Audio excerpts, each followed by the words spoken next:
happening? What's going on? Kevin was right! Winter is coming and we don't have a man! Oh my God. If that water wet, it's got gators in it. Oh, yeah? Well, me and the Lord, we got an understanding. We're on a mission from God. They shouldn't have given you Ashy Blokes YouTube. Cursed be the ground for our sake. Both thorns and thistles it shall bring forth for us. For out of the ground we were taken, for the dust we are. And to the dust we shall return.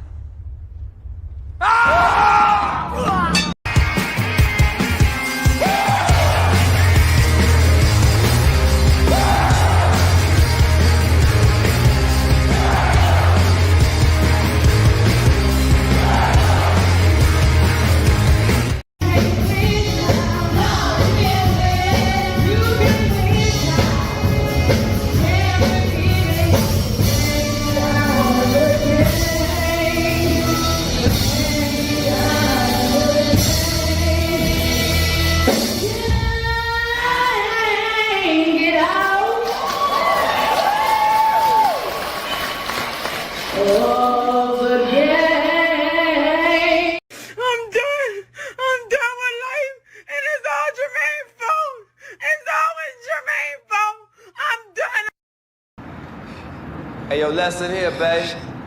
You come at the king, you best not miss. All right, good people. All right, good people. We'll see if Dr. Marifa shows up, okay? Because this one actually is for him. But since it's an AMA for pedestrians, so I'm accepting, as long as you're respectful, I'm accepting questions, okay? Any topic, any random ass bullshit that you guys want to talk about, it's fine, okay? If I'm feeling up to it, I might even drop a link. You guys can come up. All right, Gundam, what's going on? Adric, Shannon, Kinsey and Red, Luther, Turtle Bitcoin, Wagner. Hold on, man. I just had something. Let me see if I can find it. I just looked it up for you because you mentioned Wagner. Let's see. Is it here?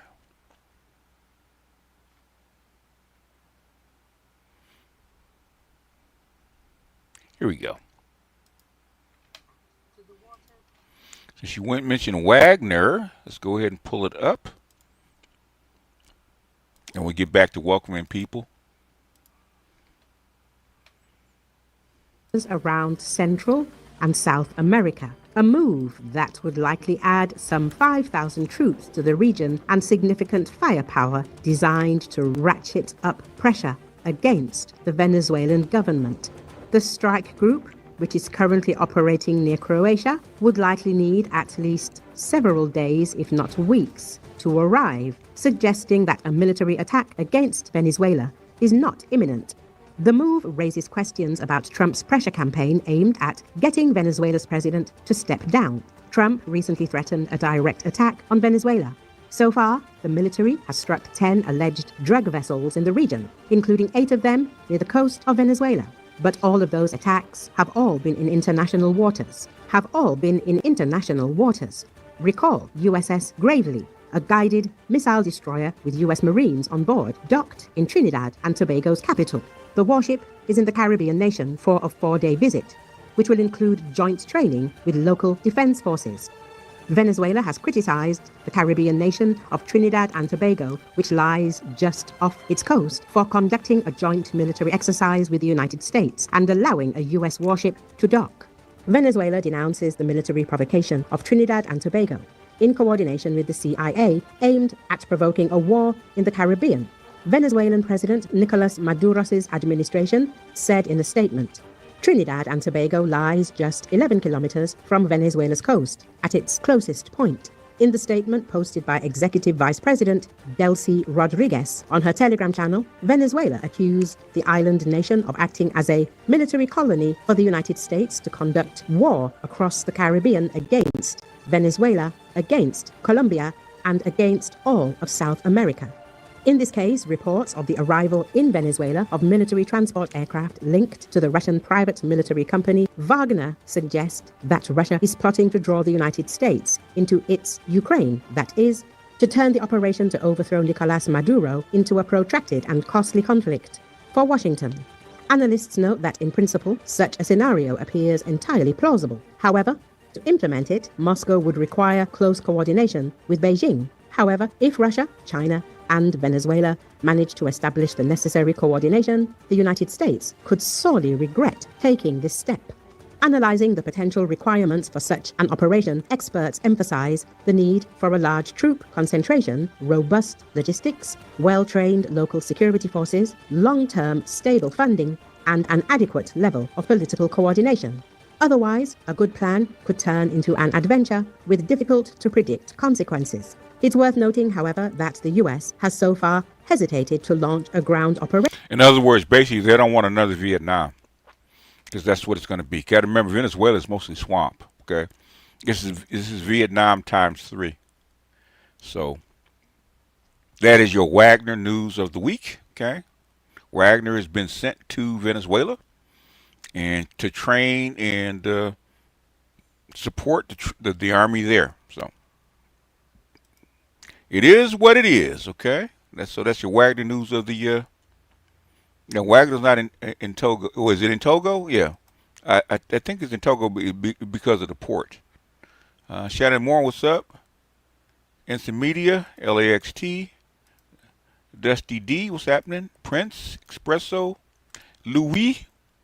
Salute from the ground zero of the EBT apocalypse. I heard that, man. Keep us updated. Jaron, what's going on?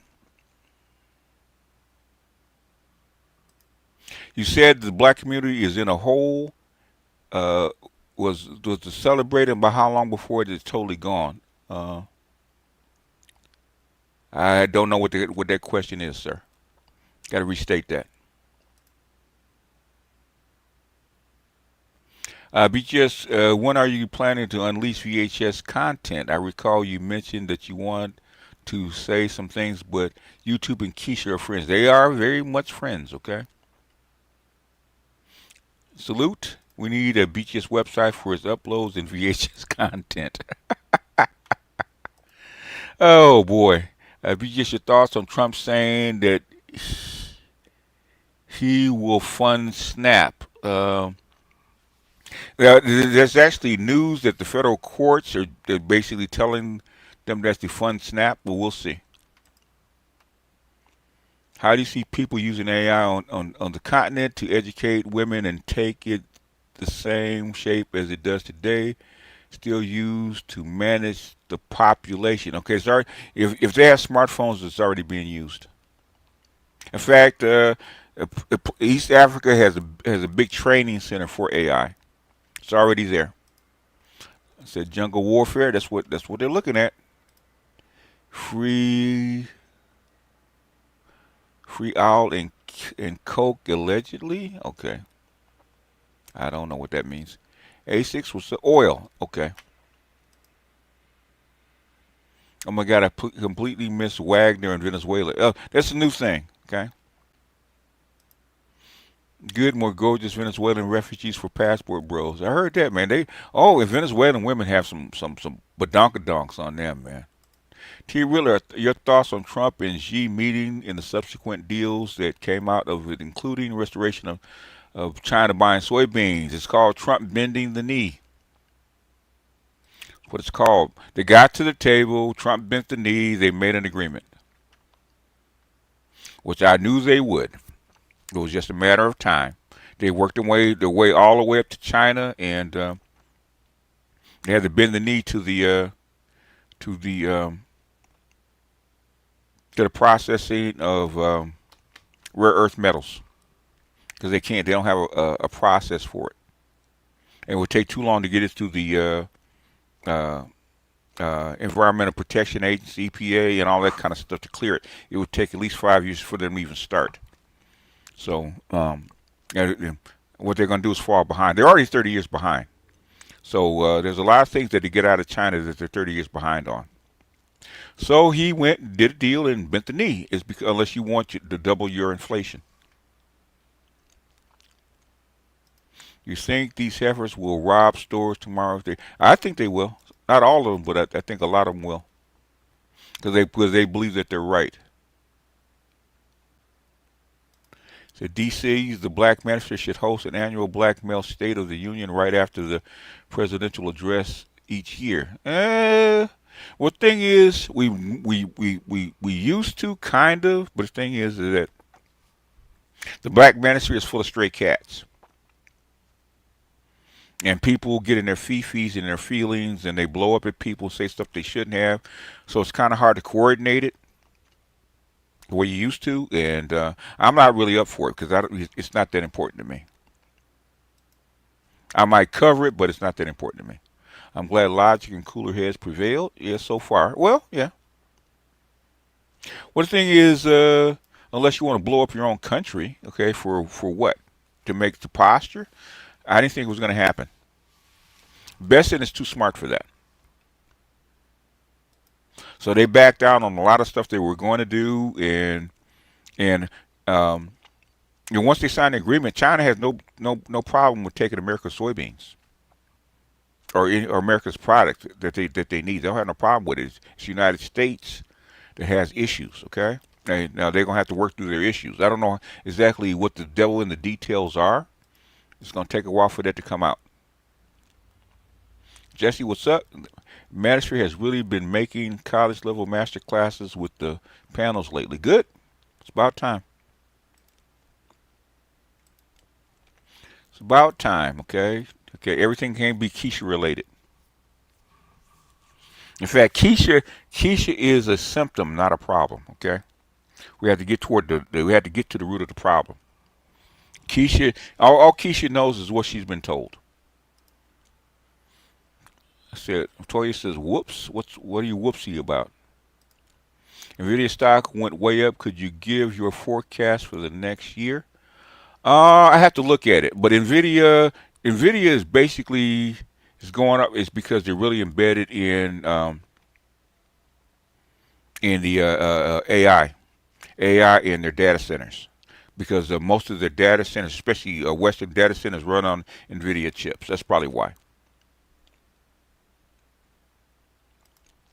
But just why do Sigmas get negative attention and find themselves in one-sided conflicts with people when we are just living our lives? It's because you're outside of the norm. If you're a Sigma, you're outside of the norm. That's like Sigmas are very good at learning how to fit in. Because who you are,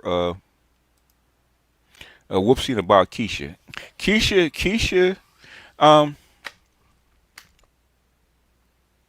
let's put it this way. About women, I do mean women. All women, okay, can only operate within their environment, okay? Women do not oppose the environment, as Cerulli used to say. Men oppose the environment. Men can actually live outside the environment. Women cannot. It's not what they're built for. So whatever the environment is, women will actually adapt to it. Because you see, most of this Keisha shit is going out the window when Trump starts cutting off SNAP benefits in Section 8. Now all this Keisha shit is going out the window. Now they're looking for a good black man. They're going to instead of the high value man that making six figures and all that kind of stuff, they're going to Home Depot looking for a man. There's a video, I forget who it was, where they got a bunch of chicks in TikTok going to Home Depot looking for men, looking for mates, looking for boyfriends and husbands. You've never seen that 6 months ago. Only Nvidia and AMD make chips. They kind of have to stay up. Yeah. Actually, China doesn't use Nvidia chips for their data centers. Okay, they use 0% Nvidia chips. They make their own.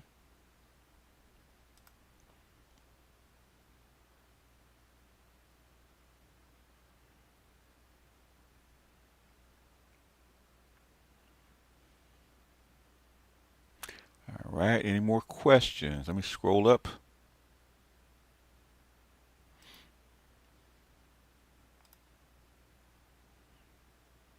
How do you see people using AI on the continent? Okay, I already read that one.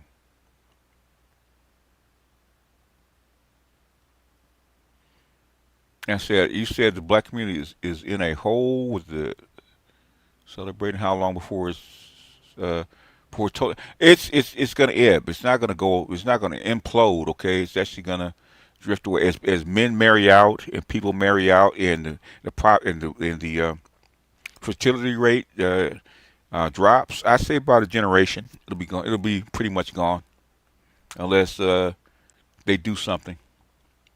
We have said that in order for a country to be patriarchal, the men have to have control of the. Yes, they do. If this is the case, how are countries like Japan patriarchies when the women have control of the kids? Okay, um, the kids by law in Japan still belong to the father by law. Okay, and women will tell you that the men definitely run them and run the country. The women do not really exist outside of their men. Okay, the single mother rate is very, very, very, very low. It is a very male-centered, patriarchal run country still to this day. Okay, the men actually own the children belong to the man. Okay, legally. Same thing in Korea. The children belong to the man.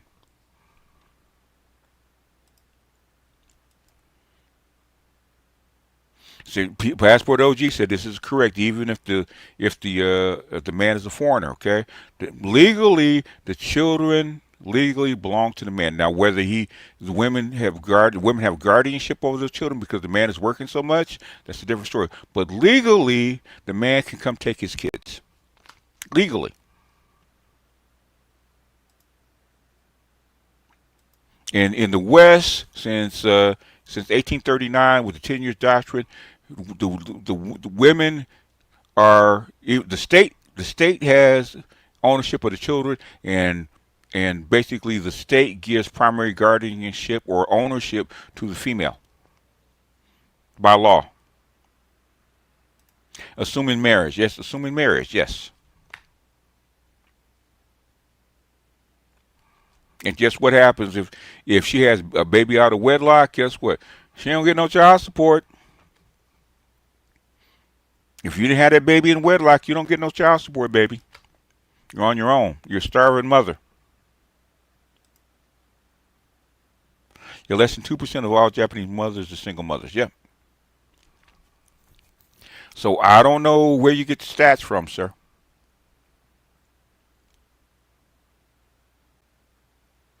So Busy Mike, you're gonna have to give me something. Where you get your stats from? Because there are two people, two black men that were married, lived and were married in Japan.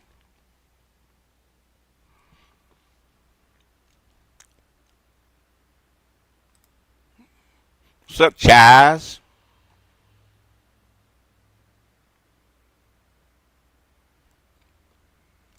Let's see. Anything else?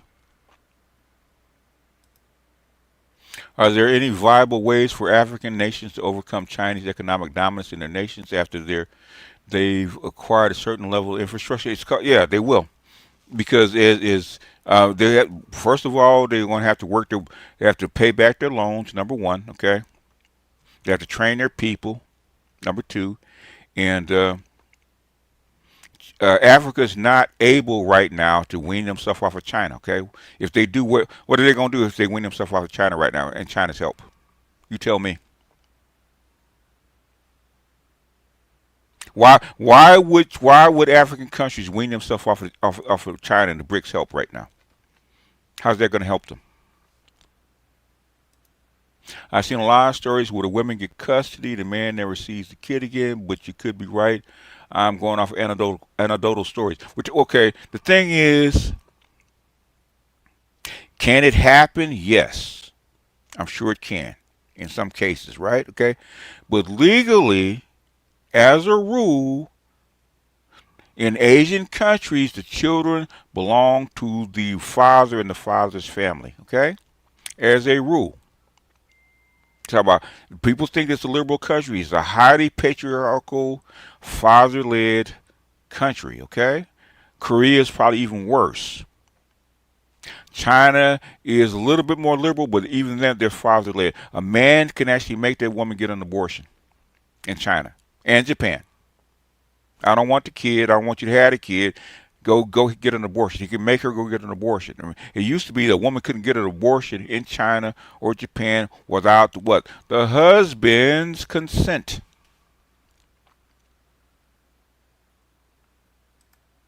How many years do you think you take? Why don't you put that in the super chat, T. Riddler? That is the Patreon question. Okay, put it in the super chat.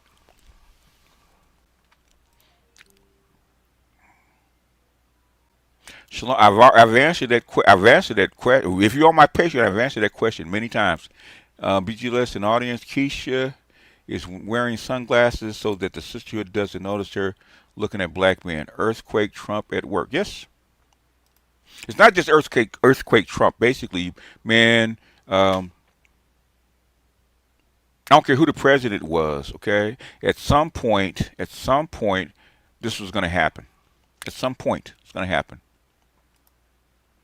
It's not they have sense. That is their tradition. Okay, they're very father-led. Singapore, Thailand, Singapore, Vietnam, all those Asian countries are very father-led. There's a wiggle room in the Philippines. Okay, sons can check the moms in some countries. Yes.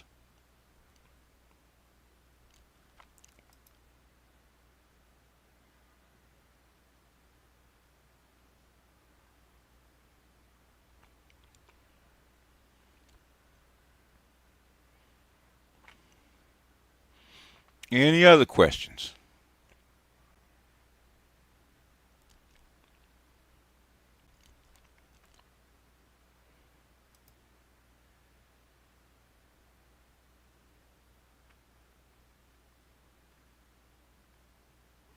Any thought or wisdom to impart about alchemy? I got a couple of books in my wish list.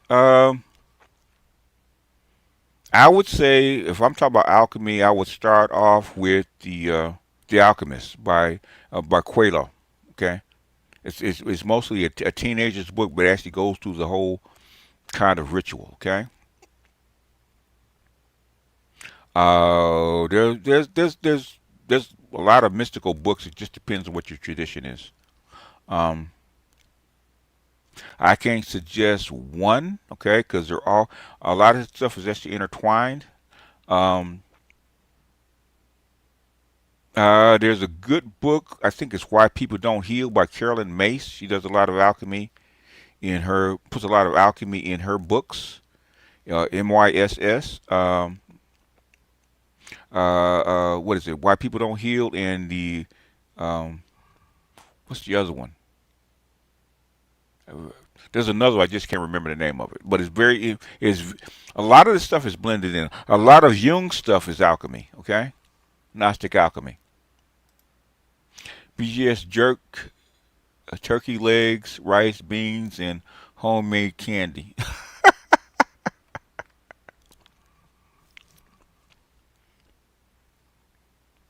A lot of your traditional societies, say like in Latin America, have been matriarchies, but the thing is, they're not matriarchies in the sense that Western is, and the Latin patriarchies are not Western patriarchies. Okay,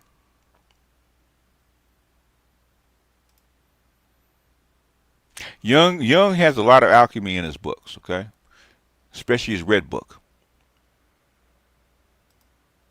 All right, no, all your chips are made in China. Okay, where are your chips made? They're not made in Europe. They're not made in uh, America. They're made in Korea, Taiwan, and China. That's where they're made. Se puede? Yes, you can. Okay, I got proposition already. It's not even November yet. Okay. Um. I used to get propositioned all the time. It just depends, okay? I'm old now, okay? I used to get propositioned all the time.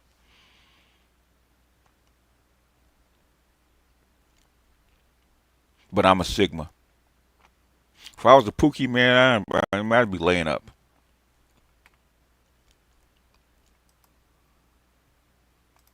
I have gotten some reach backs. They want to stay in my.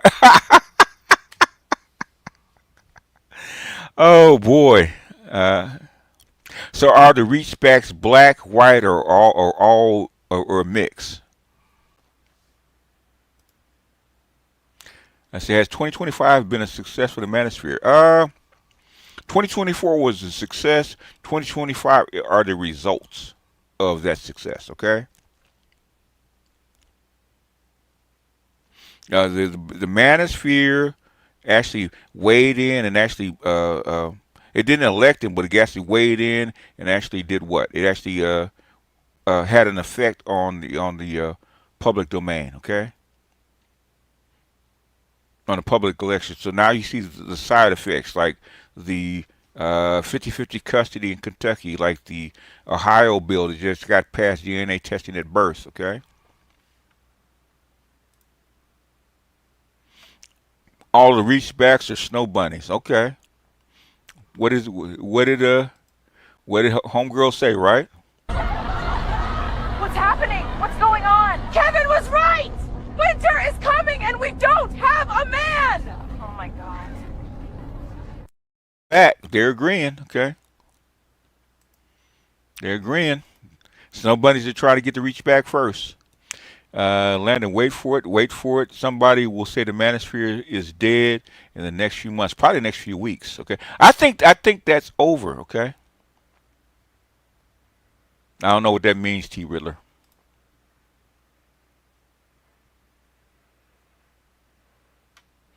I have no idea what that means.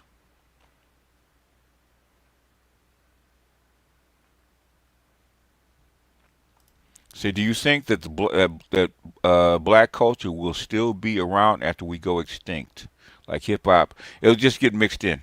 Okay.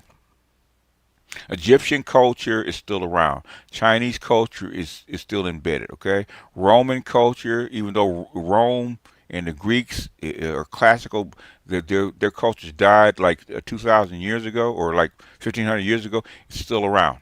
Okay. Parts of the culture are still around. Will still be around 5,000 years from now.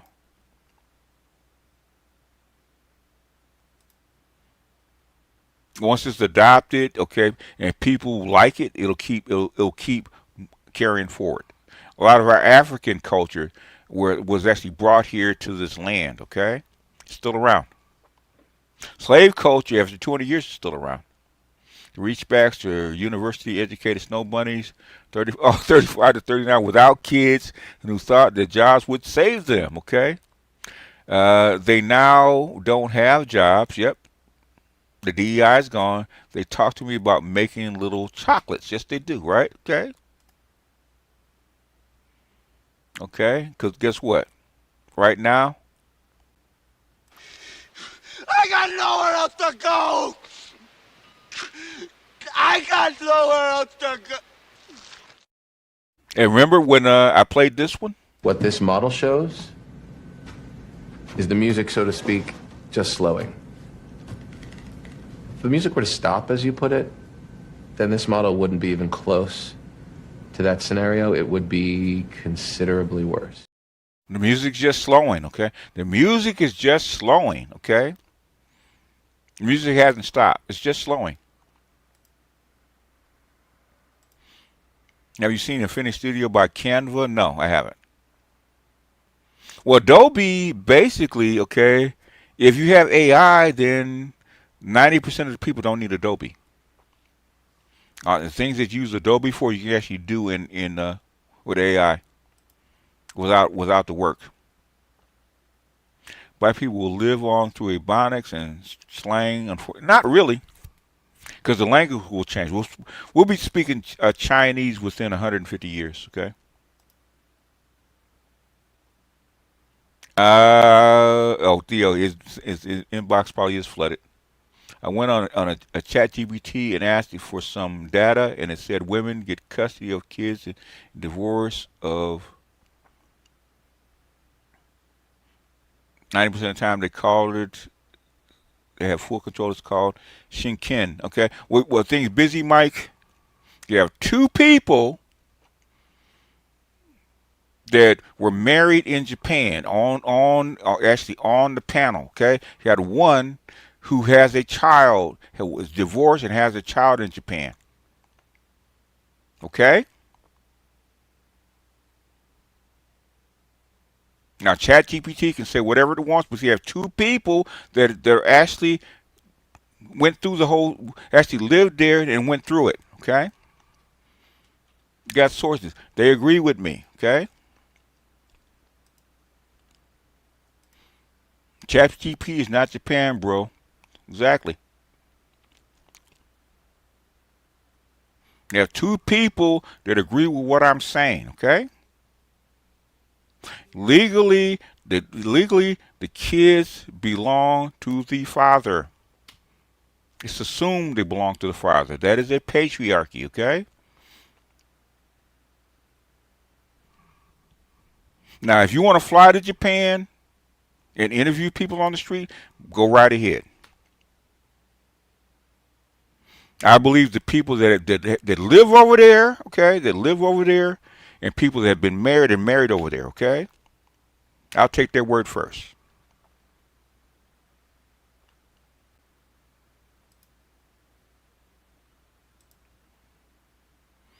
What was the LA club scene like in 1981? It was open because it was actually said before people start shooting up the venues. It's actually very wild. It's actually very open and very very chill.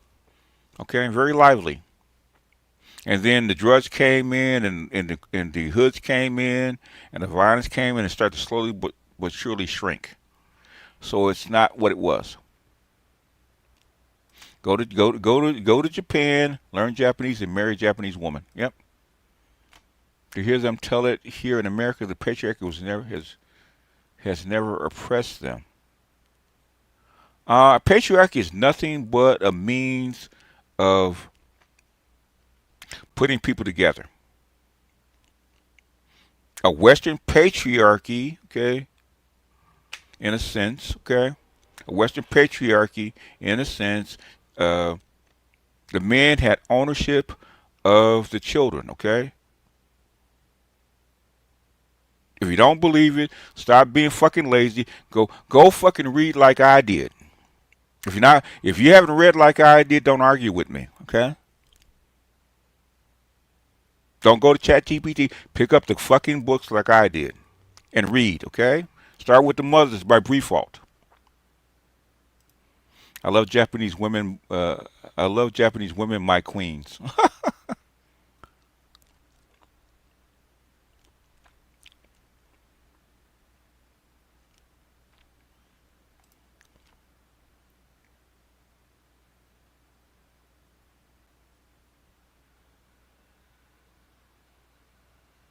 And did you go behind ChatGPT and read the references and read the stories and check your data?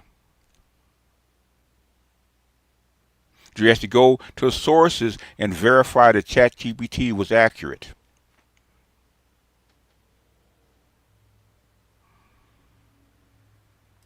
Compassionate, what's going on? Oh, there he is, Dr. Reefer. What's happening? I hope you're getting paid, sir. Because pesa ni pesa, okay?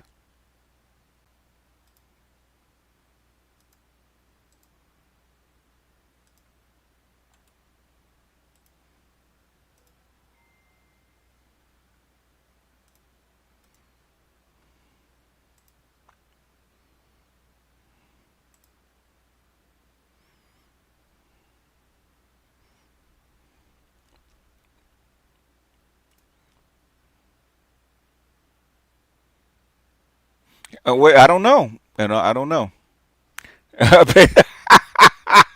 Very Tamu Sana. Okay? Tabu Sana.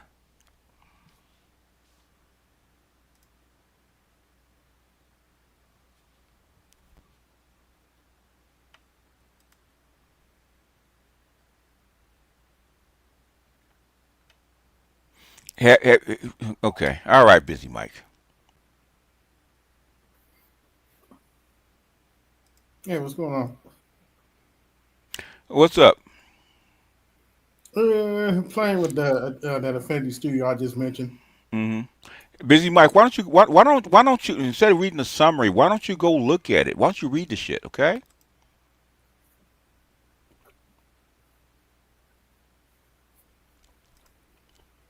But anyway, it's essentially Photoshop page Okay. maker. Okay. Okay. Busy Mike, what's Yeah. your what's your point, Busy Mike, okay? What's your point? The link is right there, okay? What's your point? In a fucking patriarchy, by law the children belong to the man. By law. In a classic patriarchy. By law. Go back to the Hittites, okay, in 1200 BC. A classic patriarchy is the legal ownership of the children and the resources, okay?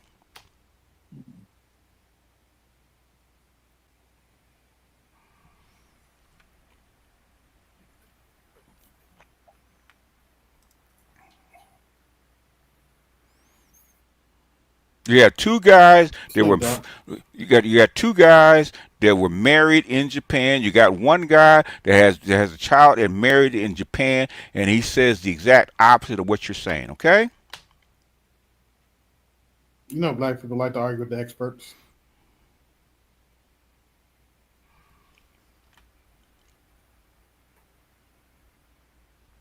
Yeah, you are okay. You are trying to come through and argue with me. What do you think you're doing right now? Okay, go read what a fucking patriarchy is, man. Go read it for yourself. Okay, go read it.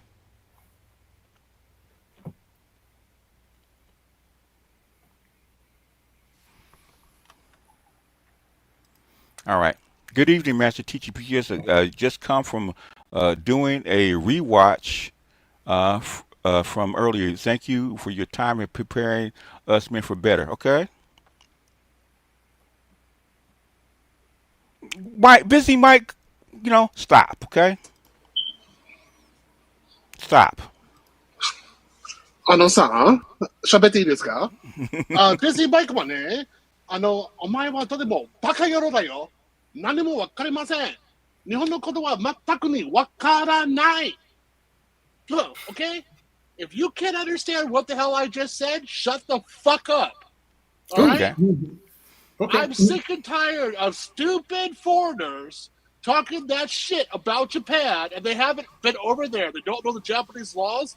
They don't know Japan at all. You come on there, we call you stupid idiots. We just avoid your shit, and we don't even listen to you because you don't know how the Japanese actually function.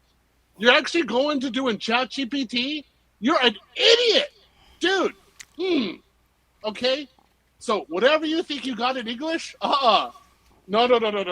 You don't know what Japan is really like. Got it? That's a facade.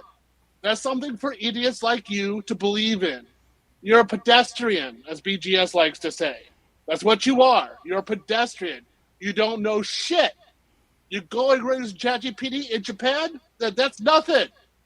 You don't know how to read Japanese. And even if you do use AI, you're not citing Japanese sites in Japanese language. Anything in English is for a gynocentric Western society audience. Yeah.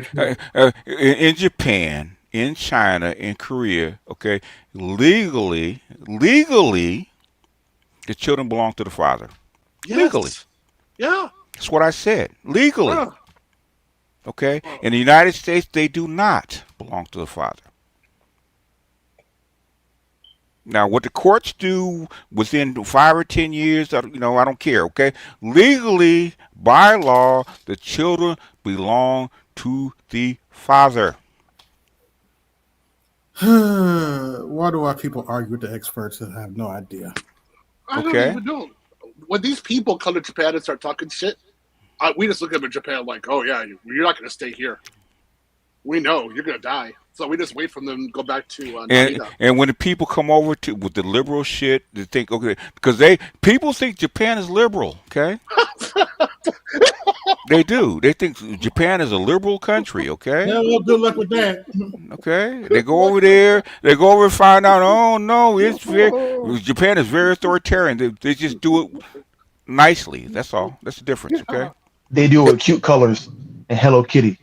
Yeah, well, yeah, they do it until you run afoul of it, okay? And then a Japanese cop will come and politely talk to you and tell you what you did wrong. He might even do it twice, okay? The third time you go to jail, and then you find out what the real Japanese law is about when you actually go to jail, okay? Yeah. And Exactly right. you lose about 50 pounds because they feed you rice, beans, and rice and water, okay, and noodles. And even jail is structured. So if Yeah. you don't follow the laws in there, they'll go after you. Yes, they just won't feed you. They don't have to hit you. They just won't feed you. What I found out with the Japanese real quick was if you confess to anything wrong that you did, you said you're sorry, you didn't know the process, and you won't do it again.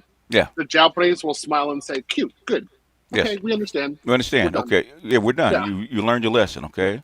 Right. Yeah. But if you dare go against their system, Yeah. they'll kind of grin a little bit about one time. Yeah. The second time, oh no. Oh yeah. Yeah. Oh, You no. gotta remember, Japanese should take heads, man. They don't play. Yeah. They'll take your head. Yeah. They'll take your head. They don't play. Yeah. You just don't do that. Yeah. That was the one thing. Like there were guys who got girls pregnant. Oh my in God. Japan, right? Yes. And they found out very quickly that they had better marry her. Yes. Right. Because if they don't, No. things are gonna go down. Things go down. Is it the shotgun or no, I don't say that. Hmm? Well, let's just say like the entire society supports the marriage, and of course the child belongs to That's him. even worse. Yeah. But they're like, you're getting married, and Mm-hmm. if you don't, we're kicking you out of the society. But If you do that's get married. yeah. That's what happened to what's her name? The tennis player. Okay. Oh, Yeah. oh, That's why. what That's why she she hasn't did- been back. Yeah. Yeah, so she decided to be a baby mama. Yes. Mama, right? Yeah. Oh, Yeah. And you're not fully Japanese like that. You got a hue. Got a Yeah. on. Oh yeah. Man. Oh yeah. But- Yeah. They disowned her. Disowned her. But if she had just gotten married, Yeah. she would have gotten higher status, Mhm. and her child could have been like an actress, something like that. She'd have been a billionaire, if she had married into Japanese royalty, Yeah. and kept her status. Yeah. But she did the worst thing you can actually do in Japan, become a baby mama. Become baby. Yeah, that is Yeah, the worst thing. that is the worst thing. Okay, same thing in Korea. That is the worst thing in patriarchal society. Naomi Osaka, yeah. Yeah. So what they do in Japan is, they have a program. So okay, let's say you're a baby mother because there's a Yeah. divorce, something like that, right? They're like, okay, we understand you need a little bit of money. We got you. Okay. Mhm. So they go to a company and they say, this is a single mother. She's educated and qualified. Will you hire her 3 years, no payroll tax? Yeah.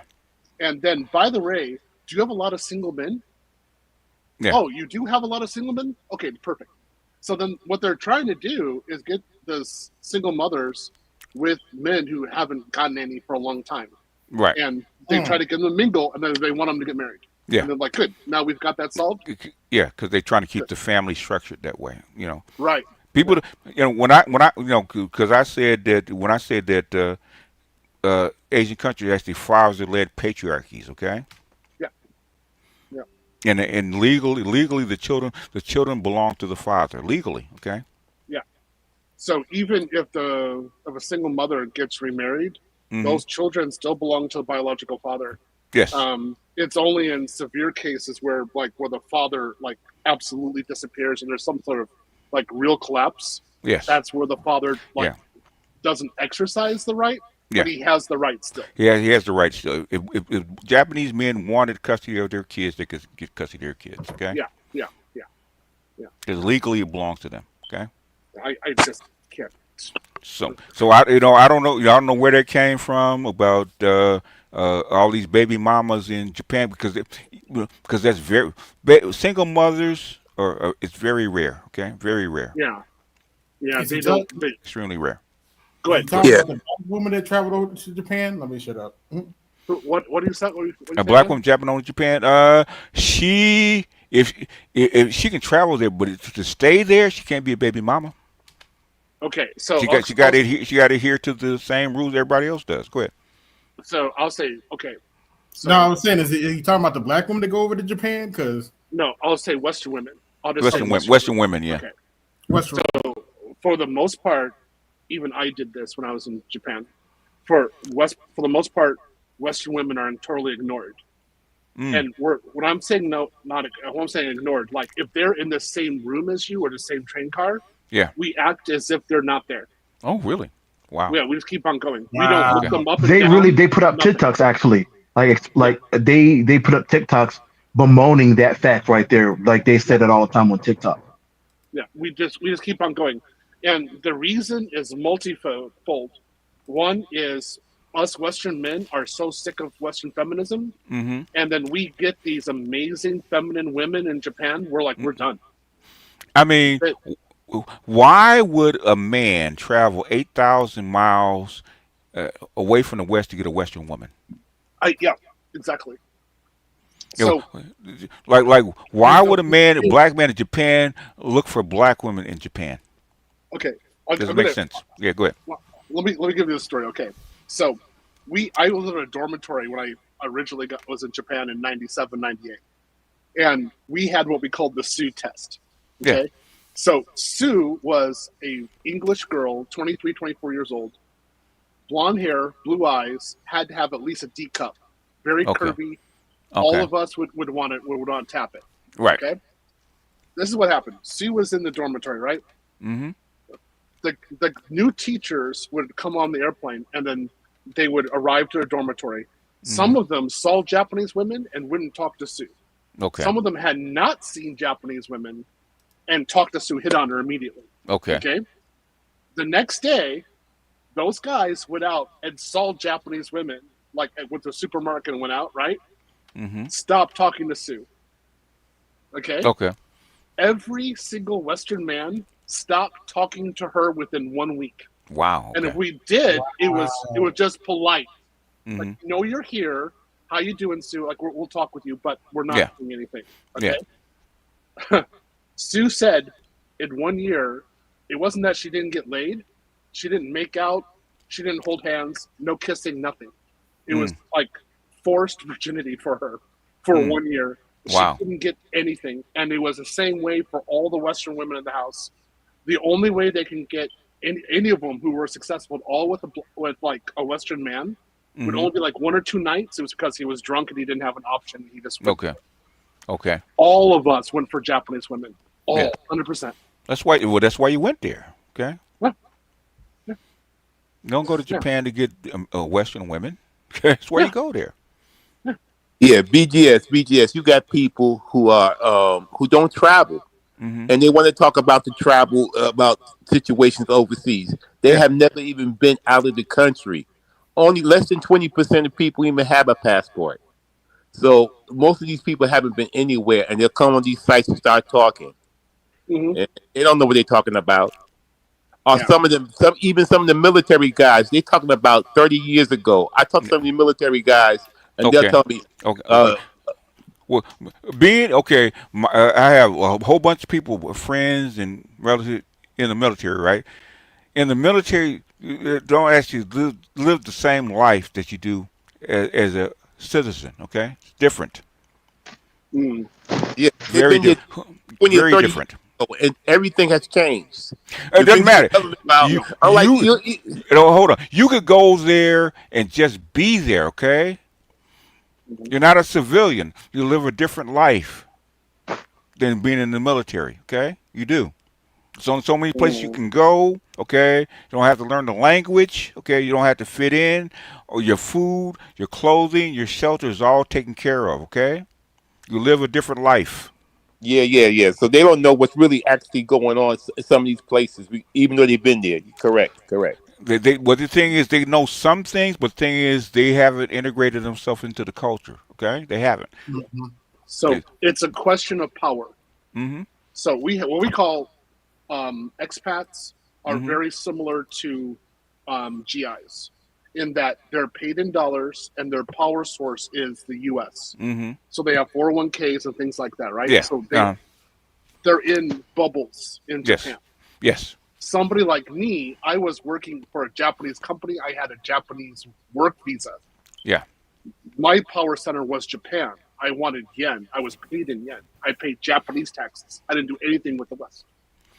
So in that case, our perception was very different because we were in the trenches with Japanese women. Like we're on the same trains as they are. We're traveling the same place. We're shopping in the same places as they are. There's nothing special that we have. Whereas like the expats, like the bankers, like Goldman Sachs and Lehman Brothers, right?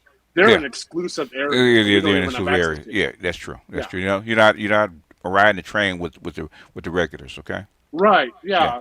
So that's why us who were in the trenches with the Japanese, we married Japanese. Mm-hmm.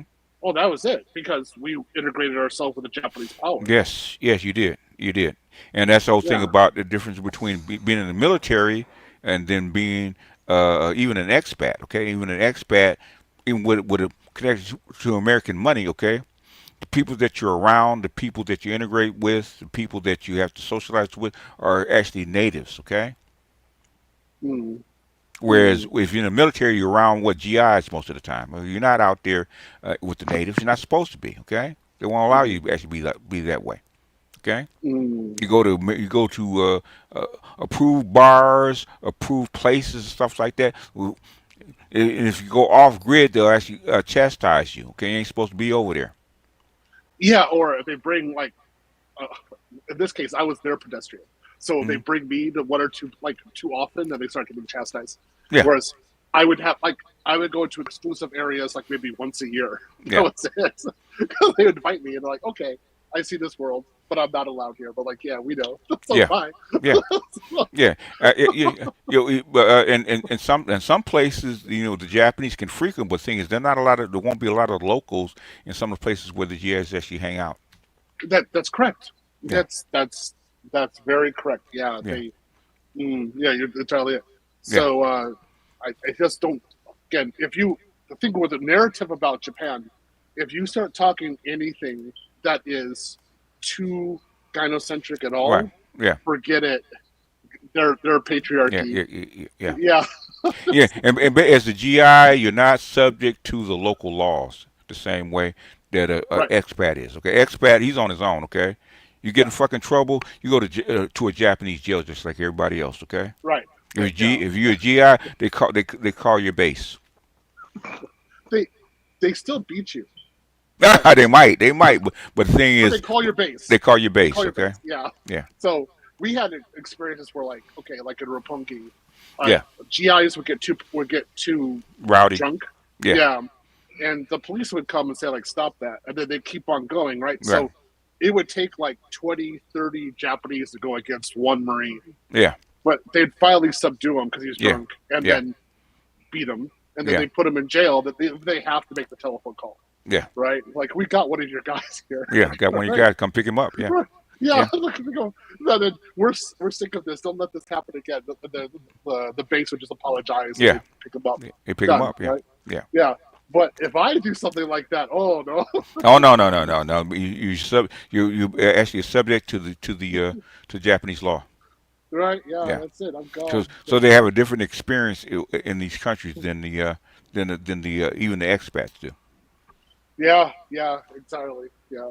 So that's why we have to be very aware of who has power and how to deal with them and how to actually, what can I say, understand our position. Yeah. Vis-a-vis the Japanese. Yeah.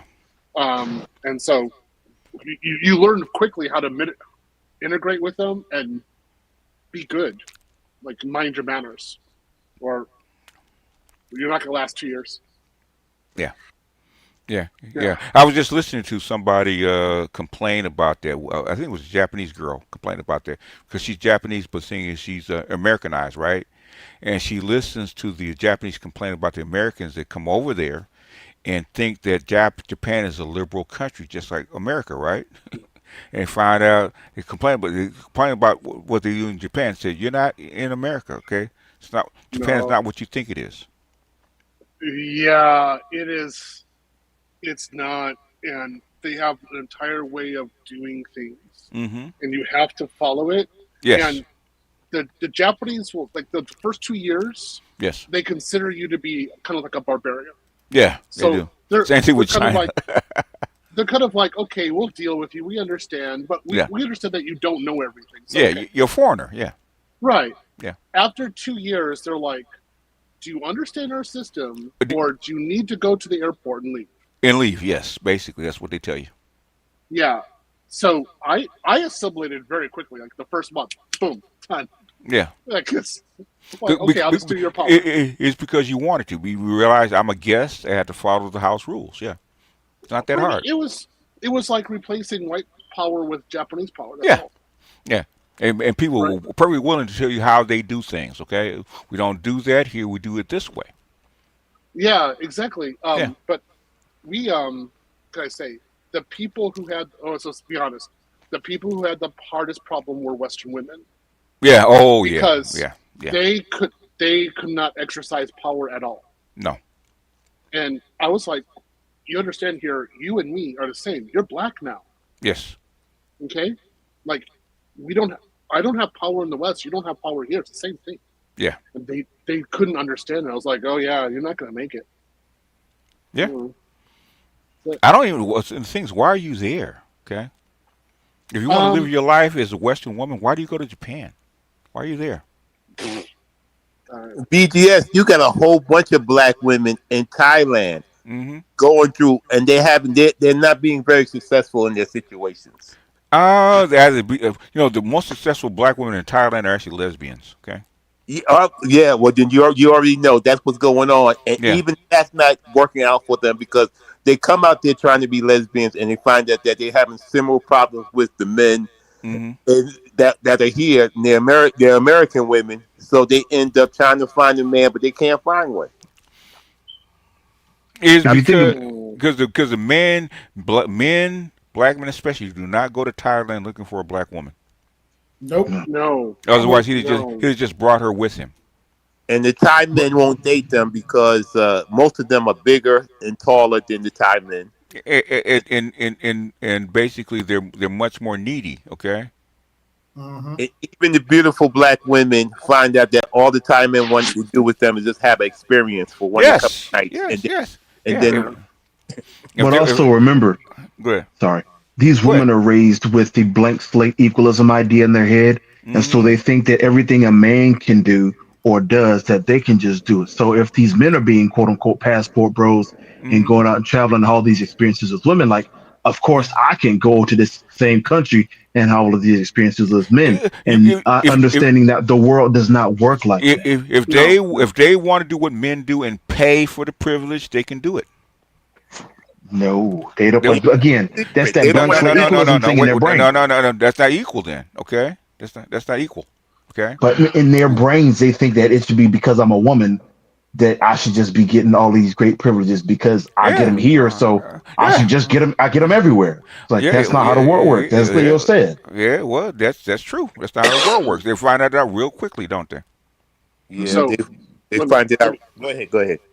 So Japanese women are highly feminine, and they enforce patriarchy. They want it because they benefit from the system, and like they expect you to be a man and to act like a man.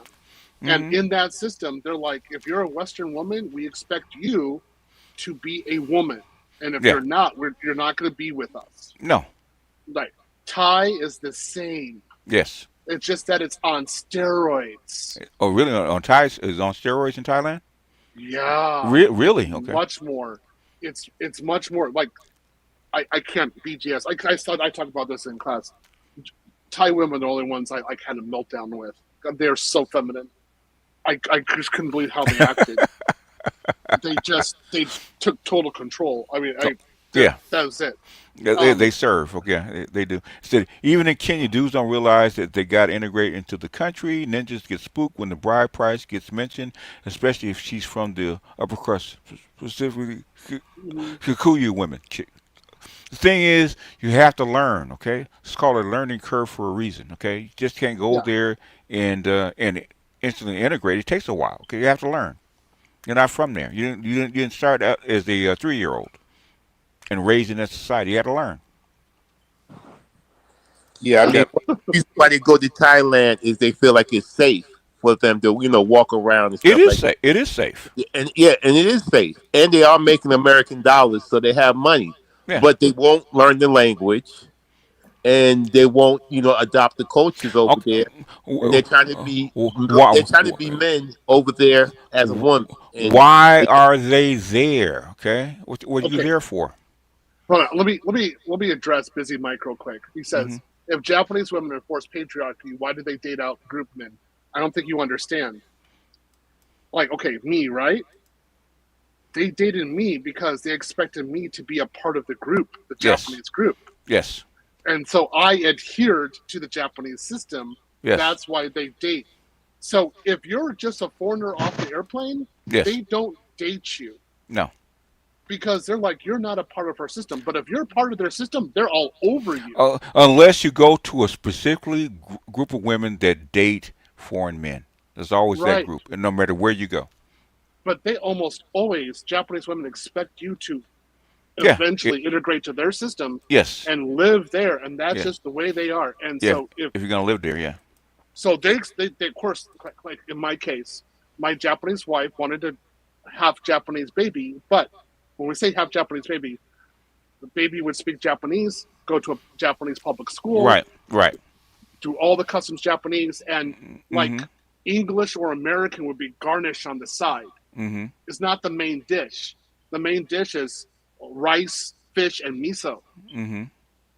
Got it, Mike? That you busy, Mike? You need to go there. You need to go there and see what it's like yourself. Don't use ChatGPT, please. Yeah, no. The thing is, okay. When it comes to patriarchy, matriarchy, okay, there's the basic thing is legally, quote unquote, legally, okay. Who do the children belong to? Legally, who gets the last say? Okay, legally, it's the men. Are there exceptions to the rule? There's always exceptions, okay? But this culture is a patriarchal, father-led, which is even worse, father-led society, okay? The men always have the last say, including marriage and children, okay? Always have the last say. It's a highly patriarchal, father-led society. Greece is not quite that, but it's pretty close, okay? That's how come when you look at the out-of-wedlock birth rates in patriarchal countries, they're either at 10% or below. Very, very low. I think Japan's like 5 or something like that. 5%, maybe? Yeah, it's not even that. So, yeah. It's very patriarchal. I mean, just the entire system. So, again, go there. You have to see it with your own eyes. You got to integrate. If you don't, man, I wish I could explain things better, but you have to go there. They'll like, see what I'm talking about? This is how they are. So, like the Liberal Democratic Party, that's just a label. It should be called the very, very conservative party. It is. Well, basically, it is a label. Basically, even conservatives in this country are actually liberal. Yeah. If you listen to Mearsheimer, we're all liberals, okay? We all believe in individual rights and all that kind of crap, okay? That doesn't exist in Japan, China, or Korea, okay? It's groupthink. Yeah. So, like, to give you an example, there is, we have welfare in the West, right? Japan really doesn't have welfare. And if you go on it, you better go on it just for a short period of time, then get off it because you're not supposed to be on welfare. No. Like, it's dishonorable. Yeah. It's just, but the thing is, the society will take care of you whether you're on welfare or not. They'll make sure that you don't starve. They'll take care of you. So this is their point. Okay, they're like this. Okay, we'll put up trade barriers politically to make sure that the foreigners can't come in and take your job. Right. And we have a job for you over here. Yes. Now, if you go over here, we'll help you a little bit until you get set up. Yes. But we expect you to go over here to this job. Yes. Are you going to go there? Yes. If you go there, cool. You're in the system. We like you. We're all together. Yeah. Hey, great. If you don't, and they give you another opportunity, you don't do it, they're like, we know who you are. Yes. And now we're not doing anything with you. If you want to go on the street and die, go for it. Go for it. Because that's what you want. Yeah. So they're like, okay, well, there's some person over there who's gonna, wants to be homeless. Okay, cool. All right, they just go on their business. Yeah. The thing is, what I don't like, man, is you come up here with something to prove that I'm wrong instead of coming up with your point. What's your point? Yeah. What are you trying to prove? I just want to prove that you're wrong. But busy Mike, like you're using. This is why this is an example of why you should not use ChatGPT. You said, oh, you actually have experience, and then you would say, is ChatGPT actually correct? Based upon the experience that I've seen in this environment, I've actually been there. I've actually done it. And then you'll see, oh, yeah, it's biased. Yeah. It's just going out and getting sites. It's retrieving information. But is it, what I would say is it going to Japanese sites, doing a translation, and then understanding in the context of Japan for Japanese culture? Yeah. And then reporting it back to you. Yeah, you're expecting the Western laws to be translated to Japan. It doesn't work that way. Okay. We're talking about hallmarks of feminized society, in which the way the emotion of the information makes it true or not. If I feel bad about it, it must be false. Yeah, He wants to say that Japan is a matriarchy. That's what he wants to say. Yeah, because he feels like it should be. He feels like it is. And he feels like America is the patriarchy, right? Okay. Yeah. Until you're actually in one. Okay, a real one. Okay. Oh shit. Okay. No, it's actually not. Okay. Yeah. So when I came back and I actually engaged with Americans, American women, first thing they said that I was so masculine. And they're like, why are you so masculine? Like and I was looking at them like I'm just normal. Yeah. I was in a patriarchy. Yeah, you're in a patriarchy, yeah. And then I started seeing how they expected the men to act. I was like, no. There's no way. I'm a man. I know who I am. I have no problem being a man. Like, what's your problem with this? And the women there in the patriarchy expect you to act like a patriarch. They do. Right. Yeah. They don't understand you if you don't. Yeah. Okay. Theo, Japanese ruined you for these American women. You have been ruined. He has. He has. I have. So it happened first when I was a kid in Japan, but the big one, to be honest, was in Russia. So when I was at St. Petersburg University, I was dating a Russian girl. She expected me to be a man. Yes. And the way she treated me, I knew real quick, you better man up right now. Yeah. Like, accelerate it, because she is feminine, and she's inner feminine, and she's not moving. Yes. And that's the way it was. That was my first real big wake-up call. And then when I was in the Sorbonne in Paris, I was dating a Muslim from Syria. Ooh, okay. Okay? Ultra feminine.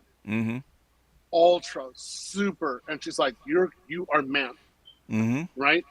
That's it. Those two experiences, I was set. So I went back to Japan, and I was like, oh, yeah, like, you're just a man. That's it. Like, you act like a man. You do. You have your role as a man. Yeah, and you do. If you don't, the women look at you and say, "Why aren't you acting like a man?" They're confused. Yeah. Right. And the thing is, guys, you have a social contract. So you act like a man. She acts like a woman. You act in harmony with each other. Right. And you're not abusing each other, but you're actually, your roles and everything. You've been taught since you were kids to play your role. Right. Yeah. It's not. It's wonderful. I'm saying only here in the United. Sorry. Go ahead. I was going to say, Theo, I was going to tell him some of my coworkers think I'm a tyrant because my wife is cooking and cleaning and trying to take care of me, make me happy, and she doesn't get everything that they think she's supposed to have. Okay. So they think I'm a tyrant, and I tell them I'm just being a normal They're acting like a Colombian man with here in America. You know what changed my mind about gender dynamics, especially? Okay, I was in Guatemala, right? I was walking down the hill to a breakfast spot, right? Okay, a long hill, right? Okay, on the opposite side of the hill, going up the hill, was a Guatemalan man with like 100-pound bag of coffee beans, right? And a hot ass son pushing that shit up the hill. And a hot ass had more respect for him than the fucking drug dealers that riding around in Mercedes and whatever what you call it, right?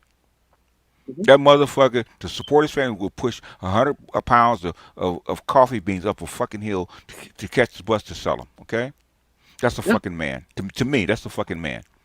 Okay. And all this thug shit with tattoos and with a Glock on your hip. Okay, I had no respect for that. Okay. However, but that motherfucker that eats beans and rice, pushing that goddamn a coffee bag up that hill, gets more respect from me. Okay, that's a fucking man to me. And he has nothing. Okay, and his wife has nothing. But the thing is, that's a man and that's a woman, to me. I saw that in Japan too. I mean, I saw guys who did backbreaking work. Yes. Or like they worked in ramen restaurants, they'd be covered with sweat, or doing physical labor. The thing is that all of us respected those guys. Yeah. And like when we met them, when we went to their houses or anything like that, we really respected them and thank you so much for your work that you do. And we never talked about their salary, even if we knew we made more money. It didn't matter.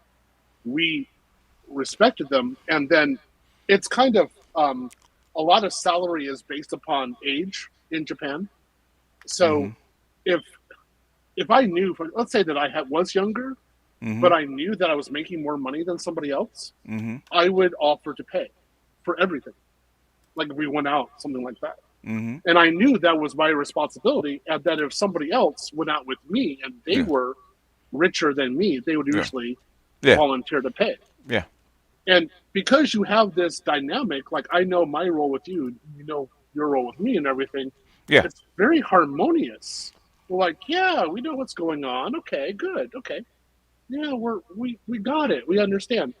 And there wasn't a question. And then if somebody else paid for you, you'd really thank them for that and honor them and respect them for it. Whereas here, they think that's a come up, right? And then that kind of situation, the generosity dies. It's over. And we have a real problem.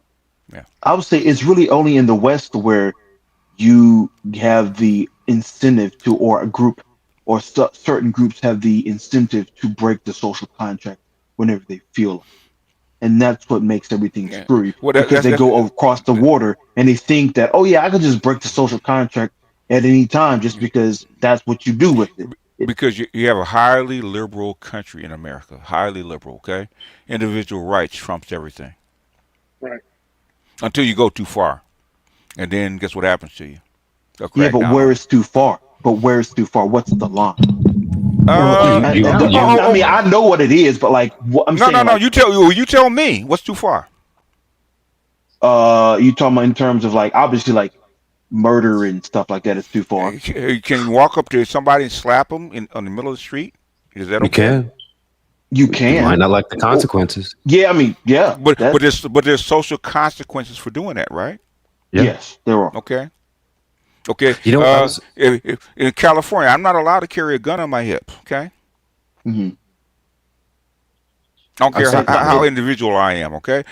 There's limits to it. There has to be. Yeah. Guardrails. Yeah. Our guard, but like they vary so much. Like talking about a country like Japan, where the laws are pretty much universal. If correct me if I'm wrong, Theo, the laws are pretty much uniform across the country. Not really. Depending on the region that you're in, there's leeway. Okay, yeah. I got you. Federal laws and stuff like that. But I was saying, so if you think about it, there are laws that are federally applied, state applied.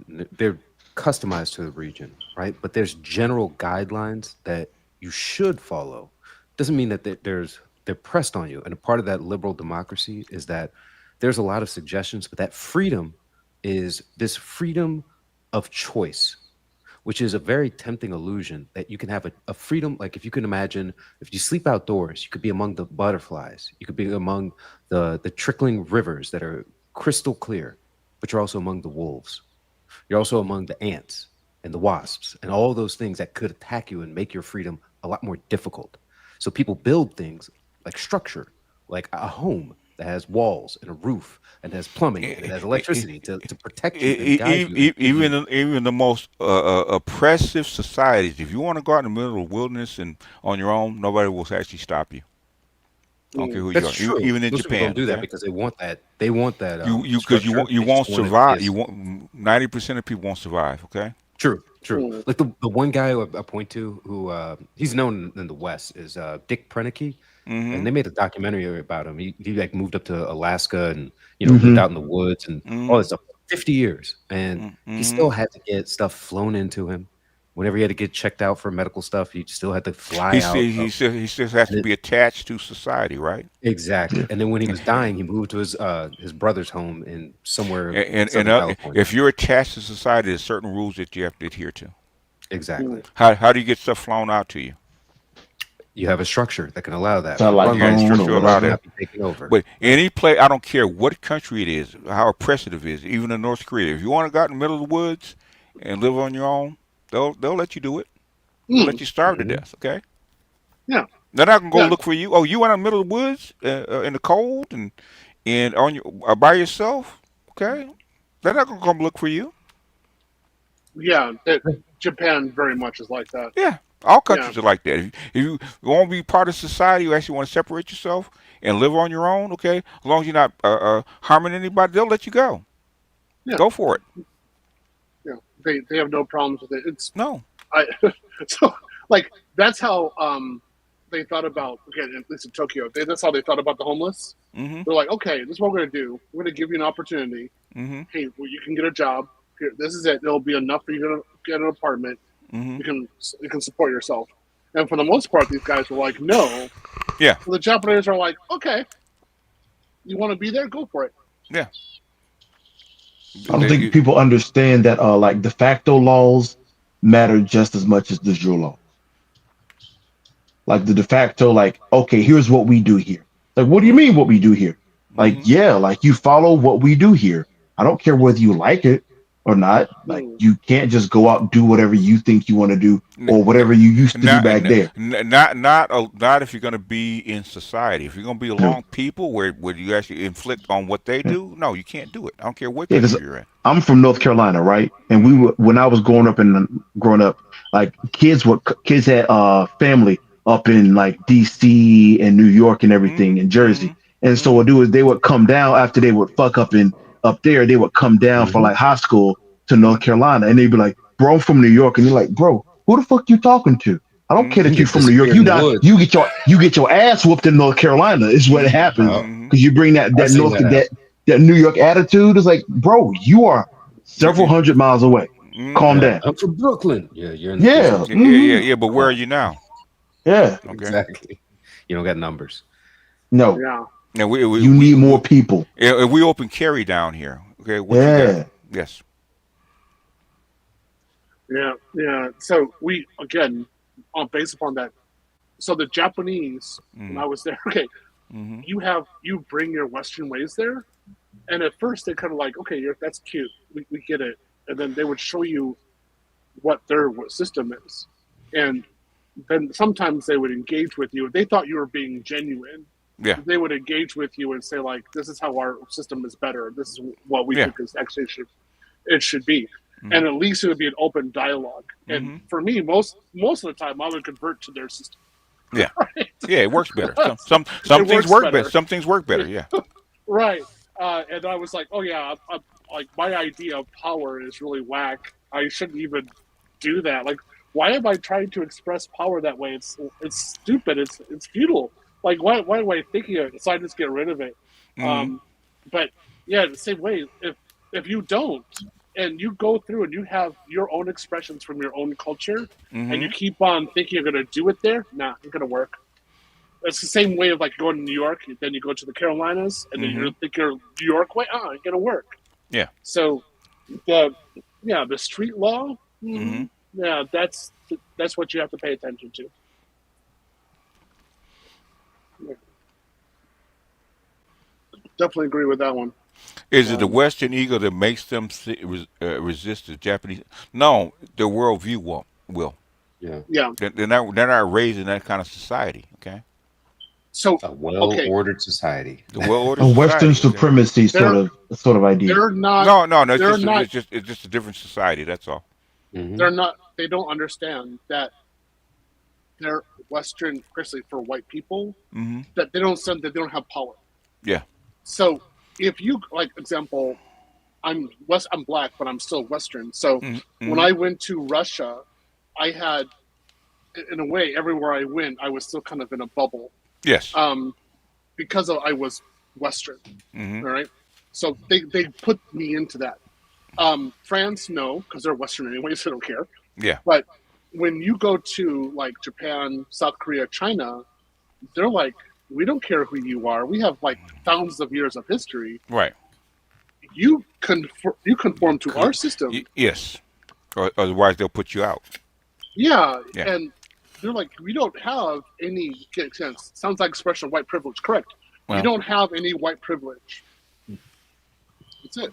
Yeah. And so a lot of those people can't deal with it. And I'm like, this is how it's like for me to be black in America. What is it? What's the difference? Like, this is how I lived in America anyway. Like, why is it so hard for you? The only thing I'm thinking is the conditions. So how do my Japanese power, how do they treat me versus white power? Yeah. That's all. And what are the rules when you get in? Right. What are the rules? Same thing when you go to prison, okay? You don't think there's rules in prison? Okay, you're going to learn pretty fast. You'll learn today. Yeah. So and they're not written in a book either. That's why I think in general. Yeah. Go you first. You think in general? I'll say that's why I think in general that it's easier for black men to travel is because we're used to being at the bottom. Yeah. And so we know how to navigate being like, because like you said, you're not at the top of the social hierarchy when you go to a new country. You're not at the top of the social hierarchy of the country that you're in. So it's not that big of a shift. I would say it could be difficult, sure, but it's not as garish of a change. Go to a village in a developing country and come back to me, okay? Well, that's okay. All right. Fair enough. I was thinking typically the more industrialized place. Where there's no running water or toilet, okay? Come back to me. Okay. Oh, no, really? I grew up in the South. I'm not trying to live like that, man. But black people can adjust pretty well. I've seen black people. I was saying to the city. I'm talking about in terms of the city. In a westernized environment, okay? Japan is a westernized environment, even though their culture is not, okay? Yeah. So when I went abroad, I'm going to go back abroad pretty soon. I found out that I wasn't the lowest level of the society, and they didn't have the projects. The projects did massive damage to me in America when I found out about them. Okay.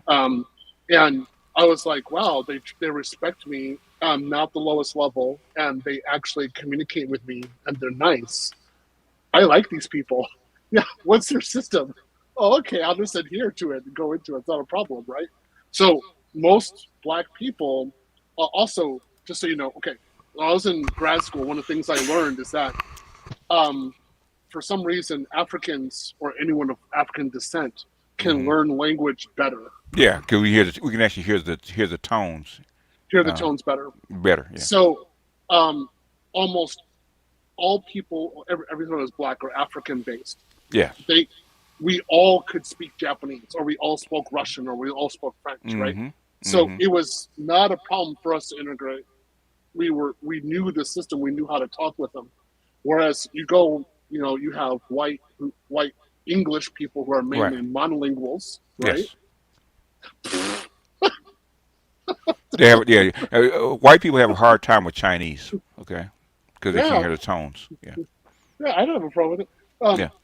And then I remember when I was in these other countries, like white people would look at me and like, "Can you translate?" And I'm like, "What do you think I'm going to do? Dance for you? I'm not doing anything for you. Go learn it yourself.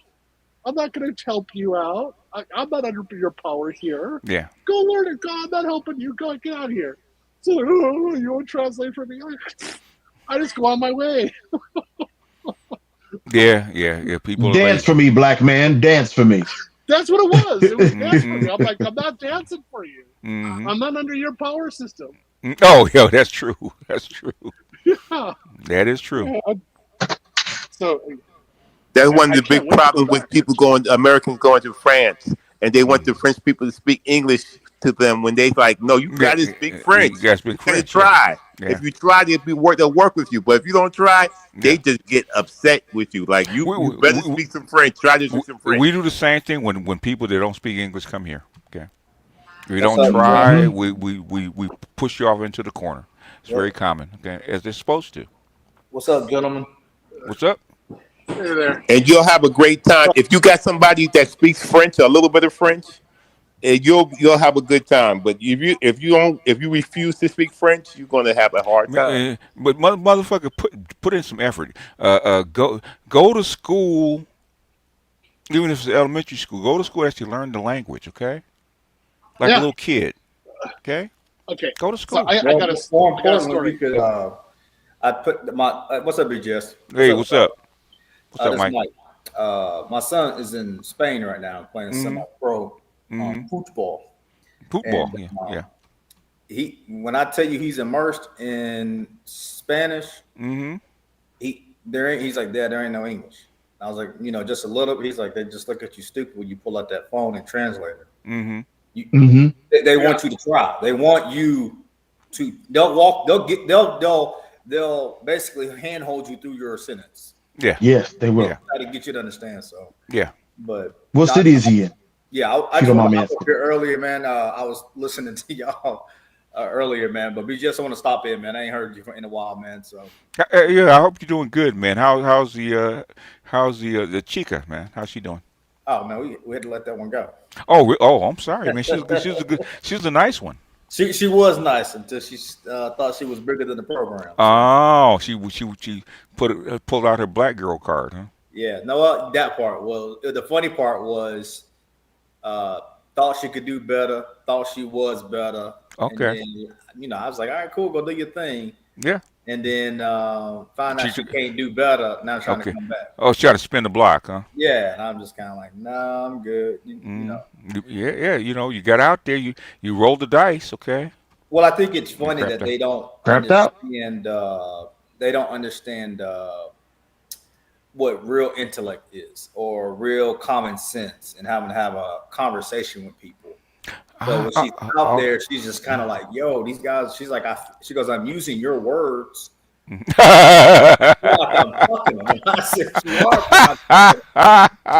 using the words, but it's not coming out the same. Yeah. So she's just kind of like, well, I feel like, I was like, most people don't have deep conversations like they think they do. No, they don't. You know what I mean? So we know that here is because, Yeah, and I said, and then on top of that, for me to have a conversation with, I guess, Normie is boring to me. And she's like, what do you mean? I'm like, because the guys that I talk to, they have so much wealth and knowledge, and then the topic of conversation just keeps swirling around itself. In terms of like, we may have talked about geopolitics a month ago, but we're all trying to compete healthily and learning as much as we can. So the conversation can keep going. So I was like, the conversation keeps evolving where, with the norm, you got to restart the conversation. So that gets you have to, especially when they argue with you, man. Okay. Oh yeah, man. Yeah.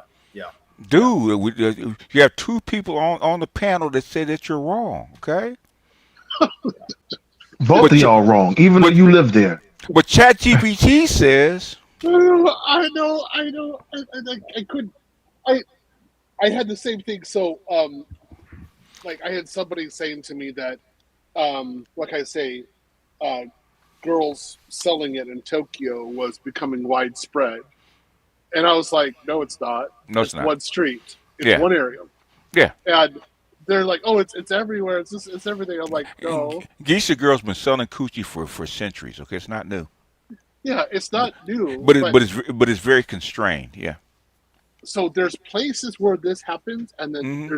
they're limited, and they're Mm-hmm. usually organized that way, Yes. and it's for a purpose. Yes. And so they're like, oh yeah, it's increasing. It's like this. I'm like, so let's just go. They're like using ChatGPT and stuff like that. I'm like, hey, look, I can just use Google like Maps. Let's just go through the streets of Tokyo right now. Go look for it.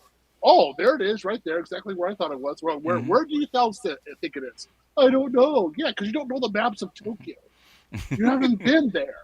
Yeah. You haven't been on the streets. I have. I know where that street goes to. I know. I walked it. I've seen that before. Like, you don't even know what you're talking about. So it drives me up the wall. Like, I'm like, stop using AI like that. Go live. Mm-hmm. Yeah, Go I had on an airplane. Hey, The girl, hey, PJ, the girl I did, my ex, she said she went to Japan, and she said what blew her mind. And my man that just lived in Japan may be able to test this because I don't know. She said, yeah, we're going out to the bars.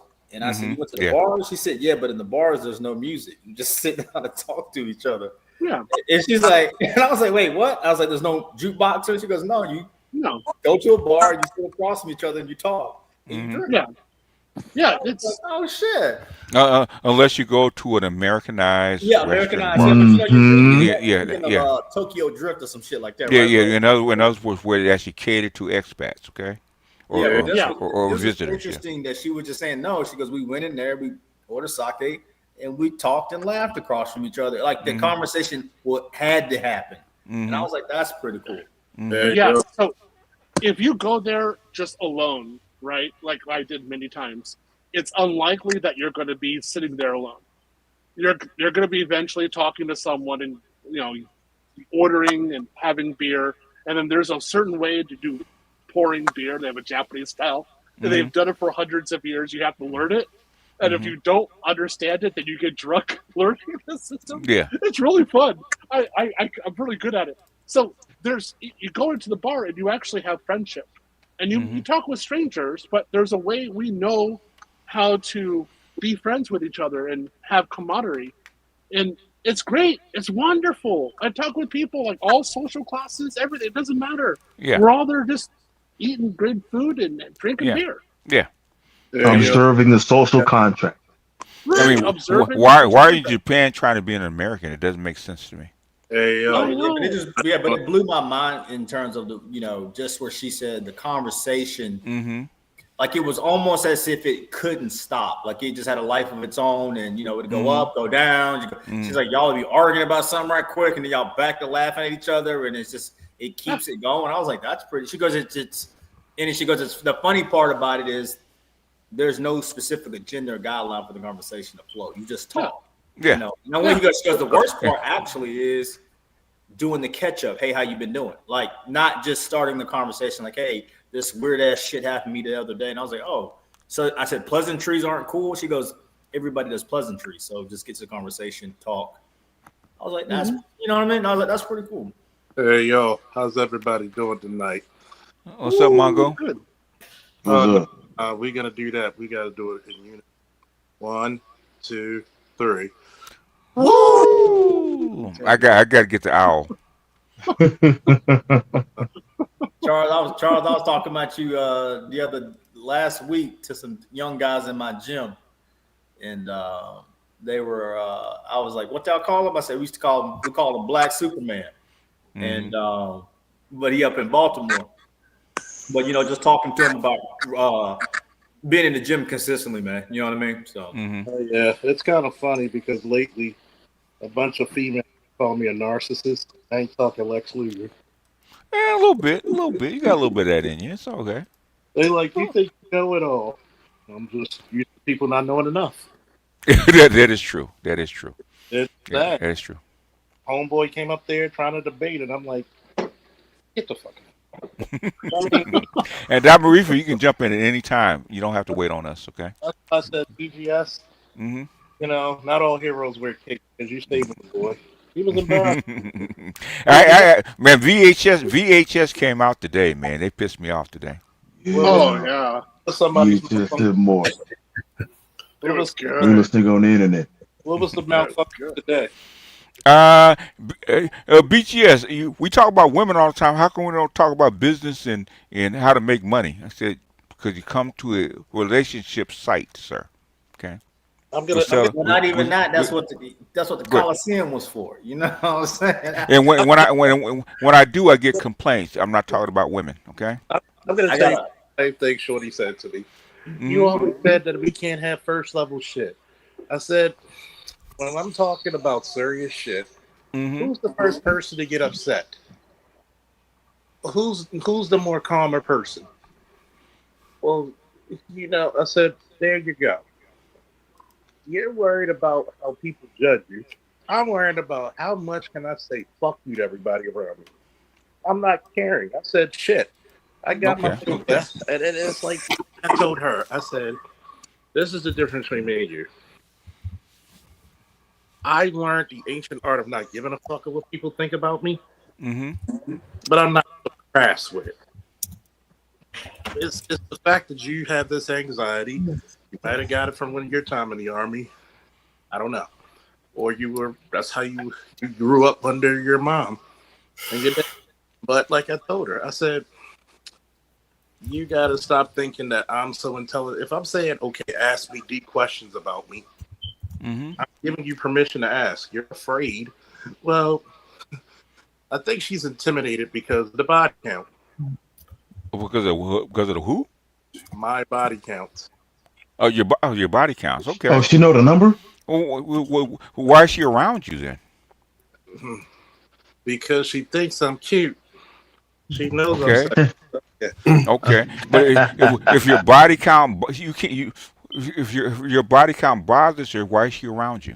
I still try to figure it out because No, you no, love my intellect, but you hate it at the same time. no. That's a big struggle. Because she wants to be right. Okay. Yeah, that's it. If you want to be smartest person in the room, find the room that you can be smartest in. Okay.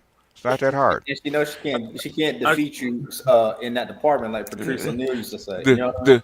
the the median IQ in Black America is 83. Okay, it's not that hard. Jesus Christ. I mean, what do you think? What do you think my IQ is? And I'm probably not the smartest person on the. No, you were in that 115 range, 115, 120 range, somewhere around there. Okay, It's you're above average. it's that when people look at me Hmm. and we converse, they're like, Hmm. "Oh shit, you're a lot different than I thought." Yeah, yeah. I'm Maybe. like, "No, I'm not some brutish. I'm not some brutish berserker that's supposed to be out there causing chaos amongst the Visigoths. No, Hmm. You're more I'm, like Frankenstein's monster. I'm like, He waxed poetic as he did his damage. It the same thing Kingpin says. It's not my body, it's my mind. Okay. Hmm. what my homeboy said. He said you got the body of a goddamn defensive end, a linebacker, but the brain of goddamn Socrates. It's Hmm. so fucking amazing. Hmm. He's like, you'll just outthink people, and he said you'll do it so cavalier. You're like, oh, none of you motherfuckers knew this. Okay. Okay. Well, what subject are we going to talk about? We're going to talk about quantum physics, zoology. I mean, yes, some of you motherfuckers have the brains of phytoplankton, but Hmm. we're not Hmm. going to hold that. Because I was actually listening to Aaron Clary's book, the I think was it the not the revenge. What is it? Something of the high IQ person. Okay, and so I started looking up IQs by race. Right. Okay. The median IQ of a black woman is 81. Okay. The median That IQ of a black man is 85. Okay. So the median IQ is 83. But wait a minute, aren't they the most educated? sure, go to school. Yeah. The most educated in the black, but they always have been the most educated in the black community. Okay. That's the most. Yet and still, they are still not smarter than black men. Yeah, all women have been smarter since the beginning of time in that area. No, no, no. No, The no, thing just is, the educate in terms of education. in education until I think it was 1980 or so. Okay, most other groups of people, the men were more educated. Okay, women were not educated to that extent. Okay, until the 1980s. Okay, when the crossover came. Okay, but in black history and black community, women have always been more educated. Always. Yeah. There's never a time where you didn't have more educated black women. Okay, because most black men, okay, up until 1970 couldn't read. That's right. You're right. That's right. And the IQ still isn't higher. They didn't even go to the. We have to say the tested IQ. Okay, the tested IQ goes by how you're educated. Okay, your tested IQ, the median rate, the median IQ of a black person is 83. Okay, what they found out, if you take a black boy whose IQ is 83, okay, and give him a white mother for 4 years, guess what his IQ is? After 4 100. years, 93, 94. Oh, dang. Wow. That's huge. And 10 IQ terms, that's massive. 10 points just by changing the mother race. I'll tell you this thing. Can't find that study no more. I'll tell you Because this. what color was your mother, Theo? White. Exactly. I'll tell you this funny thing, BGS. And I guess it's hard for certain women to get me. Mm-hmm. Because, local fact, I didn't finish college. Okay. Me and my buddy were into this testing facility on base. Mm-hmm. Shits and giggles. I said, okay, I got an hour and a half to kill. Mm-hmm. After the hour and a half, we sat in the waiting room. Mm-hmm. The tester, who was also a soldier as well, mm-hmm. he was like a captain. He said, excuse me, how many degrees do you have? Mm-hmm. I started laughing. I said, shit, I ain't finished college. According to this, you're above graduate level. What the fuck? Mm-hmm. I'm like, it's not just the education. It's different things. You got wisdom, intelligence given over time and error. You have what they call, practice, because a lot of motherfuckers don't understand the difference between practice and theory. Mm-hmm. You can't tell me how to police react. Okay, tell me what police academy you graduated from. Okay, please do that. Tell me how many times you've been in the street. I'm not going to tell Theo how to run his course. I'm pretty sure he's not going to tell me how to run my firearms course. We respect each other's expertise. Yeah, professions. Yeah. Yeah, and it's because women tend to do that because they say they want an intelligent man until they get one. Then it's foreign to them. Right. Like, handle this. Why do you always got to be right? And make me look like the bad guy. Wait a minute. Nobody called you Razor Remote. No. Not the bad guys, all in your fucking head. And what you know about it is, look at the degrees women are getting. How the fuck you gonna find a job with liberal arts? How the fuck you gonna? I got a psych. And they have a degree. They know just enough to actually pass the class. Okay. They're not intellectually curious. Okay.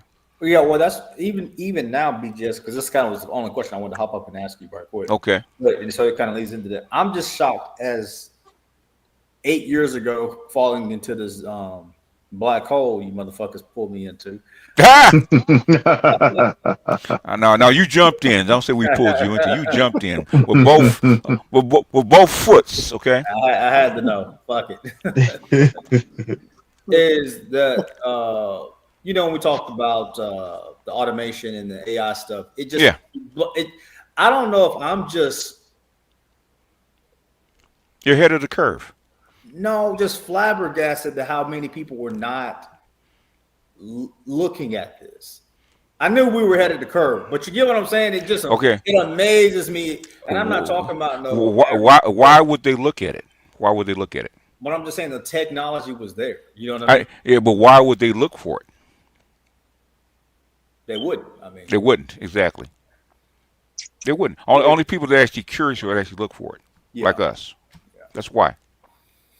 Yeah, I can see that. Yeah, because I'm just still astonished at how big of an impact they didn't think, these robotics and these AI systems were going to kick in. And I'm just like, yo, this was going to be a 1-2 punch right down the middle. You know what I mean? So, and then to fire out like, my ex-wife does, human resources. Mm-hmm.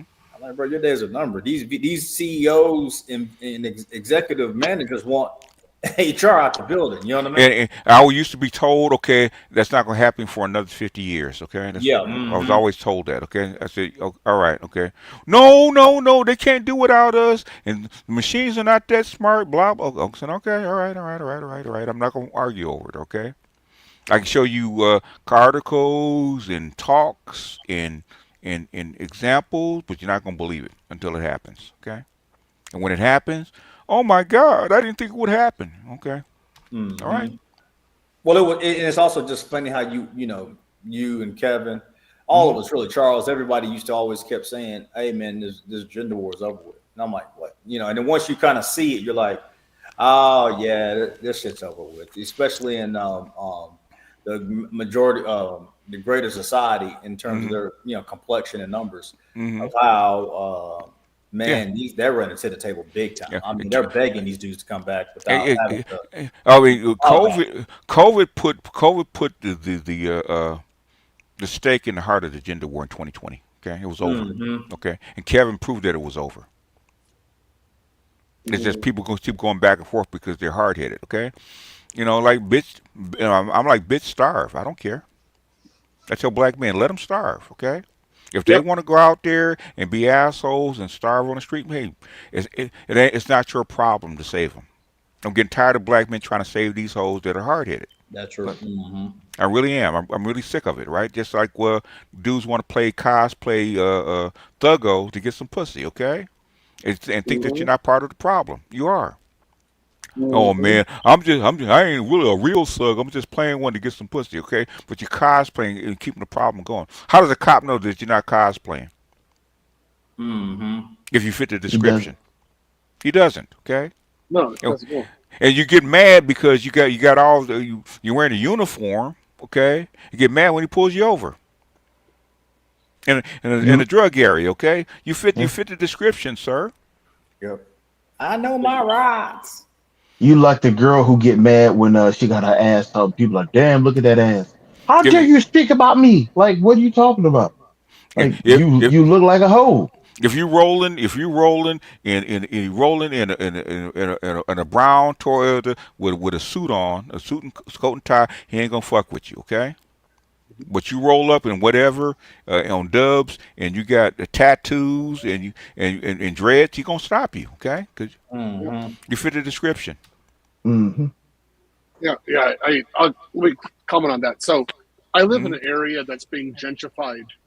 Oh yeah, oh yeah, South by Southwest. Shout out to them, okay? So there's shit, man. I'm up here in Pflugerville. So what's up, man? Okay, oh yeah, you're right down the street, yeah. So there's a lot of homeless in the kind of the foresty area. About 50% of them are black, and I actually live in an HOA, and I'm the only black person in the HOA.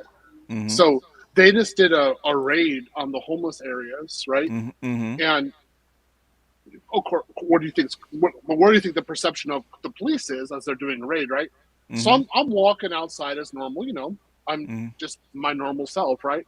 And I see the police, and first thing I do is I recognize who I am in this environment. They don't know who I am, and as I go next around them, I put my hands up, and I smile, hi, and they're like, "Oh, okay, you're from here." I'm like, "Yeah, I'm in the HOA." They're like, "Okay." Yeah. Right? And then they let me go. Yeah. But if I don't act that way, they're gonna think I'm one of the homeless guys, and they're gonna treat me as such. Yeah. Yeah, you're wearing a uniform, like it or not. Right. Yeah. So I don't got a problem with it. They didn't put a bullet in me. I'm good. That's the first thing I tell. Even the pro-blacks tell you that when police training, okay, your job is to make it home, okay? Yeah. Put your hands on the dash, keep your fucking mouth shut, okay? Talk to the cop like you got some sense and make it home, okay? Yeah. If you want to sue him. But ask for his badge number. If there's anything wrong, sue them in court. But make it home. No. Argue with the cop.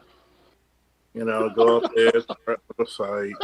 Nah, I gotta let him know how wrong he is. Real quick, you know what I'm saying? Run up on his car and look like you pulling something out your pants pocket, your waist, or your fucking pocket. Yeah. Get it at Jack real bitchy. Yeah. Yeah. Full of Muhammad Ali. I'm gonna show you how great I am. Like, okay, cool. And So my thing is always when a cop stops me, especially if I'm feeling tired, right? He rolls down the window. You know what you did, man? I have no idea. But guess what, man? You're trying to do your job. I'm trying to go home and get some sleep. Okay. So yeah. whatever it is, give me my ticket so I can actually go home. Just do So your like job and don't overdo it. Okay. I'm cool. so And when I nine was times out of ten, growing we will actually write you the ticket and say, "Hey, man, you have a nice day, but take care of yeah. this." Okay. So I'm growing up like on Mhm. my mother's white side. My mother's of course white, right? Mhm. So she would take me to see the white family, the white side, right? Okay. And this entirely white neighborhood. I'm the only black kid at all. Mhm. And I knew instinctively when I did this, Mhm. find a police officer and Mhm. introduce myself to him and let him Mhm. know who I am. Mhm. Mhm. So I don't get picked up. That's Mhm. the whole thing, right? And I Mhm. would just go up to police officers and say, I'm from the South. I'm from south of Illinois. Mhm. And I'm here for a little bit with seeing my family. They're like, Mhm. okay. Like, Mhm. we know you're gonna leave. I'm like, yeah, I'm gonna leave. And they're like, okay. That's it. Yeah, That's it. and they'll actually pass it along. Okay, that's the kid that's from south, down south, Right. or whatever it is. He's visiting his white family. Okay. Yeah. Yeah, yeah, Yeah. and that'd be it. And then I would just go home and everything would be cool. Yeah. And I knew to act that way, but Mhm. I had again black friends were like, "Yeah, we're gonna say this, that." I'm like, "You're not gonna make it home. Yeah. Like, Chicago police are gonna knock you out. Mhm. I'm not gonna like. I want to go home." Was it really that hard? When I was in Japan, like of course I did have the same tactic, right? Because I'm a foreigner, so I want to make sure everything is fine. And when I would Mhm. go there, they're like, "We know you're a foreigner. Mhm. We know who you are. we Mhm. Yeah, had your we knew your registration when you came here." yeah. Oh yeah. There was a kid a while back. I saw a video when COVID was going on, and he went to Japan, but he was from Chicago. Yeah. And the funny thing was, he said when he got there, he didn't know how aggressive he talked to people. Okay. And then Oh, eventually his brain clicked that these people are talking nice to him. Mhm. He didn't need to be so aggressive to them. And Okay. then he said, give it a couple more months, and it swapped again, where I'm starting to emulate the community that I'm in, the people I'm with. Right. Then he said he went home, and everybody was like, "Nigga, why you so nice?" Yeah. Yeah. That's true. Exactly, and that's You know true. what I That's mean? true. And That's he was true. like, "What you talking about?" He said, Yeah. "Nah, nigga, you acting right now. You too damn nice." Okay. yeah, This is the most cogent example of the one drop rule that I've seen in a while. I'm actually gonna play for you guys. Okay. And it's not what you think, believe it or not. It's a Latina woman with a half black son. Okay. hmm. Hold on. Unmute it. Latina woman with a half black son. Listen to what she says. Okay, and see if that's not you. My son is mixed, and I tell my son, you need to represent who you are. Just let people tell you what to do with your hair or make you feel some type of way, because at the end of the day, eres moreno, papito. In the beginning, when I was raising him, it was hard for my community because they wouldn't take him. They're like, oh, he's not Mexican. Mm-hmm. I have sitters that told me I can't take care of him. I don't take care of a black child. Mm-hmm. And since he's raised with me, he speaks Spanish, and he actually trilingual. He's learning a dialect and American Sign Language. I tell him the truth. In this world, you will always be a threat. Yeah. Porque eres moreno. Yeah. And you're going to be much more of a threat because you're going to be very knowledgeable about life in the system. And that is a threat to this society. Yeah. And he knows that, and he understands that. My son is mixed. Because you're moreno, because you're black. Okay. Okay. That's the one drop rule in action. Okay. Never forget it. Hmm. Theo can They actually won't relate to that. and they Theo won't can let you relate. figure. It doesn't matter. Okay. Go ahead. Okay, so for me, The I had an interesting daywalker. situation. Hmm. If I was by myself in a white environment, I had to act according to that rule. Hmm. If my mother was around, no, Hmm. because if anyone treated me as a black child Yes. instead of treating me like Theo, Yes. My mom would go into like Velociraptor mode, Mm-hmm. and like, you don't have to worry about him. You have to worry about me now. Mm-hmm. And she would just go after. Mm-hmm. So I was, let's say, the white people who knew me, who knew my mom, Mm-hmm. they just treated me as Theodore. Okay. It was never racial. Yeah. They knew better because they were horrified of my mom. Mm-hmm. So, okay. But outside of that, I knew I had to act in a certain way, and I was Mm-hmm. aware of that. Mm-hmm. Now, when I was in Japan as a child, Mm-hmm. I knew that I was bigger, I was stronger, I was more physically foreboding than other Japanese kids were. So I had to act in a nice way and listen to them because they were scared of me sometimes. And as long as I acted that way and I was very open and carefree, the Mm-hmm. Japanese kids loved me. Mm-hmm. And it was fine. We got along. We played soccer and Yeah. do kendo and things like that together, and it was fine. Yeah, you're a foreigner, but the thing is, there's not enough of you to actually cause a threat. Okay. Right. And once you adapt to the culture, they accept you. Right. Yeah. Yeah. Yeah. That's where the real threat of something happening to I me think is they here. dislike white people when they dislike black people. I really do. But that's just what I think. Okay. You're correct. You're correct. It's a love because, hate. No, if you've been bombed by a certain culture, bomb. yeah, that will change your mind. Okay, about how you feel about Mm-hmm. Chinese is the same way. Philippines are actually the same way. Okay. No, I get what you're saying. Like, they definitely do like black people more than whites. But like, if you think about it, the best ally of America, for the past 70 years, has been Japan. Why do you think that is? Because we bought the shit. We've Not by choice. well, it's not. That's part of it is the bombing, right? But No, it's no, no. also Who maintains the power, and who are they really America. afraid of? More than China. America. China. They're afraid of China. Who's keeping China off of Japan's ass right now? America. They have no choice. They don't like them, but they have to put up with them. Yeah, they're very practical. If you want to know who really wants to get in Japan's ass, look at China. Okay, they really want to get in Japan's. Oh, they really want to get in Japan's ass. They really do. They got a 100-year debt. They want to. WWE. Oh, they were like, oh, Yep. Oh, we gotta kick the shit out. And Korea's right behind them. Okay. Yeah. Oh yeah. Japan did not make friends in that part of the world. Okay, they didn't. No, that's very true. No. The only thing I get when I travel afar, I get asked 2 questions. Actually 3. What sports team you play for? Mm-hmm. Yeah. You look like that. Yeah. Are you a pro wrestler Mm-hmm. or UFC fighter? Yeah. I wonder why. I'm like, nah. I just fuck with people. I'm here for a science project. Mm-hmm. He walks around in board shorts. But you wear the uniform. No, Charles is a big ass nigga. That's the uniform. I mean, he's not just big; he's muscular. Okay, he wears the uniform. No doubt. You'd be like, that's Charles, what you benching these days? I don't know. still in the 4. So I'm gonna try to go into the 5s. I'm trying to catch you, bro. I'm trying to catch you. Where you at? Where you at, Mike? 385. You knocking on the door.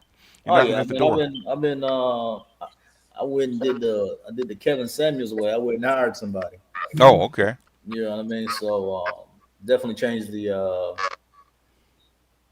It's just different when someone's telling you where you're messing up at. You know what I mean? Where you think you got to figure it all out. So. It's called a coach. Yeah, that's what his job is. Yes. Like, it was funny because we had some college football players. I'm just coming in there and I'm like, got this big old coat on. Mm-hmm. And I'm like, you don't mind if I cut in with you guys? And they're like, yeah. You know, you gotta be careful. It's a little heavy. I said, okay. So I just take my coat off, put it on the floor. You know, they had about 315, 330. I get up 10 reps. I was like, all right, that's a good warm up. Let's go.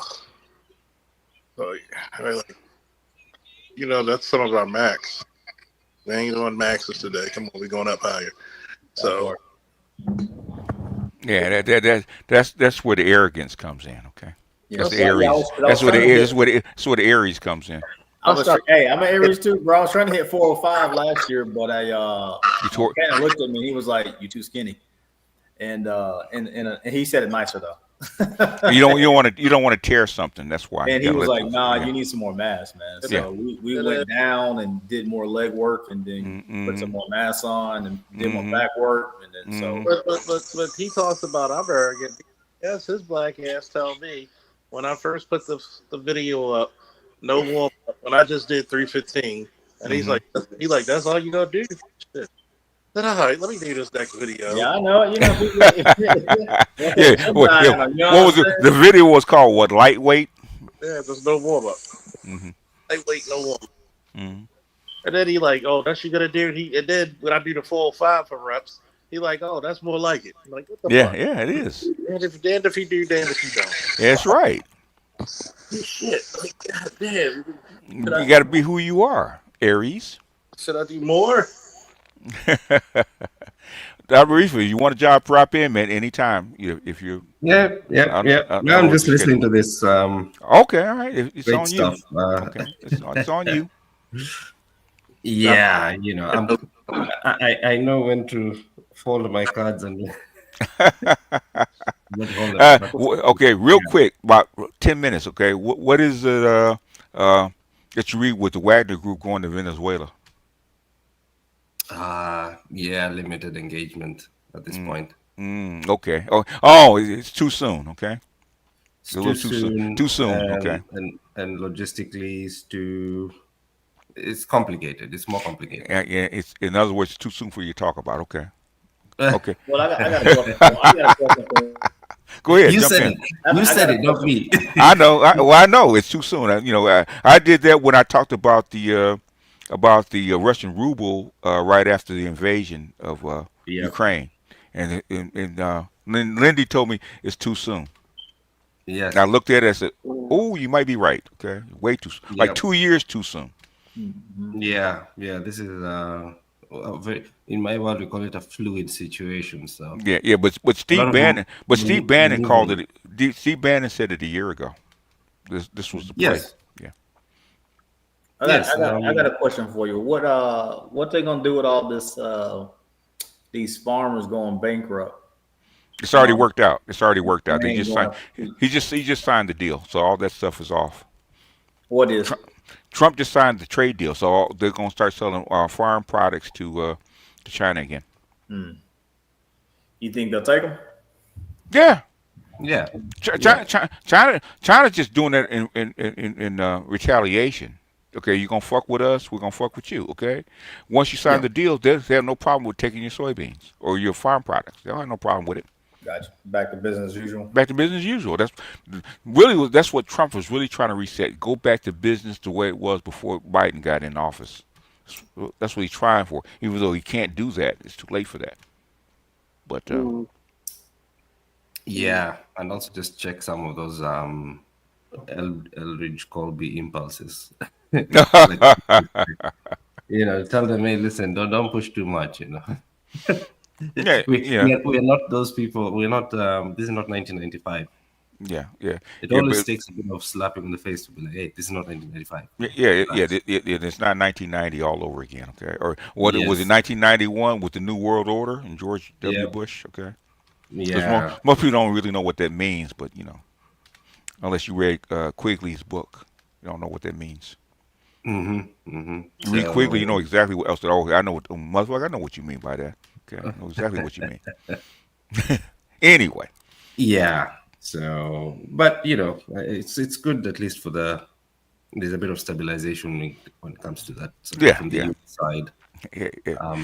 We a little bit. So we knew that eventually Trump would bend the knee. Okay, it is what it is. Because Trump knew that they didn't have the cards to actually put all that stuff into place without totally wrecking the American economy. Yes, and Bassett, as you know, is a very well-known figure. Yes. The Chinese hate his guts. Specifically, they hate. talk about Soros. They hate Besson with a passion. Okay, that's how they dislike Besson. They really do. Yeah. So this was very personal in some ways, Yeah. Oh yes, much. yeah, as you know, at that level, there's room for emotion and there's room for a bit of rationalized emotion. That's what I like to call it. I was listening to this Australian, I forget, a journalist, I think it was, right. He was saying that Trump won and China bent the knee and they're still the most powerful, on the planet and stuff like that. I feel for Doc. Okay, he has to put up with this on a daily basis. Yeah, because because I live here anyway, so that's normally your first port of call before you even reach out. At this time, I actually stayed away from, from the APEC because sometimes it's good to, with these kinds of events, like unlike the SEO where you want to be in there. Okay. This one, it's easier to step away because of all that noise. There's normally too much noise. So, with protocols, particularly with the kind of rushed arrangement that this one was, it wasn't like organized in 6 months ago. You don't have 6 months, 1 year lead time. So you're like, okay, let the principals do their thing, and then you step out, and then you can actually start to process the information as it starts to trickle out. So yeah, there was a lot of like Australian commentary being like, "Oh yeah, we are reasserting ourselves. We're pushing back against Chinese aggression," because that's the narrative, And it's just a very interesting way of thinking, but it's not new, as we know. Australia is basically just another Britain on this side of the world. Yeah, and they're isolated because it's going to take a while for people to actually get there to actually help them out. They're scared. They're scared, yeah. Not enough people, not enough resources, and not enough help. Okay. Against the hegemon. But also, for Australia specifically, there's a very cultural component because they've never really seen themselves as Asian, right? No, they haven't. So it's almost like you take a slice of France and then you drift it off to somewhere near Brazil, right? So there's always been that sort of element of being a misfit. And, they don't have the numbers, as you know. So Indonesia is just here. There's that fear of yellow peril. They like to call it that way. So, a lot of their thinking, worldview is shaped by that sort of fear, that sort of cultural fear. So it's much easier for them to embrace or ingratiate themselves with the American side, not only from like a political security side, but also from a cultural side, as Anglo-Saxon thing, which is very heavy here. So it becomes very interesting whenever these kinds of things happen, and China starts to push back its aggression. Australia sends all this aircraft up there. It's all for defense. Yes. And things like that. And that dependency makes them very uneasy because of that idea of, the superiors should not be dependent on the inferiors like that. So it's a very interesting dynamic, which means now you have to do emotional labor pretty much. You do. For the most part, because they're not going to listen to strategy. They're going to listen to, common sense geopolitical maneuvering. It's more about dealing with emotion for the most part. So, I always carry the Bible and the Quran or something just to be like, God, give me strength and language to deal with that. Go ahead. I was going to say, I was in Australia a few times, and my best friend married an Australian, and my mother remarried an Australian, so she actually died there. And I was surprised to what level that they were worried about the rest of Asia, and particularly with an invasion. Yes. And I'm looking at them and I'm like, you are aware that our aircraft carriers are like kind of just floating around the sea, like we have our jets in the air. I think you guys are okay. Like you should worry about kangaroos more than the rest of Asia. But they're really worried about it. Yeah, and it's it's a manufactured fear to some extent because you're right. Australia is pretty very much within the American defense camp. Right. So number two, the Asians they're worried about generally are not really interested in invading Australia like that. No. You know, because your immediate neighbor are the ASEAN countries, right? Those ones are not interested in invading Australia, right? In fact, it's funny because Australia has a high affinity for, like, they always talk about, the Japanese quite fondly. But, it was Japan, all those years ago, of course, that, had that sort of forward military presence, aggressive military. But that was a different age and time. So, but the key thing when they say Asia, for them, is the fact that they are so dependent on the Chinese. Mm-hmm. And the Chinese are basically refusing to play ball. They are not playing their role. And so it's making them very anxious. What is their role with Australia? What's their role? No, when I say their role, it's like you do what. Oh, you're subservient to white people. Okay. Yes, yes. You give us cheap goods. We tell you what to do. Yeah. Yeah. Because they want to sell so many of their products to China. Like they have raw materials like crazy. They got agriculture. Yes. So they're just trying to sell it as much as they can to Asia. But at the same time, I mean, how many of their men are married to Asian women in the area? When they go on vacation or holiday, where are they going? Bali, right? Exactly. Or Thailand, yeah. Thailand, right. Yeah. To the Philippines. Singapore. The Philippines. Philippines, yeah. Right. Yeah. So they're like, I was like, why are you guys worried? Because you're so like kind of integrated with them. They're not going to do anything. So so China might say, we want this quantity at this price. Give it to us, and okay, fine. That's what China said. It's because white men think that they are the boss in this equation. That's why. Yes. Oh, yeah, they're not the boss. That's for sure. They're not the boss. That's the same thing. That's what's going on in Europe right now. Okay. Yes. Trying to impose themselves on the rest of the world because we lead. We're the boss. Okay. Yes.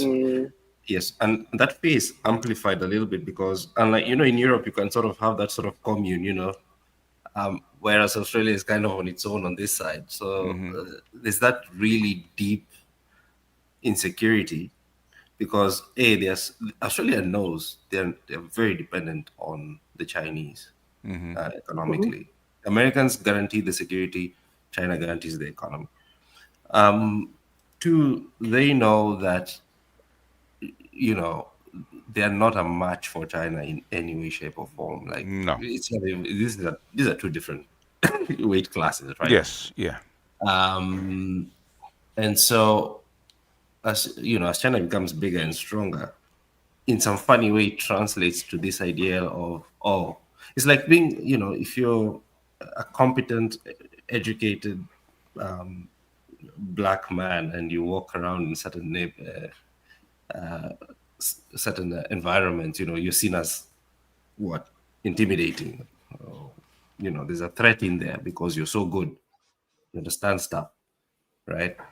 And if you're operating, let's say, in a status quo where you're definitely in a minority or something, people don't like that. They like to dumb down. It's kind of the same kind of situation with China. It's too big. Oh, it's incompetent.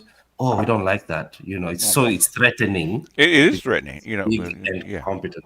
But the Chinese don't necessarily move like that across Asia.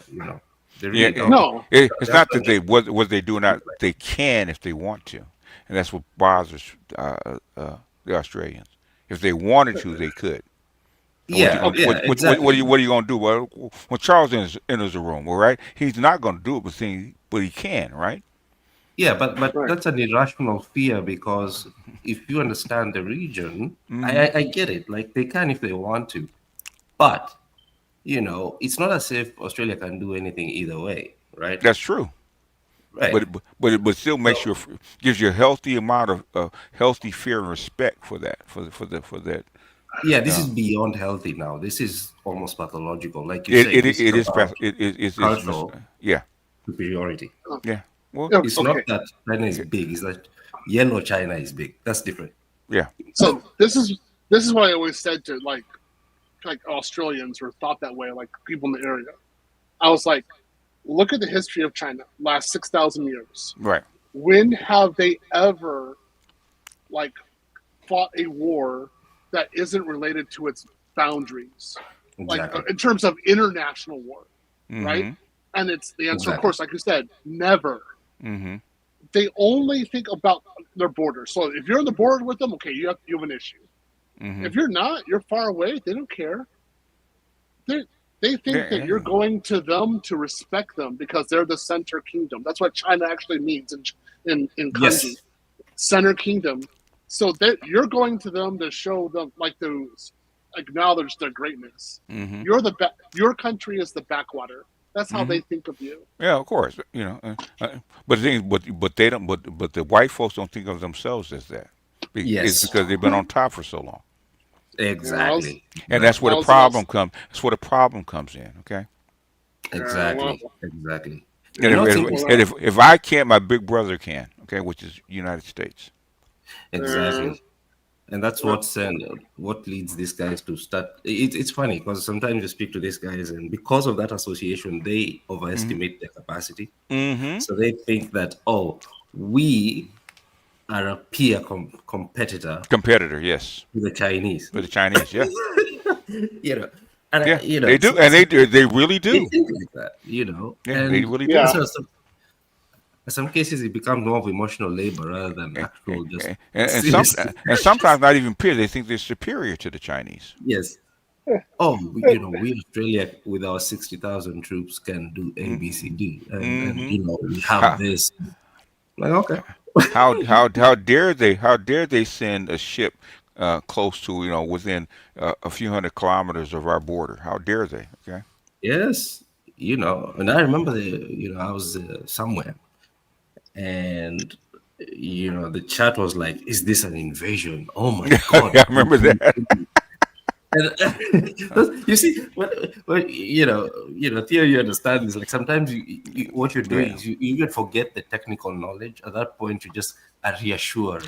But they're thinking, what would a white country of that size do to me if they were white? Okay. Oh my God! Okay. Yeah. So. It's something. When it comes back to the answer, if I were them, I would do X, Y, and Z. So they might do X, Y, and Z because I would do it if I were them. Exactly, they think that way. They think that way. They do. That's why they love Mearsheimer when he comes in and tells them. Mearsheimer is coming and telling y'all ain't shit. That's what he basically telling them. Okay, you're not a peer competitor to China. Stop. Okay. But you know what's that's funny? That's what I thought too. I thought they were backward compared to China.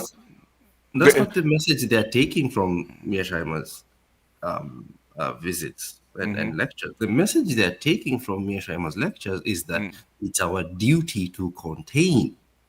And we have the ability to contain. That's why whenever he comes, like what they do is they use him as that sort of central intellectual source to justify sending those military aircraft, etc., to the South China Sea. Yeah. So the other day, just before the summit, you saw what happened when some, some Chinese jet, released those flares. I don't know what they're called, and basically scared off an Australian surveillance aircraft. Oh yeah, I remember that. Yeah. Oh, aggression! No, aggression. Yeah. They'll let you know. They'll let you know you're getting too close. Yeah. Yeah. Yeah, and they'll go like, well, Mishima says the Chinese are gonna be so aggressive, and so we must do this. Like, that's not. Oh, Jesus Christ! And we are realists. What do we call it? That messianic view? Yeah, messianic, yeah. And Mearsheimer, Yes. I love him to death, okay, but he's still what? Yep. White. He's still white. He's still white, okay. Exactly. So I take my realist white realist military guys with a grain of salt because they're still Yes. white, okay. They're still white, precisely. So You, that's the the, message the, they come right up to the edge of saying what it is and they pull back. Other is your membership in the Council of Foreign Relations. We're like, hey, what do you say? So yeah, so that's the message they take, and so they keep sending these assets up, and you're like, oh, we're doing this, and that, and I'm like, you're not even close, but they can't register that. They know, but they can't register it. It's still difficult to emotionally accept. So I've become an emotional nanny whenever I'm in this side of the world. Hey, I know you said, oh, just put another zero at the end of that at the end of that total, and we'll be fine. Yeah. Yes, of course, of course. This is fair work. What is it? Fair work. Fair compensation for my my labor. Yes. Yes, absolutely. Yeah, I didn't sign up to be a nanny, but I've had to go to. Yeah. Well, you child. had to go to training. You had to take care of white elites, man. And make them feel better about themselves. Okay. I can tell you the solution to your problem. Okay. I can tell you what's going on and how to think about things. Okay. Yeah, in a non-aggressive, yeah. and accepting. Kenyans are very good at that shit. They really are, man, about being non-aggressive and soft talking and stuff like that. Yeah, they really are. BGS, he is from the land of magical Negroes. Yeah, he is. Oh, he is. Of course, he is. Most Kenyans are, man. Believe it or not, they'll chop you to death if you actually piss them off. But things in the meantime, okay, they're very welcoming, very humble, and very soft-spoken. Okay, but if you piss them off, okay, chop, chop, chop, chop, chop. Okay. Oh, well, it is what it is. Nee. Okay, it is what it is. Yes. Don't get it twisted, okay? The Mau Mau is still in lore in Kenya, okay? Yeah. They don't. Well, the British know that. The British know that. Yes, they do. Okay. Yeah, but yeah, it's normally interesting. When dealing with these kinds of things, like what happened there. So they'll have all these headlines, they're the summit. Oh yeah, we stood up and this was good. I'm like, okay. Yeah. The good thing with the Chinese, they also understand it. They'll let you talk. Yes, they'll let you talk, but as long as you adhere to the contract, we'll let you talk. Okay. Yep. We're not bothered with posturing and all that. That's fine. No. They actually want to conduct their business in silence anyway. They don't want to posture. Because posture makes you a target. Yes. Yeah. Well, the Australians found out, all the Chinese did is just say, okay, we're going to turn off the barley, lobsters, and that's it. And everything went haywire. And we will take your soybeans and we'll take your farm products. And I said, but you have to, we have to allow certain things into your country. So the thing we won't know the full extent of it until like after a year. Yes. Because the devil's always in the details. So basically, the numbers don't lie. They already know they overtake us. Okay. They know it. Okay, and then you have people that know it, people who will actually admit it, and people that they actually lie to. Okay, some people know won't accept it. Okay, just like Europeans won't accept it. We're not going to ship any wafers to China. Okay, you're not going to get any chips back then. Okay, called national security, but you actually ruin your own automotive market to actually do that. Yeah, to actually had a guy back in the day, older white gentleman, and and just talking to him about China's influence in Africa. And Yeah. nah, man, that place is not going to be developed for another 50 years and blah blah blah blah blah. Yeah. Yeah. You know, and it's just you look at him and you're going, okay. Yeah. Oh yeah. Yeah. You know what? The thing is, okay, and it took a lot. You know, it took a lot of luck and a lot of talking to the Chinese, because the Chinese are scared of Africa. They really are. They're scared of them. Well, Africa is what Carol Quigley said about China. Don't let them in the circle. Yeah, don't put them in a circle, right? And Africa, I say, in other words, nobody wanted to put Africa onto the on ramp to the freeway. Okay. Yeah. They want to block it, but China had to. Okay, had to open up that on ramp. Okay, and once you open up that on ramp, guess what happens? Okay. Yeah. Eventually. Okay. And then them doing shit like what they did in Ukraine just to accelerate the whole process, like at warp speed. See, I looked at them and said, "You dumb motherfuckers." Okay, y'all. I said, "I can't believe you guys are this stupid." I could not. I mean, I was holding my head. I can't believe y'all this stupid. I couldn't believe You know it. what? I was having a glass of something nice when that happened. You know. Well, they are. And you think you think Vietnam was bad? Try Venezuela. Oh yeah. Oh, and think about trying to get these white boys to go fight it. Shit. And the thing is, what you did was make the Chinese come out and say we actually has to come out and start supplying these people with weapons publicly. Okay. Yeah. You just open up another door. Yep. Once you do that, once they open the door, okay. South Africa, what do you need? Kenya, what do you need? Okay. Terrore, what do you need? Okay. You need hypersonics. Okay, fine. Just open that door. Now what you gonna do? Especially with Torrey having that rare earth mineral that 80% of the world uses. Or the thing is, even Niger with the uranium that France lives off of. Okay. The thing is, China did not want the reputation of being an arms seller. Okay. They didn't want that. Yeah, okay. yeah. But once you went after Venezuela, they had to step in. Okay. Okay. Yep. Now we got to step in and bring hypersonics and missile killers and air defense and troops into Venezuela, into your region. Okay, which they didn't want to do. Yes. I said I cannot believe you guys are this stupid. Okay, I really can't. It bothers me. Yes. Who's running the asylum? The Joker's still running the asylum? I thought Biden could only do some bullshit like this, but I guess not. Anyway, you know, it's like two sides of the same coin, because the underlying the core ideology is the same. It's like it wings is of a bird, isn't it? It is. Yeah, basically, the structure is still the same, right? Because the reason that the Ukraine war hasn't ended is because the Congress won't let it end. Yes. You look at what's his name? Graham. Okay, Lindsey Graham. Oh my days. Yeah. Okay. I don't care what Trump says. We're not going to end this supplying supplying what you call it with weapons. Okay. Congress actually overrides whatever Trump says. Okay. Okay. You can say we're not sending them. Guess what? Congress say we're sending them. Guess what happens? They have to go.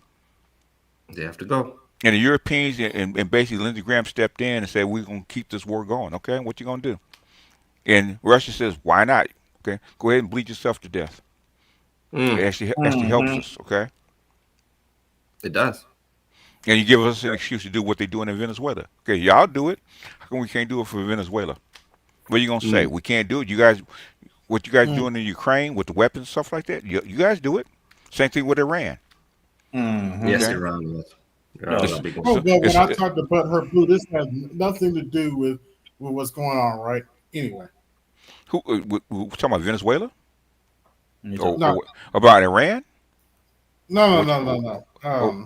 What? When Biden messed up last time, and it said, "Oh, it has nothing to do with the American economy. It's not going to affect the American economy." Okay, bro. Oh gosh, that's what gives me headaches, man. When people say stuff like that. Okay, I said, where do you guys get your information from? because you're pulling it out of your ass, okay? Putin and Xi said the exact same thing. They said the American dollar was not under pressure. We're actually happy with the system, okay, until you did this bullshit. They said that. Yeah, because everybody's making money. The thing is, it's too much trouble to actually overthrow it, okay? It's too much trouble to actually open up a whole new parallel system and make sure that it works and actually trade wars to actually go back and forth, okay? Let it sit actually the way it is until it actually peters out, okay? They're comfortable with that until you did what? I'm going to overturn the whole table. Okay, all right. Now we got to do it. That's what happened. They're getting ready to do more with Venezuela if they actually do it. I hope they don't. I hope they're not dumb enough to actually invade or try to invade. I hope they're not. But things I hope not. I've given up all hope on white people doing rational shit. Okay, I've given up all hope. You too, Doc.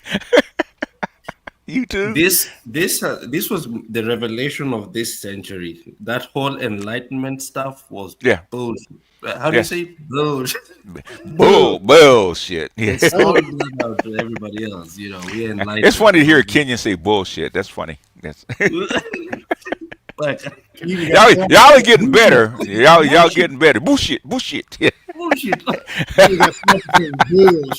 Yeah. Anyway. Yeah. Yeah, all that stuff is just no. That enlightenment, rationality. We are the ones who know what's best for everybody else. Yeah, no. Yeah. Everybody else is almost like more rational. Yeah, it's like y'all still the same people you were 1,000 years ago. Okay, y'all ain't changed. BJ's. Yeah. So BJ's, the tariff thing, is it over? So we were still. It's over, man. Oh, so when he started in what, January?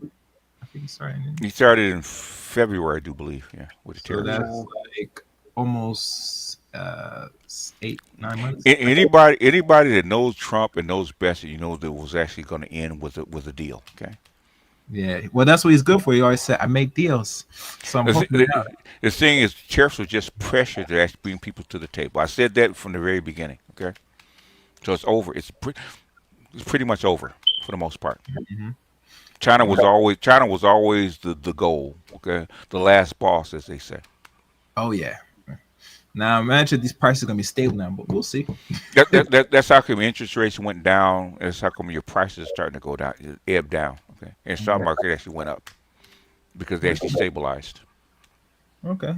So everybody, no more talking about Trump until next year or two. See what No. You still got the lockdowns. Or it's not lockdowns, but the you mean the government shutdown? The government shutdown. You still got WIC. I think they're gonna lift that by first week of November. I doubt it. Really? No. Okay. No. No. What makes you think so? I just take an educated guess. No. You pulled that out of your ass, sir. Give me the education part. I said I just gave an educated guess. That's not educated. That's pulling out of your ass. Give me educated means you have information. Where you get it from? So you want chaos? They're not in session. They are not. They're not even in Washington. They can't vote. Like I said, that's just my guess, but it could be wrong. Okay, it's your guess, but it's not an educated guess. Okay. Nobody knows. They could do it tomorrow. Okay, they really could have an emergency session and do it tomorrow if they wanted to. Possibly, but I said, nah, I doubt it. We don't know. We don't know. So I think they want the people that really depend on it and no. This is a political power play. They don't care. Let the bodies hit the floor right now. This is to prove a point that these Democrats are crazy, or whatever agenda that they're on. There's a push pull going on in DC right now. It's a power play, and they're willing to actually sacrifice some people to do it. I don't know what the insiders are saying about it, but I might have to look at C-SPAN and see what the insiders are actually saying about this. The federal judge ruled Friday that the Trump administration must. Yeah. Good luck with that. Okay. So how could a judge's ruling, right? Okay, but where does the money come from? It's an emergency fund. That's a good question. Where's The the money? Congress spends the money, Yeah. right? Yeah. So what Or is the judge doing? in other words, it's an emergency contingency fund. BJS, what was the longest ever in government shutdown in American history? I What was think the it's longest? like 2.5 months. Oh, okay. And we're like a month in now. Yeah. Not even that. Not even that. I think it started what, the first week or second week of October. Yeah. Yeah. So we're not even a month. Oh yeah, in we're yet. not a month. No, we're nowhere near month. Okay, so yeah. You think it's possible they want to break that record? I don't know. We don't know. They said until 2026 rolls in, saying we. I mean, there's a drop dead date, but it's quite a while. I don't know. I couldn't tell you. There's too much speculation about people guessing why they're shutting down, and I said we don't want to speculate why they're shutting down because this could be many things. You can't say it's because they want to cut the Medicaid or whatever the stupid shit that you hear people talking about. It don't make sense. That's not why they shut down. It's something more. It has nothing to do with economics. It has everything to do with power and perception. Okay. Perception, yeah. Right now, it has nothing to do with economics. Okay. It is truly a power play, that's for sure, because getting people all. It is a power play between the Democrats and Republicans. The two wings of whatever's underlying them. Okay. That makes that bird wing that fly. One wing, left wing, right wing. Come on. You know what I'm saying? And you know what's funny? A lot of people said that there's like AI generate of a lot of black women that's on their little TikTok say they're gonna steal and stuff. And I said, I don't know about the generate AI shit about people creating faults. I mean, the thing is, that's what I don't like about AI generated videos is because they can portray false shit. And the thing is, why would they do it? Okay. And that's my thing, because I know it's very advanced, but I say that advanced at that point, I say that's scary as fuck. And women saying it and them actually doing it are two different things. Okay. That's what I'm saying. Unless you see them do it, then it's different. And a lot of people say, well, certain stores are going to shut down because they don't want to risk. Listen, no, the stores are not going to shut down. Unless they actually do it, then but they're not doing nothing. The doors won't shut down unless something's actually going on. Exactly. I don't know where people get the information from. Like these people. Same way you got they actually going to end the impasse. Okay. Mm-hmm. Educated guess, right? That's where they get it from, okay? The exact same place, okay? And it definitely gonna depend on what state you in, because they're not playing that shit here in Texas. Nope. No, there's no. They got guns, man. But I don't care how many guns you got. If 100 people walk in and steal, you're not gonna stop them, okay? Okay. All you can do is shut down a store. Yeah. Hey, Phil, you're in Texas still, right? For now, right? Yeah, I'm in Austin. Okay. Yeah. Yeah. Very much red over there. Very much red over there. You know what I'm saying? They call it East California here. Okay. And don't let them liberals in Austin fool you. Them niggas carry too. Everybody, you better carry. They carry. Everybody. If one person carry, everybody got to carry. Okay. Yeah, make sure your handgun, your revolver. No, you don't want to get. It's like the American Express card, right? Don't leave home without it. Mm-hmm. That part right there. It's not to actually to hurt you. It's actually prevent somebody else from actually taking a shot at you. Okay. Look what I got. I got one too. Okay. I got a nice shiny tool. I got one too. Now what you want to do, partner? Okay. Well then. Yeah. We're very nice here because we don't know who's packing. Yeah. So, that part. Infecting Texas too. God damn it. Yeah. So yeah, I'm expecting a little bit of issues probably the next week or so here because there'll be some areas where people don't have food. I think Houston will be a worse situation. Yeah, thank God I ain't in Houston. Yeah, that part. Yeah. Houston, Dallas, yeah. El Paso, yeah.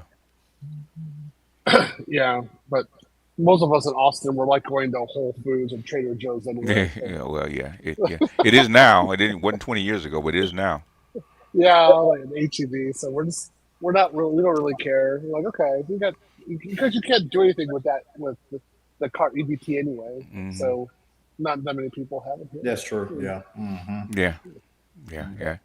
Yeah. From Burning Man to Austin. Yeah. Interesting transition of the past 25 years. Yeah. So I want to see what happens because I mean, my friends in Illinois are freaking out about this, Yeah, well, right? I guess so. Yeah. And I tell them like, well, why do you depend on the government so much? Like, what's wrong with you? And I tell them that I was homeless in 2011, Mm-hmm. and Okay. that I was offered welfare and EBT, and I said no. Okay. It'd be better for me to have nothing and starve, or eat out of trash cans and be homeless, Mm-hmm. and learn how to change my life, which is what I did, Mm-hmm. than to become dependent on the government. Mm-hmm. And I did, I've got a few $1,000,000 in my trust fund right now, right? Mm-hmm. And I have friends who are last 10 years, they haven't changed anything, Yeah. right? Still dependent, still the same thing. And I straight out told them, I said, if you lose your EBT, I don't have any mercy for you. Yeah. Got no. And Because I don't feel sorry for you, my dude. yeah, because I didn't have any help when I went through my horrible situation. Mm-hmm. And I changed. You haven't changed. You're just still the same lazy slacker that you were 10 years Yeah, ago. of course. Yeah. So you don't deserve food. Like, why is it that you think you deserve food? Why do workers and people who work in food industry, why do you deserve their labor? I don't get it. You've been in Japan too long, man. You're not liberal enough. Okay. Yeah, because that's what the Japanese would think. But Yeah, BGS, exactly. BGS, he doesn't sound like an Austintinian. No, he doesn't. Yeah. So the people are working, right? So you're not entitled to that labor. Yeah. So you need to go work in exchange for labor and actually show respect for other people's labor. But the thing is, rich people can't steal if that was the case, okay? True. In Japan, they cut your head off if you steal from the society, okay? Ooh, yeah, so good. Same thing in China, okay? You can't steal too much. Yeah, it's not good. It's not good look. Mm-hmm. Yeah, that's what they said about the mortgage crisis, right? How come these bankers are actually still alive and breathing? Okay, I don't think they will be this time around. Who knows, man? It's a liberal country, right? China said they've been shot in the head on camera. Okay, they wouldn't be here. The only thing that saved them was Obama. Because they were going to throw all that stuff back, but Obama said, "Give us him, we'll actually think about it." Okay. As much money as y'all stole, you better give us something, okay? Yeah. And what Obama said, I'm the only thing between you and the pitchforks right now. That's why the bankers love him, give him the Nobel Peace Prize too. Yeah, that's probably why them niggas bigger than building out them damn bunkers. Yeah, they did, and also the people don't realize a lot of kids who are out of work got their health care through Obama by extending the parents' health care to the age of 26. Okay. Yeah. Well, because my kids didn't have the jobs that could afford health care. Like both my babies were actually born through my baby mama's health care. Okay, they wouldn't have been because it was the old system cut you off at actually 18. Okay, but he extended it. So he did a lot of good stuff. There's some things he didn't do that so well, but he did a lot of good stuff. I paid for my own health care when I was 18 years old. Yeah, well, you weren't part of that. But the thing is, so they're putting so many people out of work, okay, and the kids who are just coming to be 18, 19, 20, right, okay, didn't have a job, have no health care. Well, let them be on their parents' health care system. I don't get that. I do. It actually worked.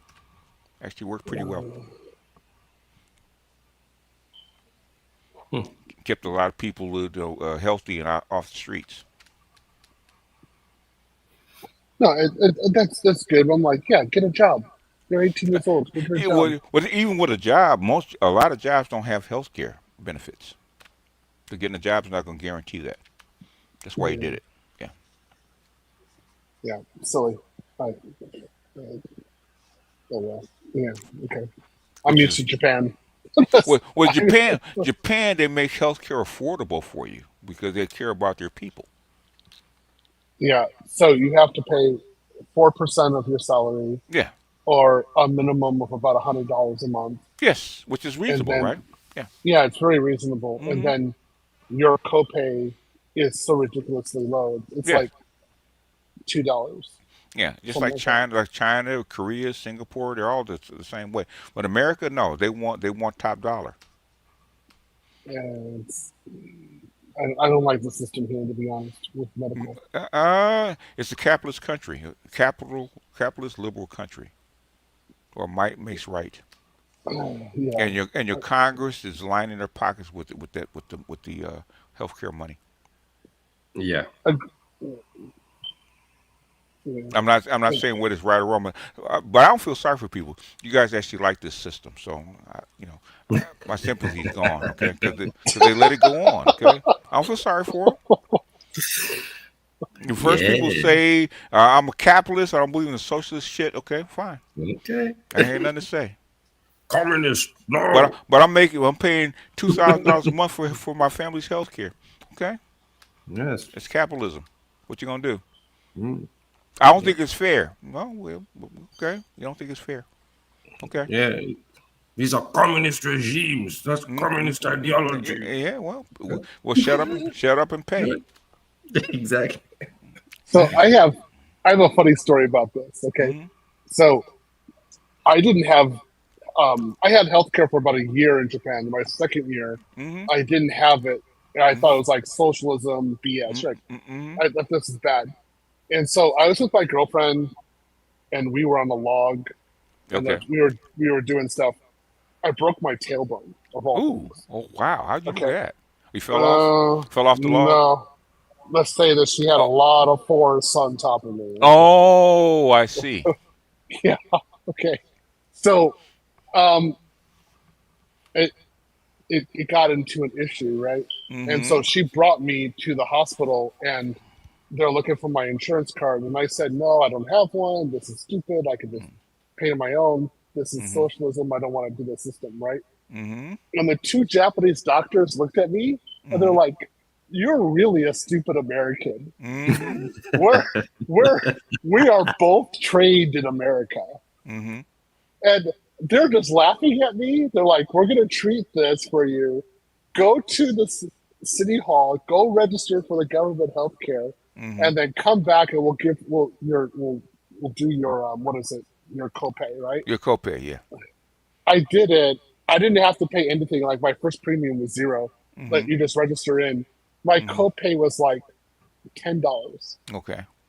And my fiance, she was looking at me like I was nuts. The Japanese doctors thought I was crazy. They were probably laughing. Okay. Yeah, they were laughing. They were laughing in front of me. Like just straight out in front of me. So I learned my lesson. I was like, okay. And you're and you're black on top of that. Okay. Yeah. They thought I was just stupid. But I learned my lesson, did everything the way I was supposed to from then on, and I was always straight. So, and this is a funny story. I don't know why I was so stubborn. I just was. Yeah.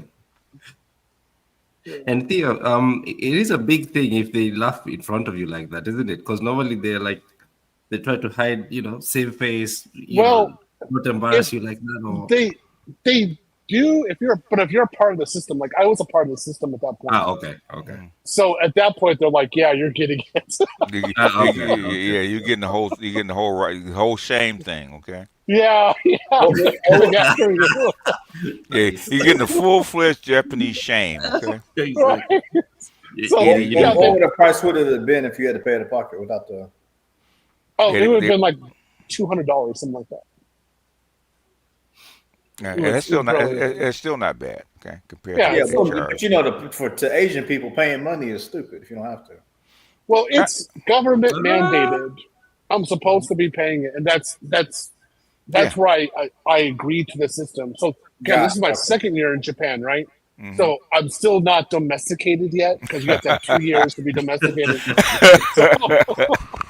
So this is why they looked at me like, you understand our system, but you're just being stupid. We understand. We were in America. You're being a stupid American. Okay, ha ha.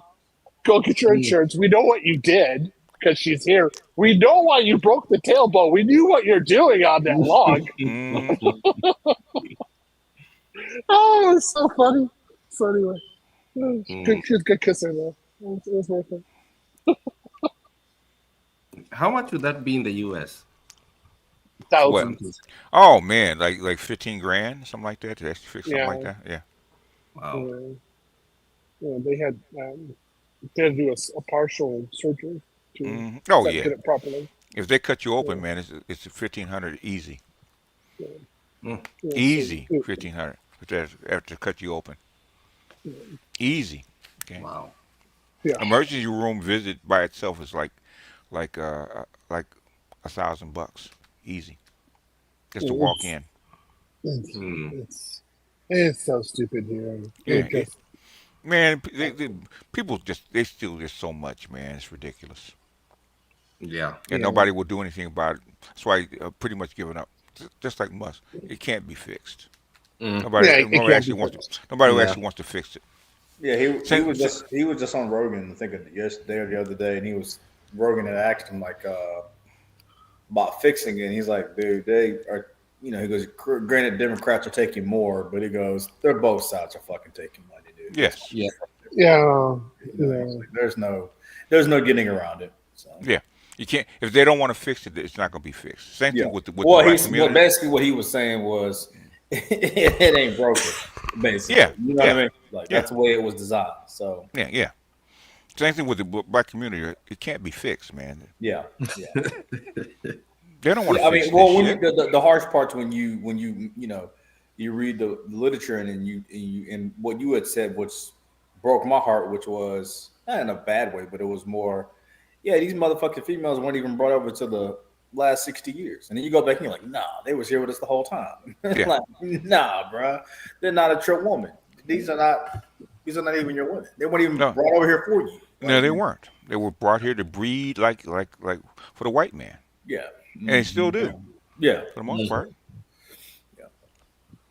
But that not really heartbroken, but it also can bring you peace. You know what I mean? So I mean, I'm a Gnostic, man. At this point, I don't care. Whatever the truth is, okay, it is what it is. I'm black pill to the gills, okay. If it's the truth, it's the truth, right? Same thing with the Jamal Thomas actually said that, man, a couple of days ago. Said we're all just widgets in a big machine.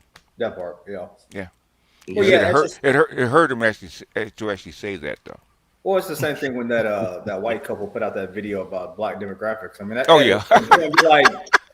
I mean, well, of course we know we're dying. Like, I mean, we're not. You know what I mean? So. And your women don't care. And they don't care. Yeah. Mm-hmm. They don't give a shit.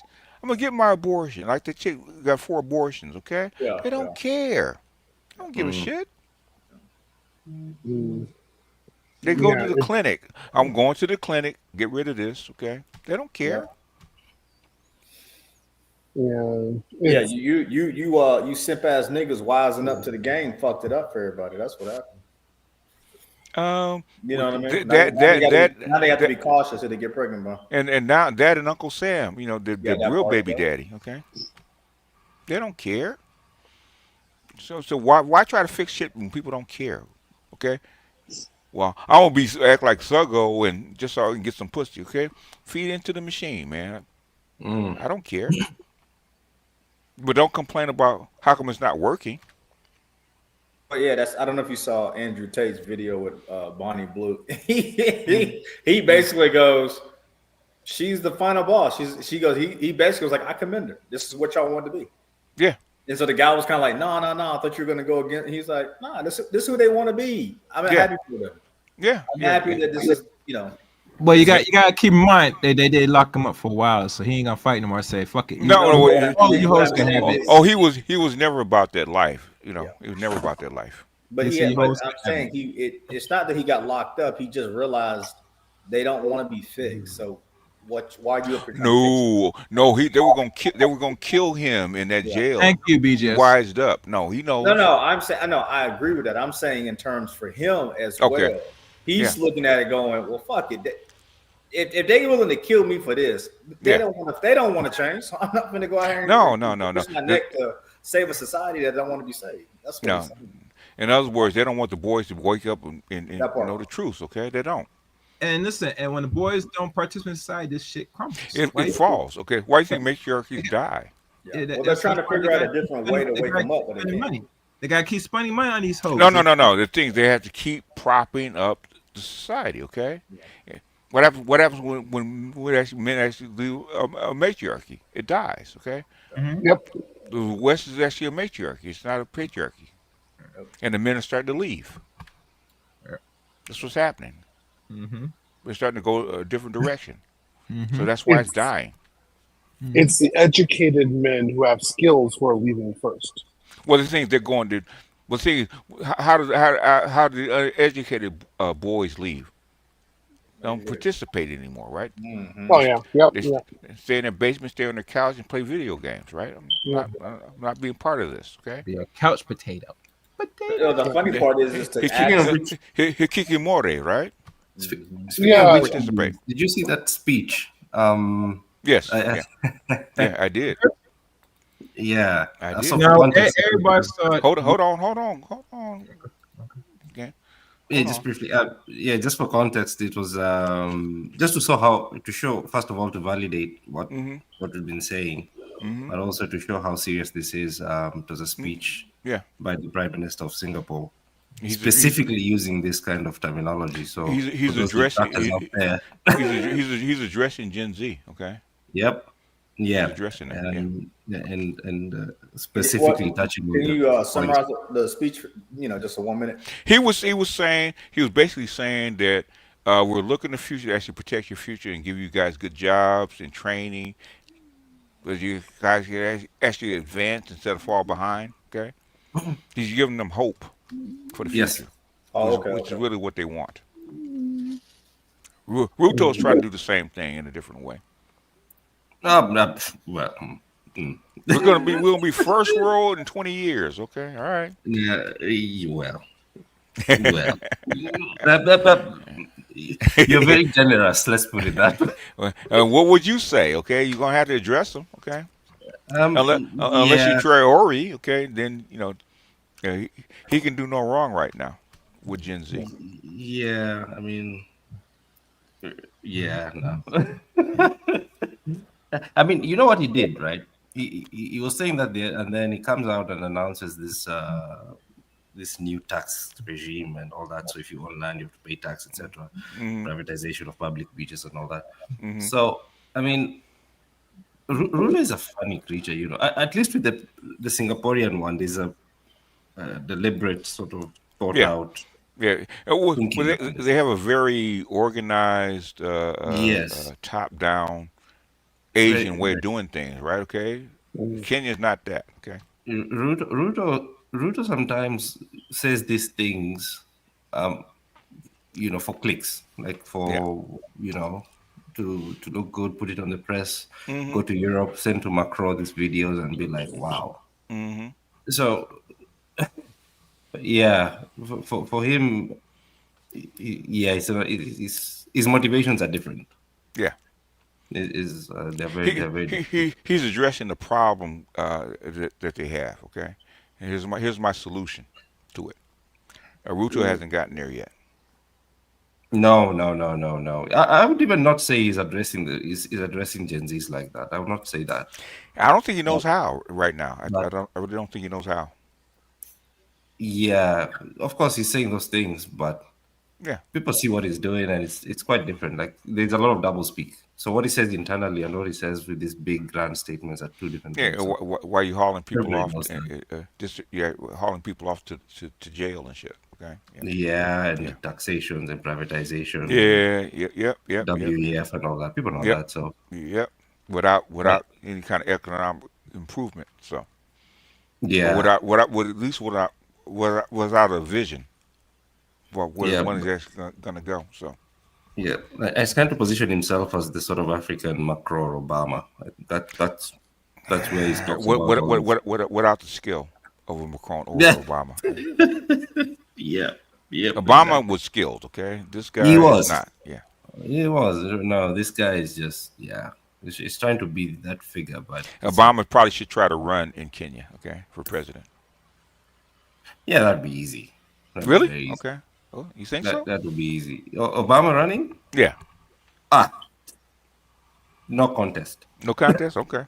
No contest. They would carry him back into the bathroom if they have to. Hey, listen, we're giving you the keys to the White House, plus the bathroom, plus my dog and my cat. Yep, that would be so easy because the allure is still there, you know. Yeah. So, Kamala Harris actually blamed the manager for actually her losing the election. Good. Oh yeah, she had this disastrous interview as well. The other day in London. She's being good. The coverage in Australia is ridiculous. Yeah. The legend continues. Good. It was Yes. glorious. Hope she Glorious conversation. Oh Glorious. yeah. Wonderful. Yeah, good. Blame us more. Okay. Yeah. And please mention the name. Yeah. Well, then I don't mention the names, but yeah, you know. Use the it's always put the Andrew hashtag Tate, as well. Andrew Tate, and what's his name, Myron, right? Okay. Yeah. Their go-tos. Okay. Because they're the safe. They are the safe conversation. Yeah. Safe boogeymen. They don't want to bring other motherfuckers in there. Oh no, Kevin. not these Negroes. No, they actually cause problems. Okay. Oh no! You know what happened when FT Signifier tried to think he went after what he thought was the weak link with Mr. Z. Oh yeah. And then he started to try to come after the old man. he hasn't been back though. You know, I remember them days like Petrus Farms. Mm-hmm. Motherfuckers would actually try to debate you. Yeah, it's funny. Yeah. You know, I miss days where you can ask just one question. And what's that question, BGS? What is it? What is it? The opposite of Beta Malcolm? Boy, that was exposure. and she didn't know. Well, she's an airhead anyway, so. I mean, that's what you like. I looked at her like some of you motherfuckers were scared of this. This your queen. This your queen. Well, yeah, I think YouTube has allowed this merger of mainstream and. Hey, Torrey Brown. Okay, the link is down there. If you want to come up, man, you don't have to, I'm not going to go argue with you. Okay.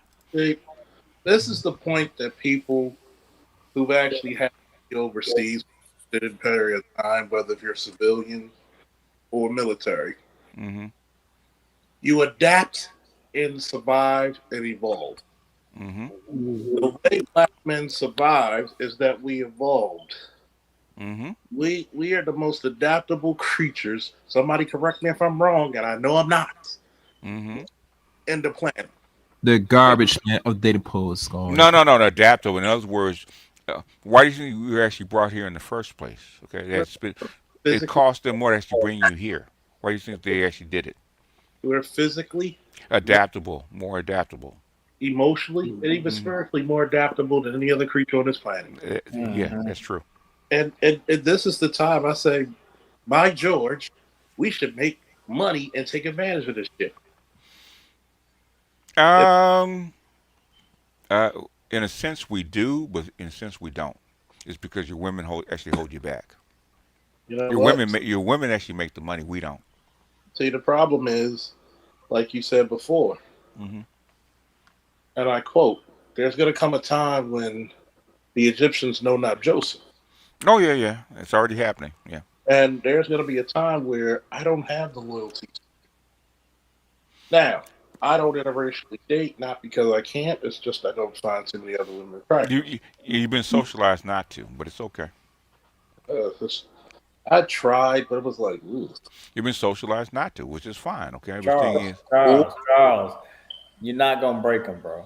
it's okay, man. Charles, they got almost 1 billion black women on the continent. Okay. Yeah, you know what I'm saying? Oh yeah, I'll be happier than a gay man with a bag of dicks. Trust me, if I go there. But yeah, You know you laughing. You know you laughing over there, Theodore. He can't even show his face. And we're 3 hours in, about 30 more minutes, guys. It's been a long day. Yeah.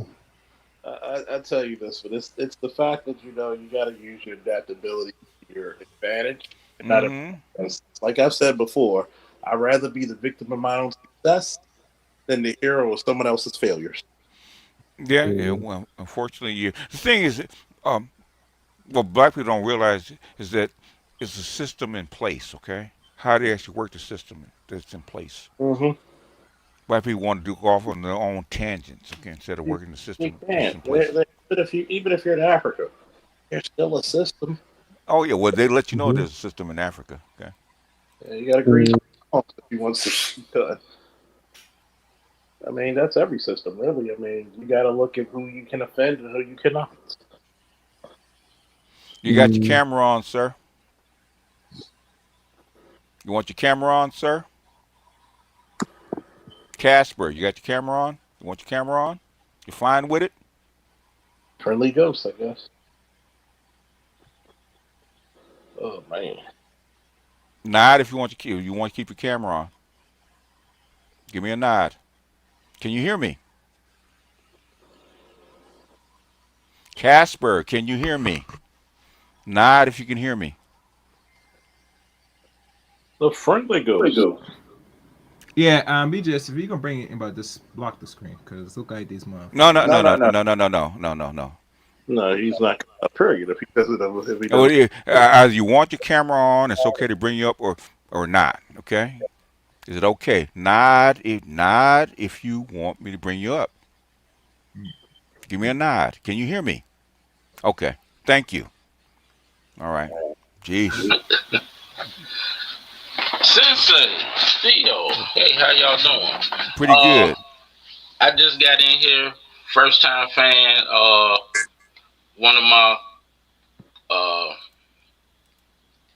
my co guys that I'm in Theo's course with. Okay. He pulled me on to y'all. Okay, cool. I'm agreeing with a lot of what y'all saying. Okay.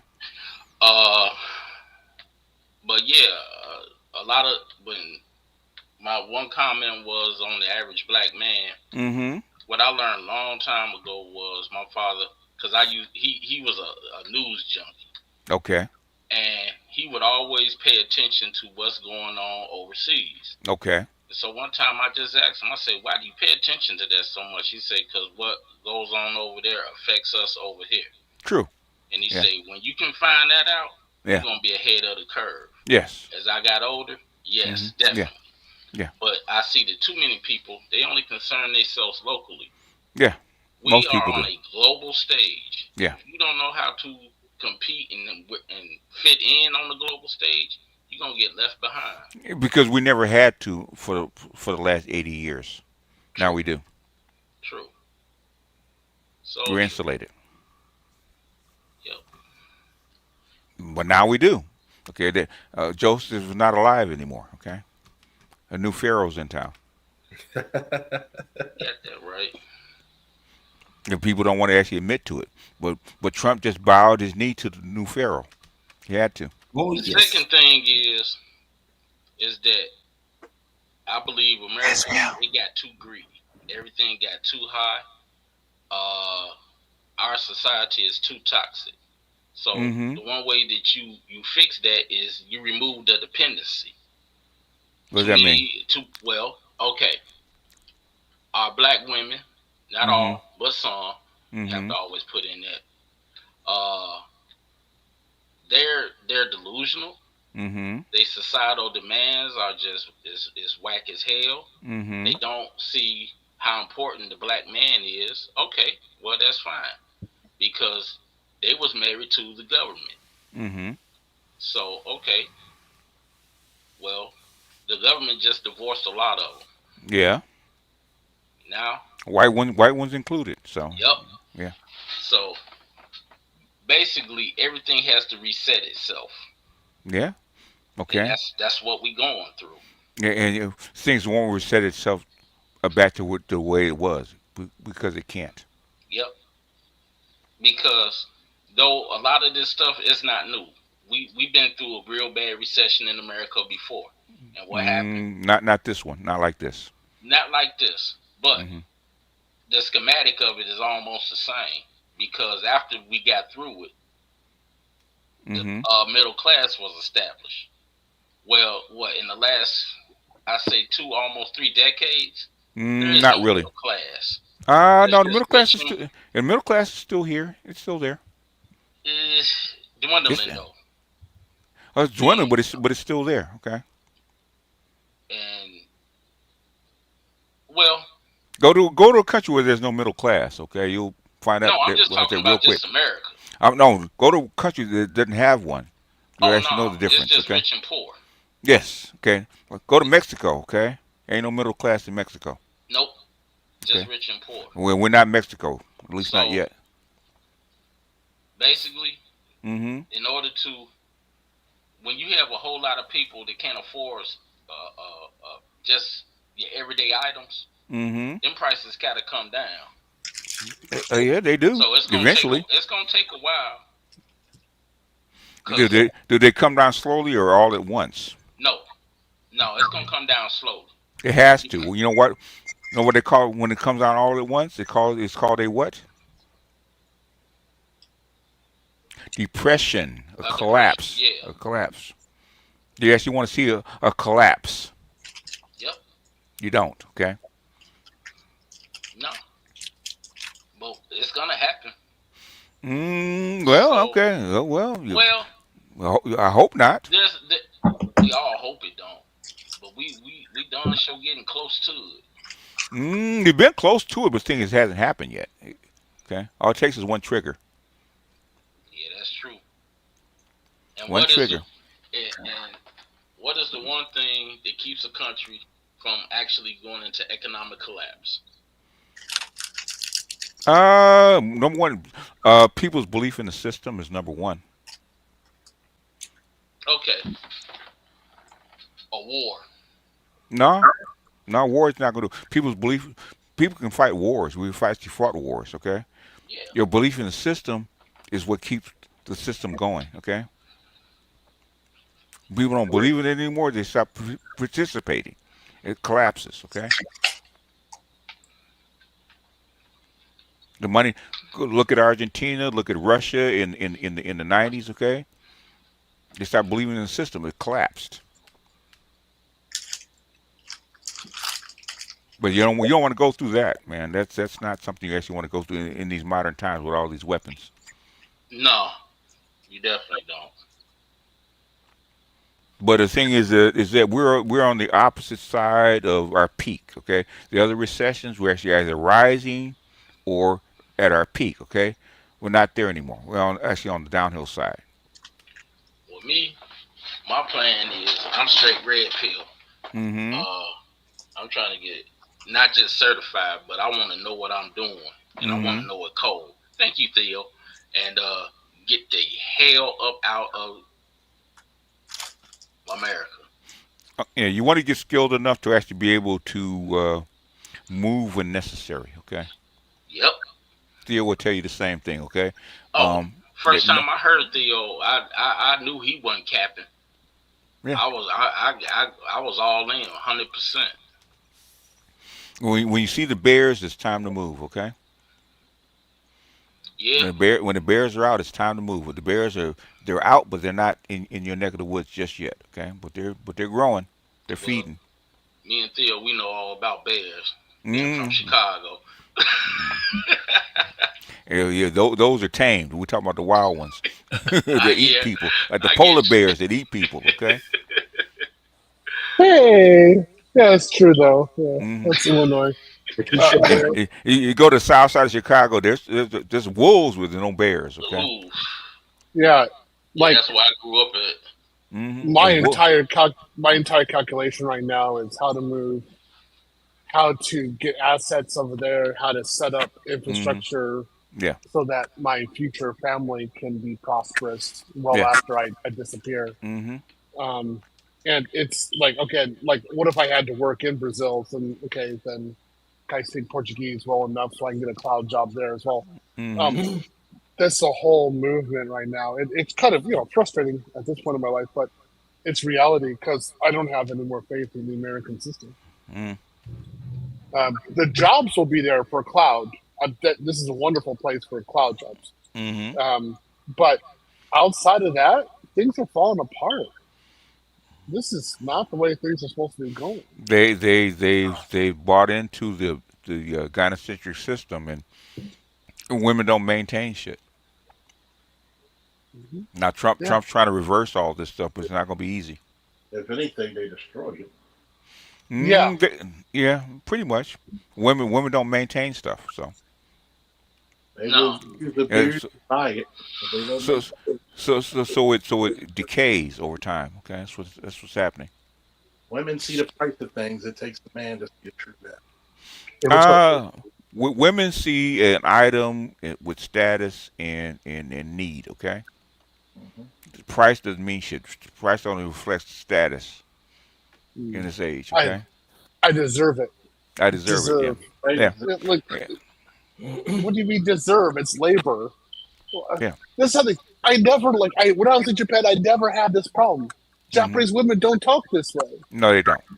No, they're like they know they have to work for it. Somebody has to work for it.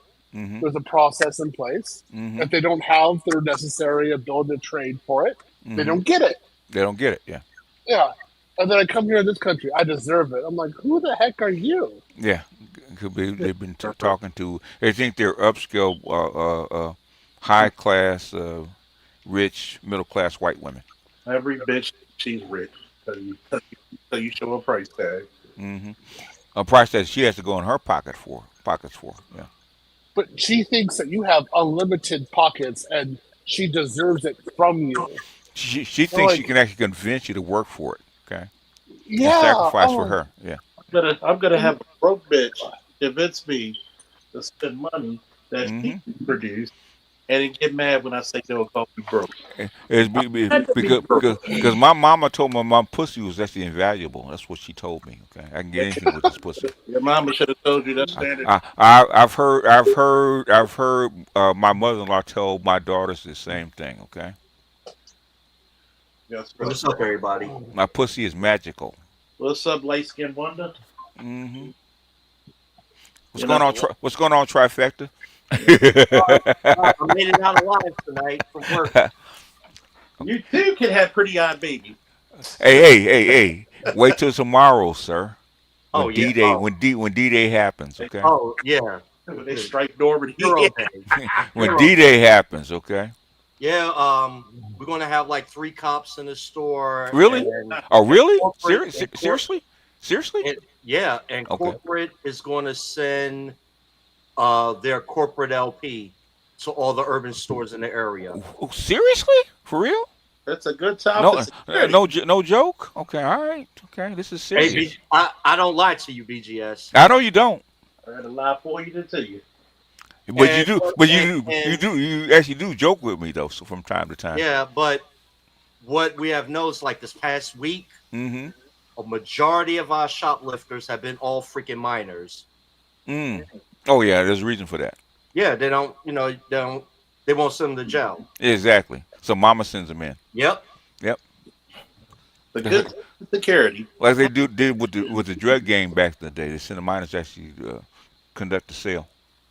Well, I mean, let's face it, Mama, she probably a big back and whatnot. Who, if she had to get away, she can't run. So no. The thing is, the dope dealers do the same thing. What you're saying. Yeah, dope dealers do the same thing. I mean, it's less strict laws. Yeah, a minor, he gets caught, they'll probably let him go. It's not worth it. Okay? Before come back to his mama who told him. Yeah. Well, but an adult, yeah, you're gonna be in cuffs. I need Theo to be my cue for my James Bond and shit. Mm-hmm.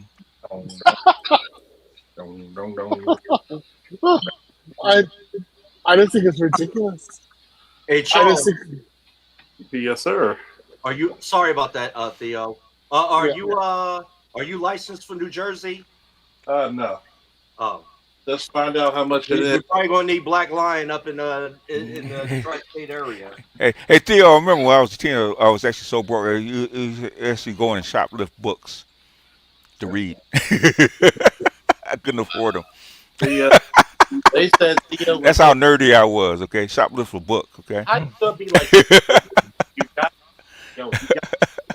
what you get? Okay, I admit this. Uh huh. So there were books that I Uh huh. couldn't buy from the library, Right. and I tried ordering them, and it's been like they're out of print. Okay. So I just lifted them. Yeah. Yeah, Yeah. I was like, I want this book. I have to have it. I had to have it. Yeah. I feel Yeah. bad, but I'm like, it's me. I have that was for me. BGS. Yes, What sir. was the price of books back in the day? Ooh, at the time it was like what, $4 or $5? Yeah. Like in the 80s? Oh, this was in the 70s. 70s. Well, you know, back at BGS, they didn't have books; they had stone tablets. No, they was Oh, more wow. expensive with the stone tablets though. They had like, They were behind the case. I couldn't get to those. Okay. you know, he had to do his mathematics with an atlas. Abacus? No, that's in the dirt, man. Drawing lines. Okay. Couldn't I afford remember when I had begged my mother to get the Funkin' Wagnalls encyclopedia set. Uh-huh.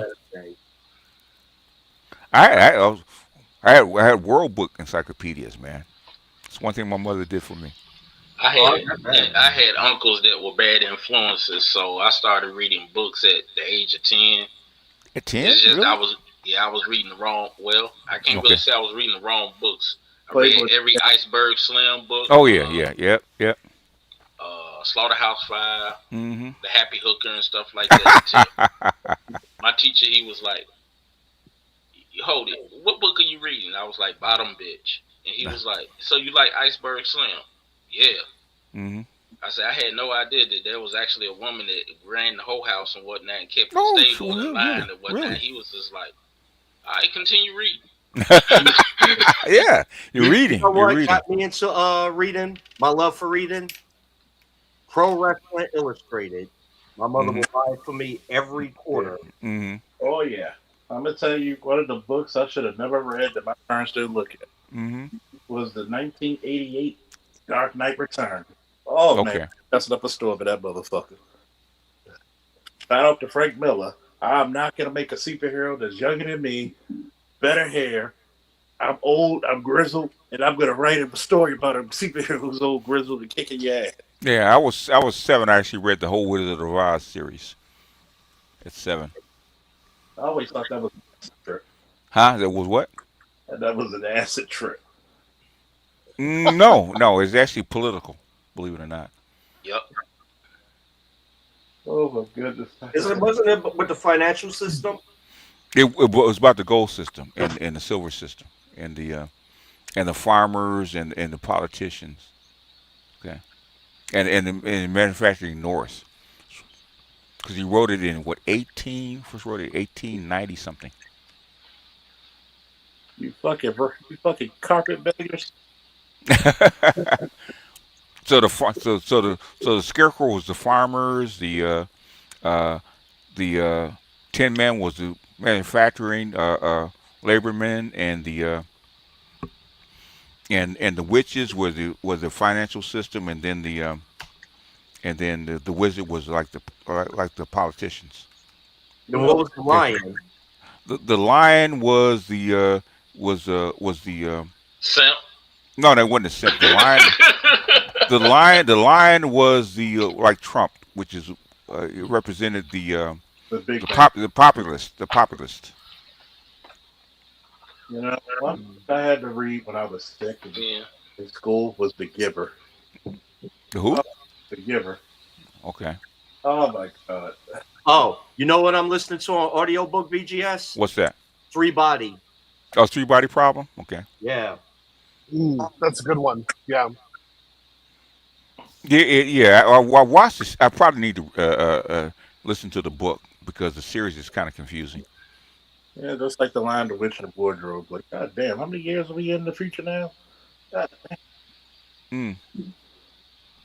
Every time you go into the goddamn thing, how many years passed?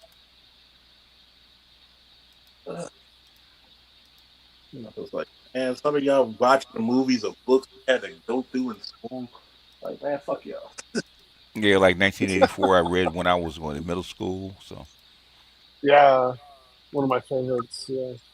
I'm, yeah, so I'm off 4 months from work. I'm really. taking a mini.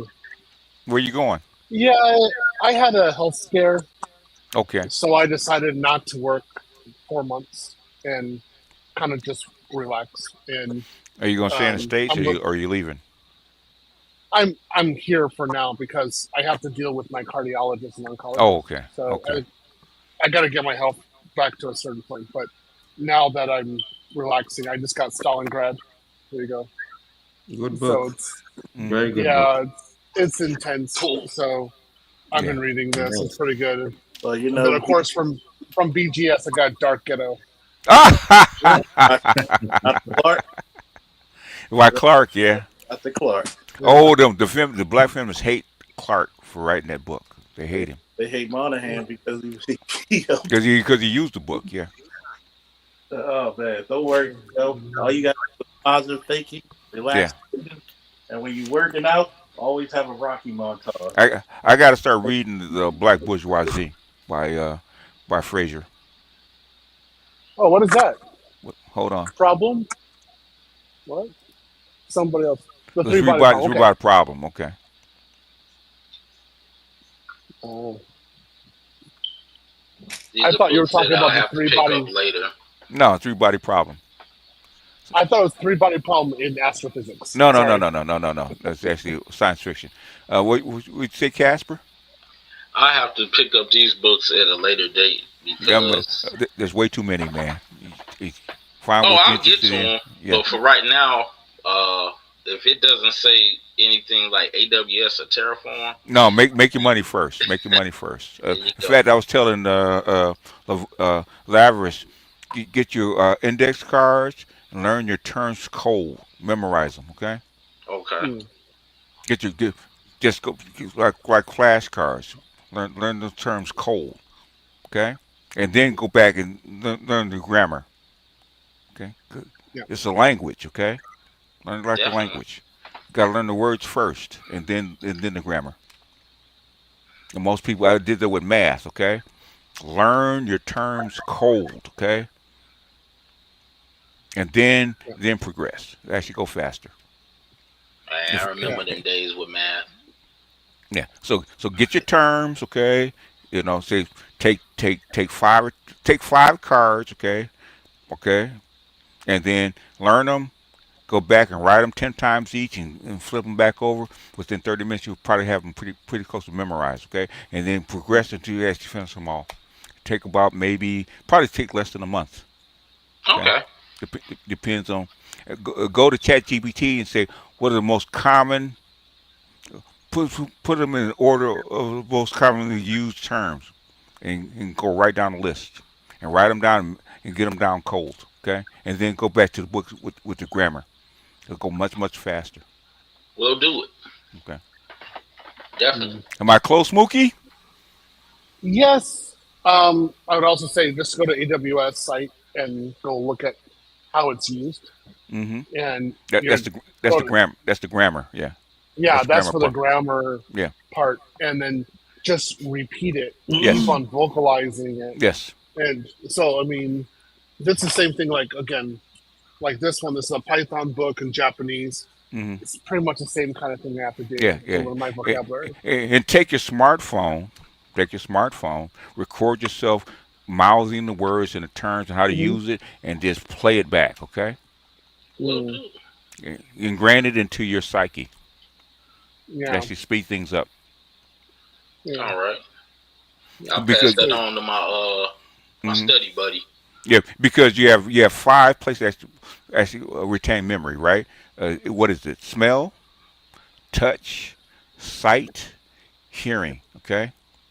Mm-hmm. And writing is touch and feel, right? Okay. True. Sight is reading. Okay. Okay. Vocalizing is the sound. Okay. Use all 3. That should speed up how you learn that was the same shit. approach I did when I was learning paralegal. Yes. So same process. Okay. Brain works the same way. Use those same techniques. the reason why you have homework and you have group work is to give you something that's kind of hard to do, Mm-hmm. and you're going to have anxiety, which is emotional, right? Mm-hmm. So then, as you're doing projects and you're learning and you're having an emotional response, Mm-hmm. it's more likely that whatever solution you have Yeah. will be emotionally ingrained in your head. Mm-hmm. And therefore, when you're actually at an interview, you'll be able to talk with emotion. Mm-hmm. And if you did it correctly, that means you're going to become authentic at the interview. Mm-hmm. But if you don't do the homework, if you don't do the assignment, especially with a group setting, Mm-hmm. you're going to come into the interview cold. Yeah.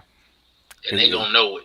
It's like when you learn a language, you have Yeah. to speak it, not just read it, right? You have to Right, speak it. exactly. Yeah. Same thing with a language, okay? Right. How you had to learn how to speak a Yeah. language. You got to get a live person, right? In a group. Yeah. So if you really need to do things in groups, that's how the class is designed. You need to be engaged with people and talking and doing something like that. Then you'll be okay. But if you're by yourself, I always tell all the students, if you're an island, you will sink. You're not going to make it. Okay. Really With Drama not Bear, possible. what I did was for my grandson, he couldn't get a certain book. So what I did was, okay, I got the Kindle, and I got the Audible, right? So he had to read the book while I was actually playing it, and then write about it at the end of the chapter. Oh, that's a good learning method. He started acing all his tests. Okay.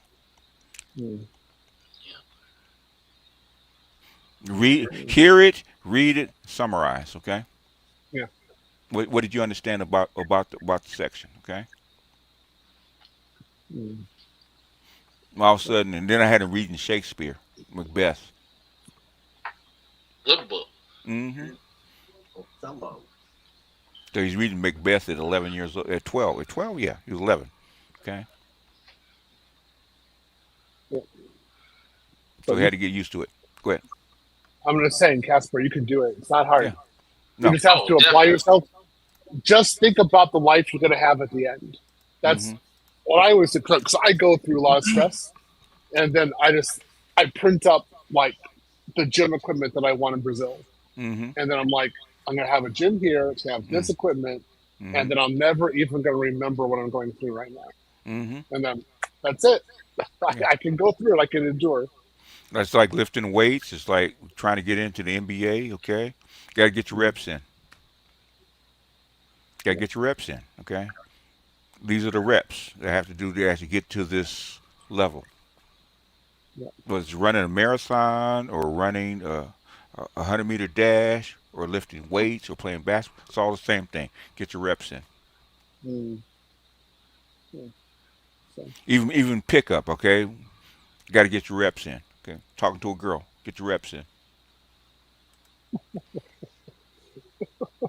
Yeah, that's good, Ambassador. I am a reading. I read quite a lot, and I love it. It's just so great. So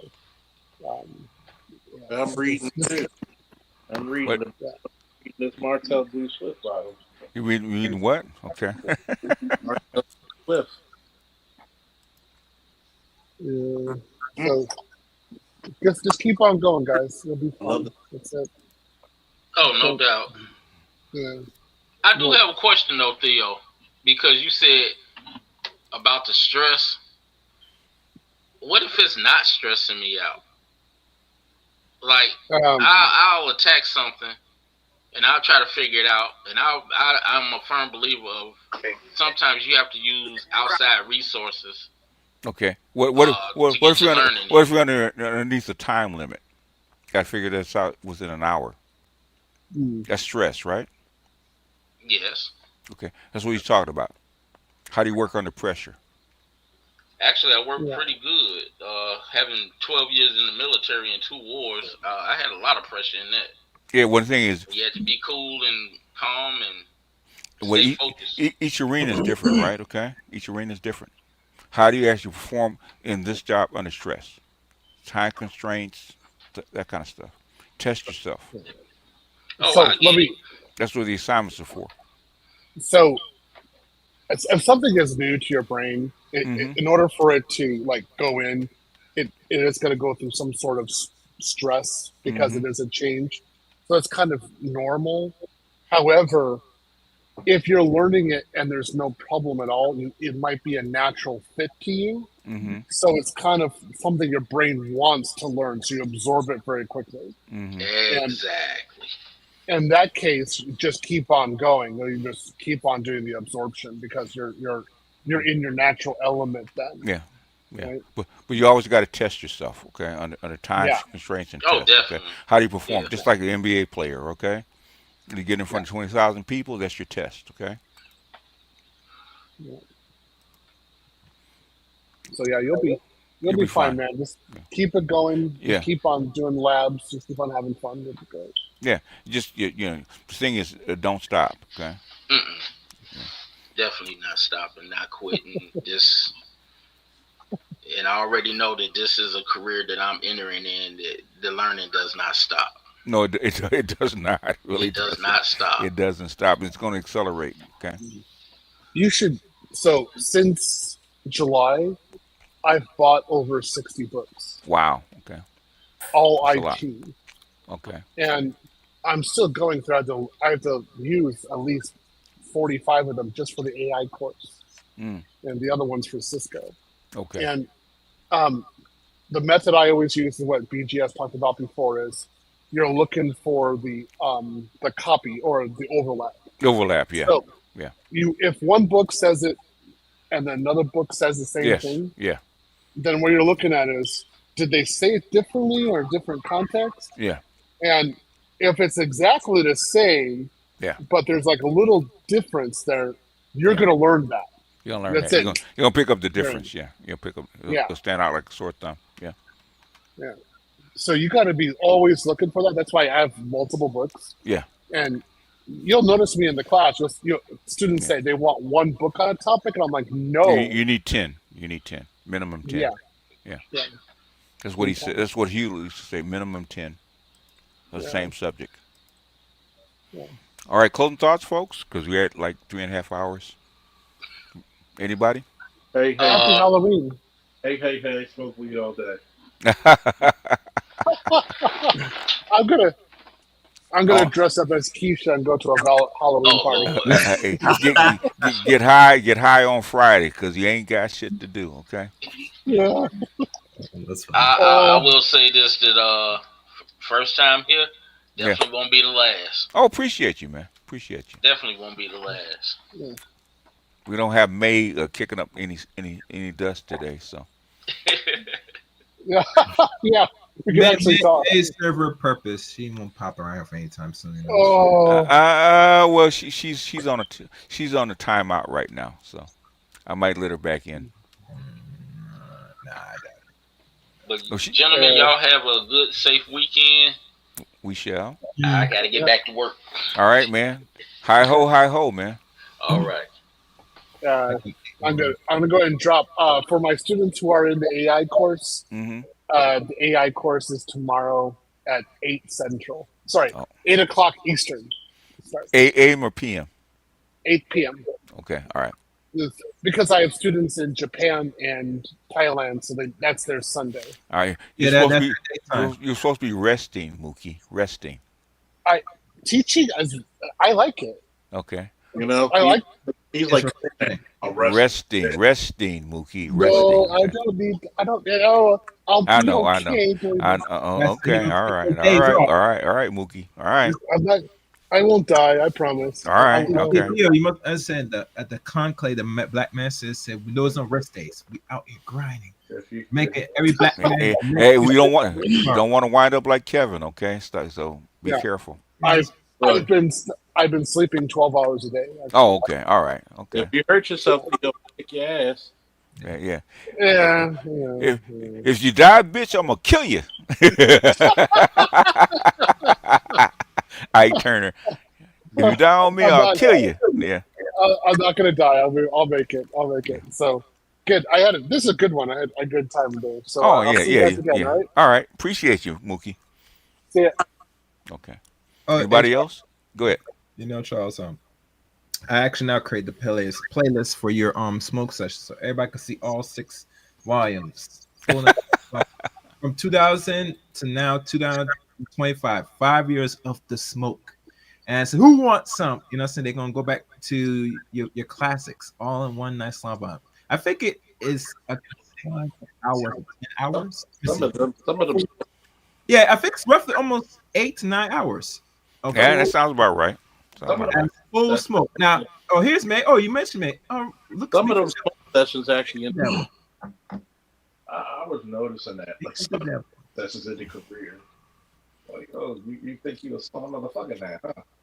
And she tried to put the green apple compared to. Oh yeah, it said the red apple. Get the F out of here. You talk to us. No, go sit down. It's instead of red apple. Okay. Yeah, you're sour. You know, green represents sour, right? What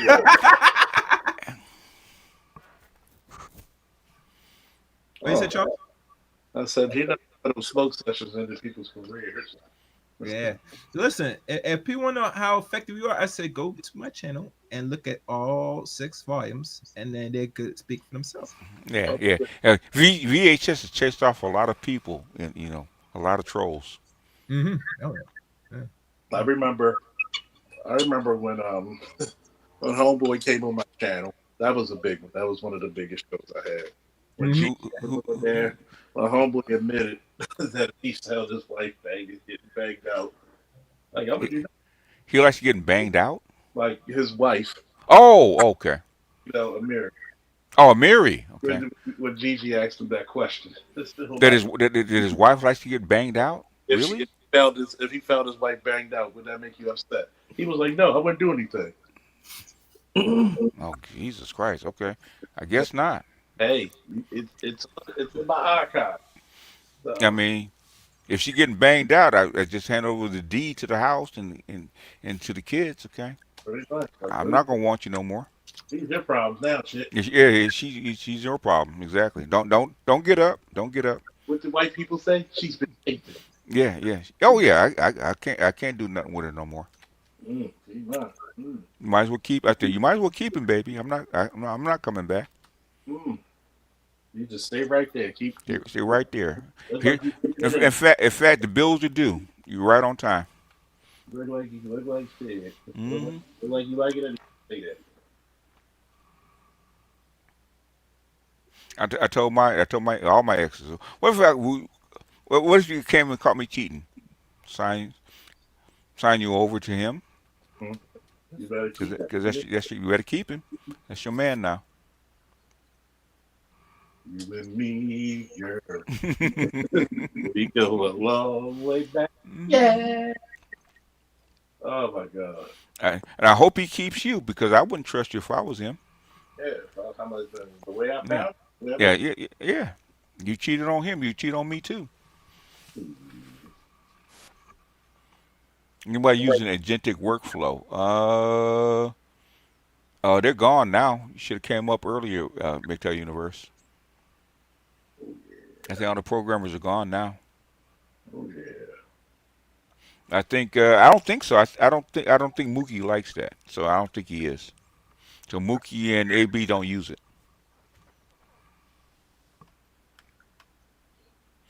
But I think most people use the agentic. They actually use it for video.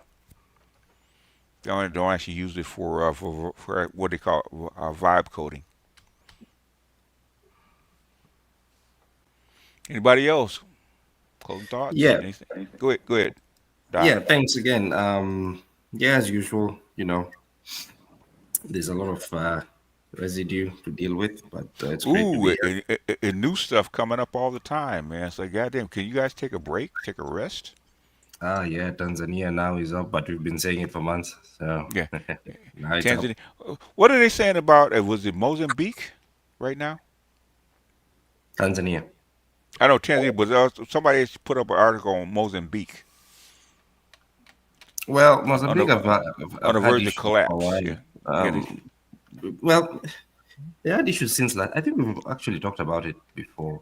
Last year, but Mozambique has always been dicey because one, they have a ongoing political crisis for years now. Mm-hmm. and then they have an insurgency problem in the north.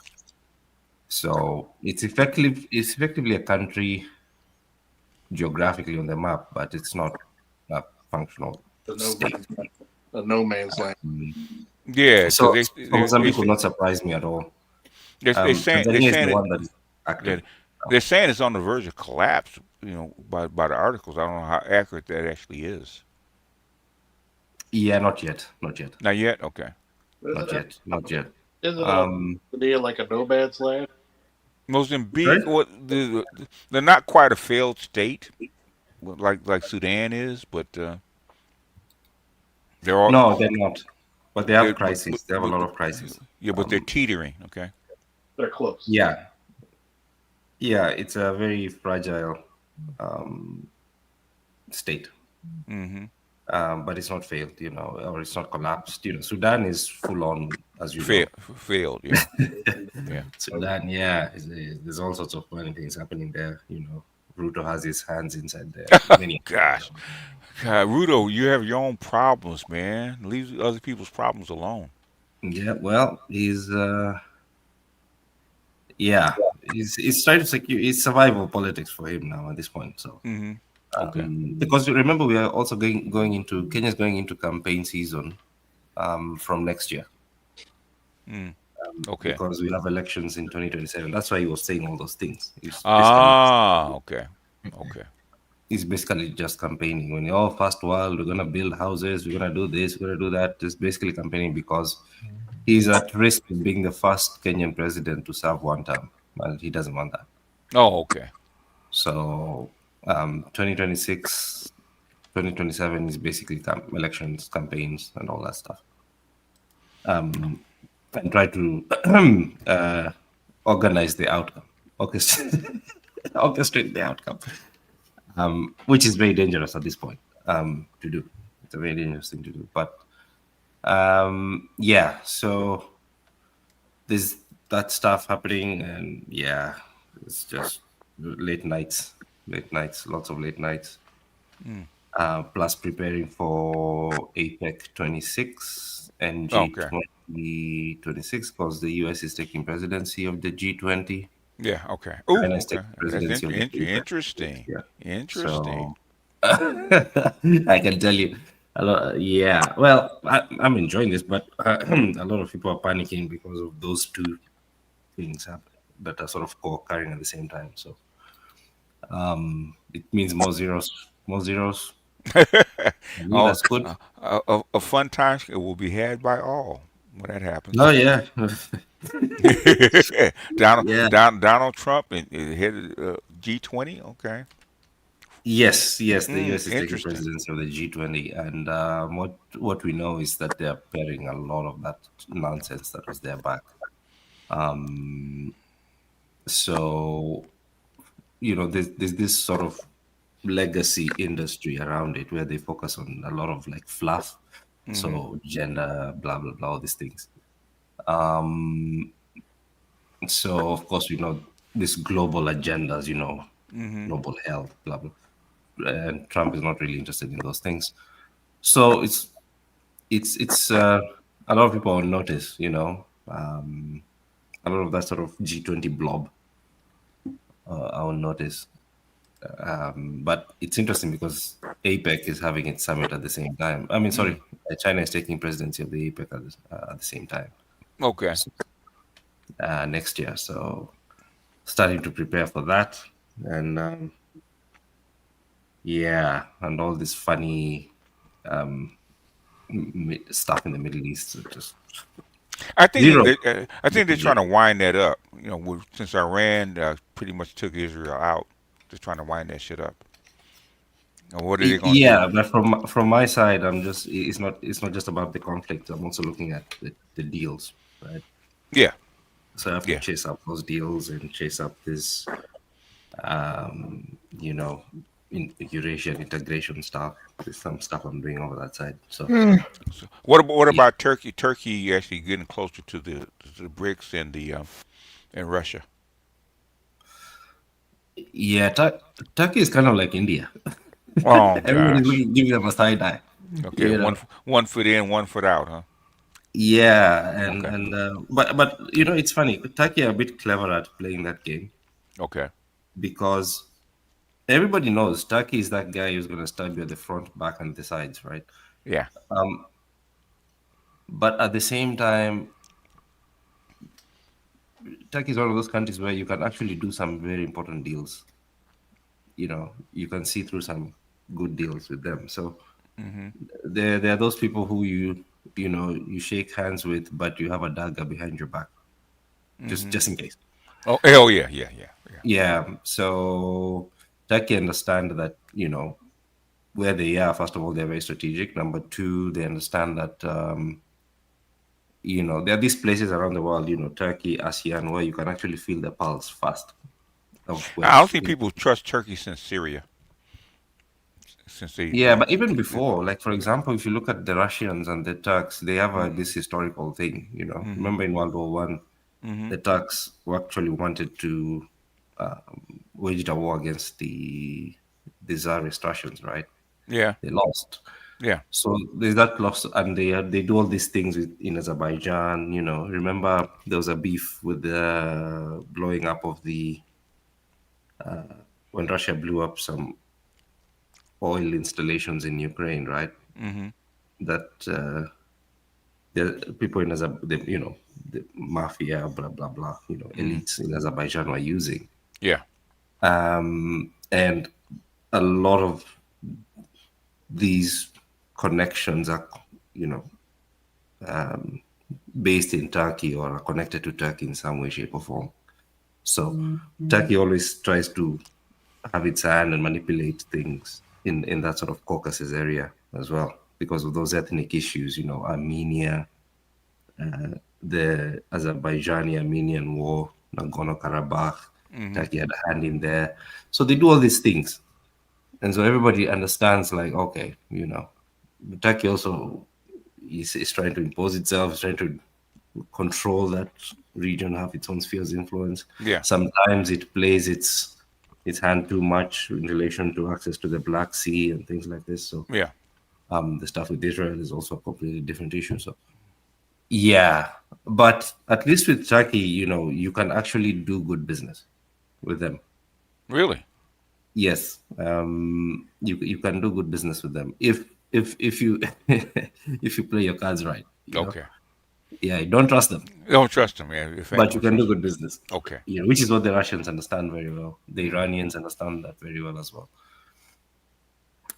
So they give them the side eye, but they understand Turkey is one of those guys who are just unreliable. India, on the other hand, have this, as we know, it's I don't know what to call it, like psychological thing where they're still so baked on this idea of trying to be. They want to be. They want because at once they were the hegemon. Okay, at one point they were. They actually want to be the hegemon It's not again. hegemonic. They want to be closest to the West. They want to be they want to be like accepted in that Western tent, right? Mm-hmm. So the Indian elite, in Britain, for example, there's a huge Indian elite, right? Mm-hmm. And they see themselves as the gatekeepers.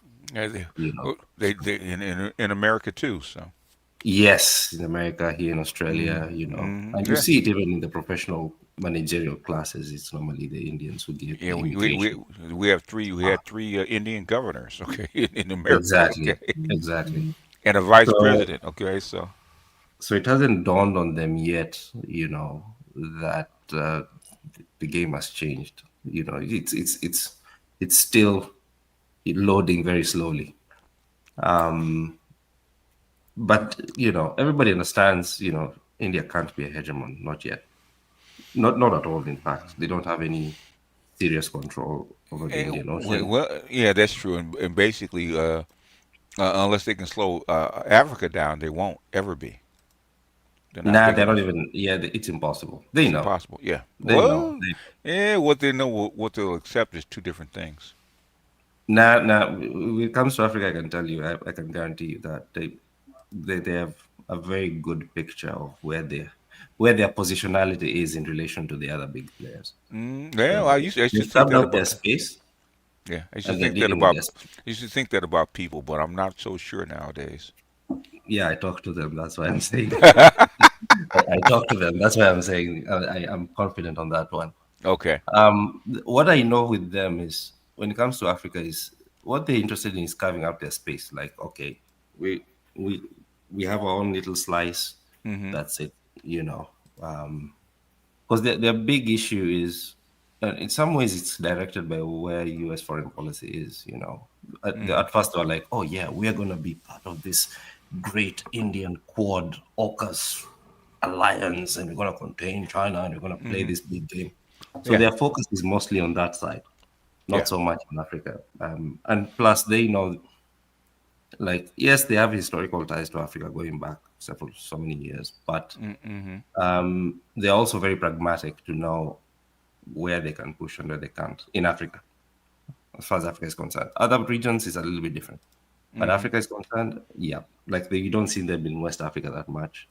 It's normally in the East and the South, and there they have a good sort of business class, middle class, so commercial relationships and things like that, which is great. But they're not really pushing to sort of carve out a bigger sphere of influence, like, you know, to be in competition with the Chinese and the Russians and the Americans. Their pockets are not deep enough. They're to not do deep that. enough, and also they don't want to put themselves in a situation where they are starting to compete against the Europeans and the. That's true. That's true. So they see themselves as, oh, you know, we please accept us into the tent. You know, and everybody's telling them, guys, it's not happening. We're good, almost white people. Yes, Yes. yes, yes. That's the thing. It's just it's stuck in their sort of worldview in terms of how they And see they're hoping themselves. that they can pull the West through and get some gratitude. Yeah, that's why even within BRICS, India is the one that everybody looks at and be like,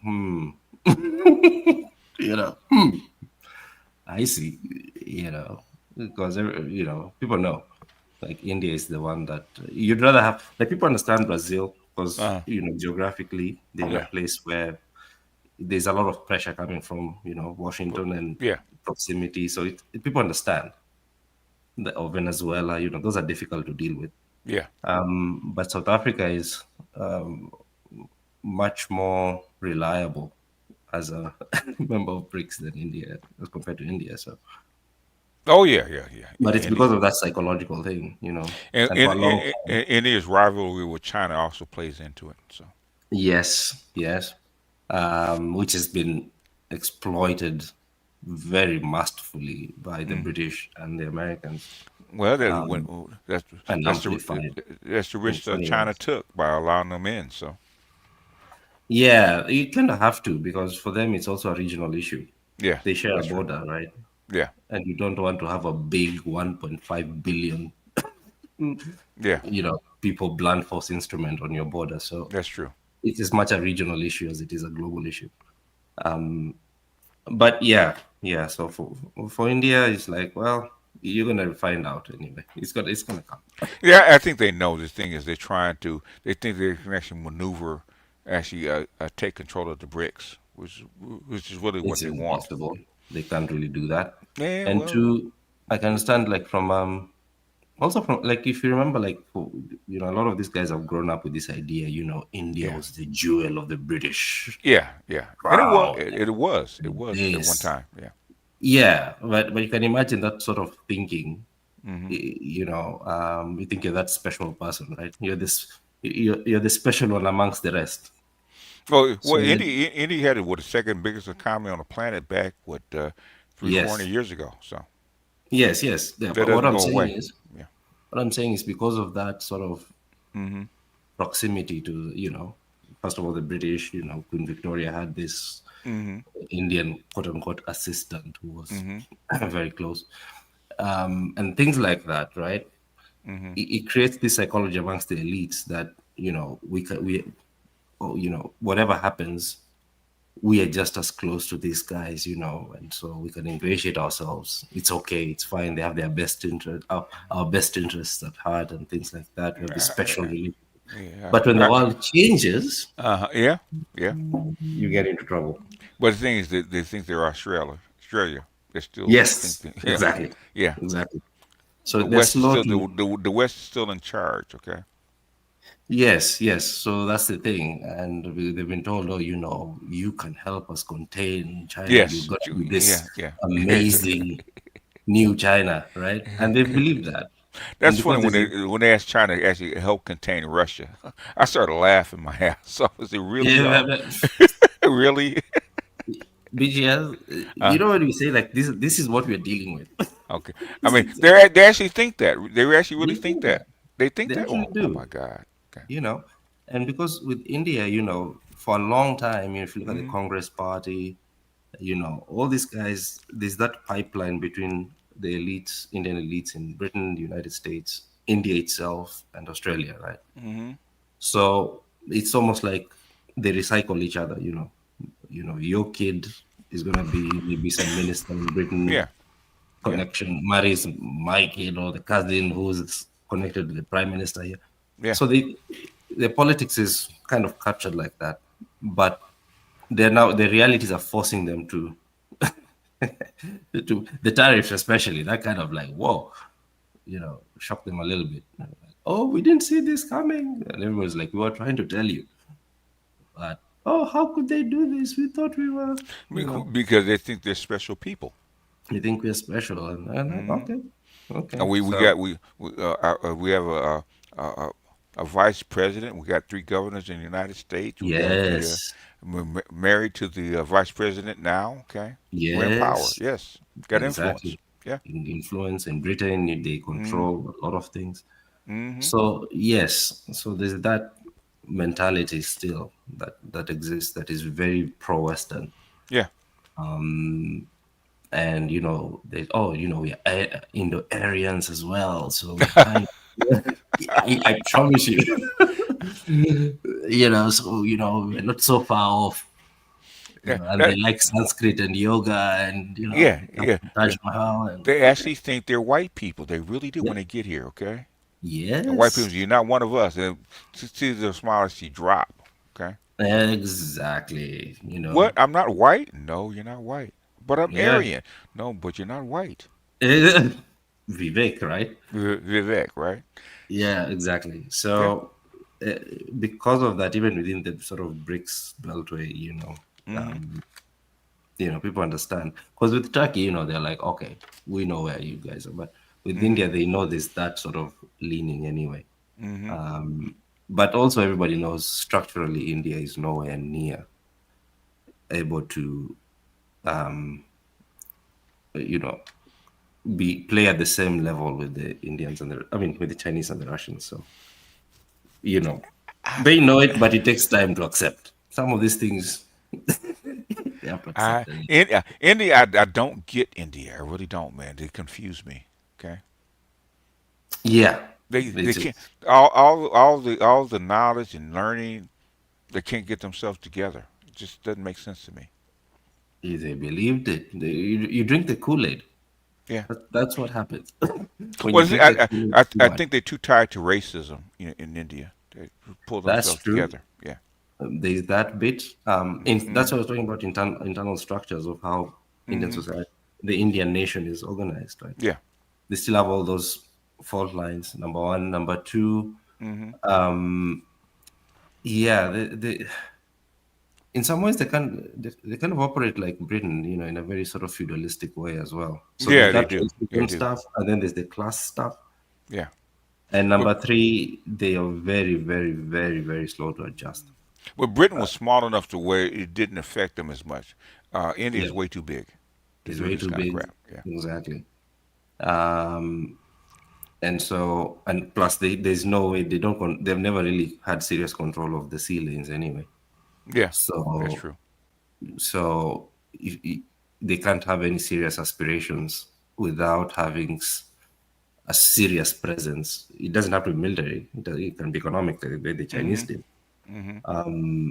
But serious presence in Africa, Asia, and these places in a way that actually puts them in a position to have a sort of bigger footprint. That's why I They're think able to- Africa will develop much faster than India ever will. Yeah, yeah. That's that's what it looks like. Okay. there's the potential to do that. Yes, absolutely. Okay, I think Africa going to run right past them within like 20 years. Yeah, if they're not yeah, exactly. I'm seeing a lot more pragmatism in Africa than in India in terms of the political, Gen Z economic. is not fucking around, man. They're not. They're not Yeah, fucking and around. also, and also just from a historical appreciation perspective, because of the nature of that sort of really close, direct interaction we've had with the Right. Europeans, right? Yeah. Like with the French, the urge to move in a different direction is, Mm-hmm. is much more pronounced, right? Mm-hmm. Where the sort of European humiliation of Africa is so obvious. Yes. Yeah. That everybody just goes like, you know what? If I find the next train out, I'm gonna take it.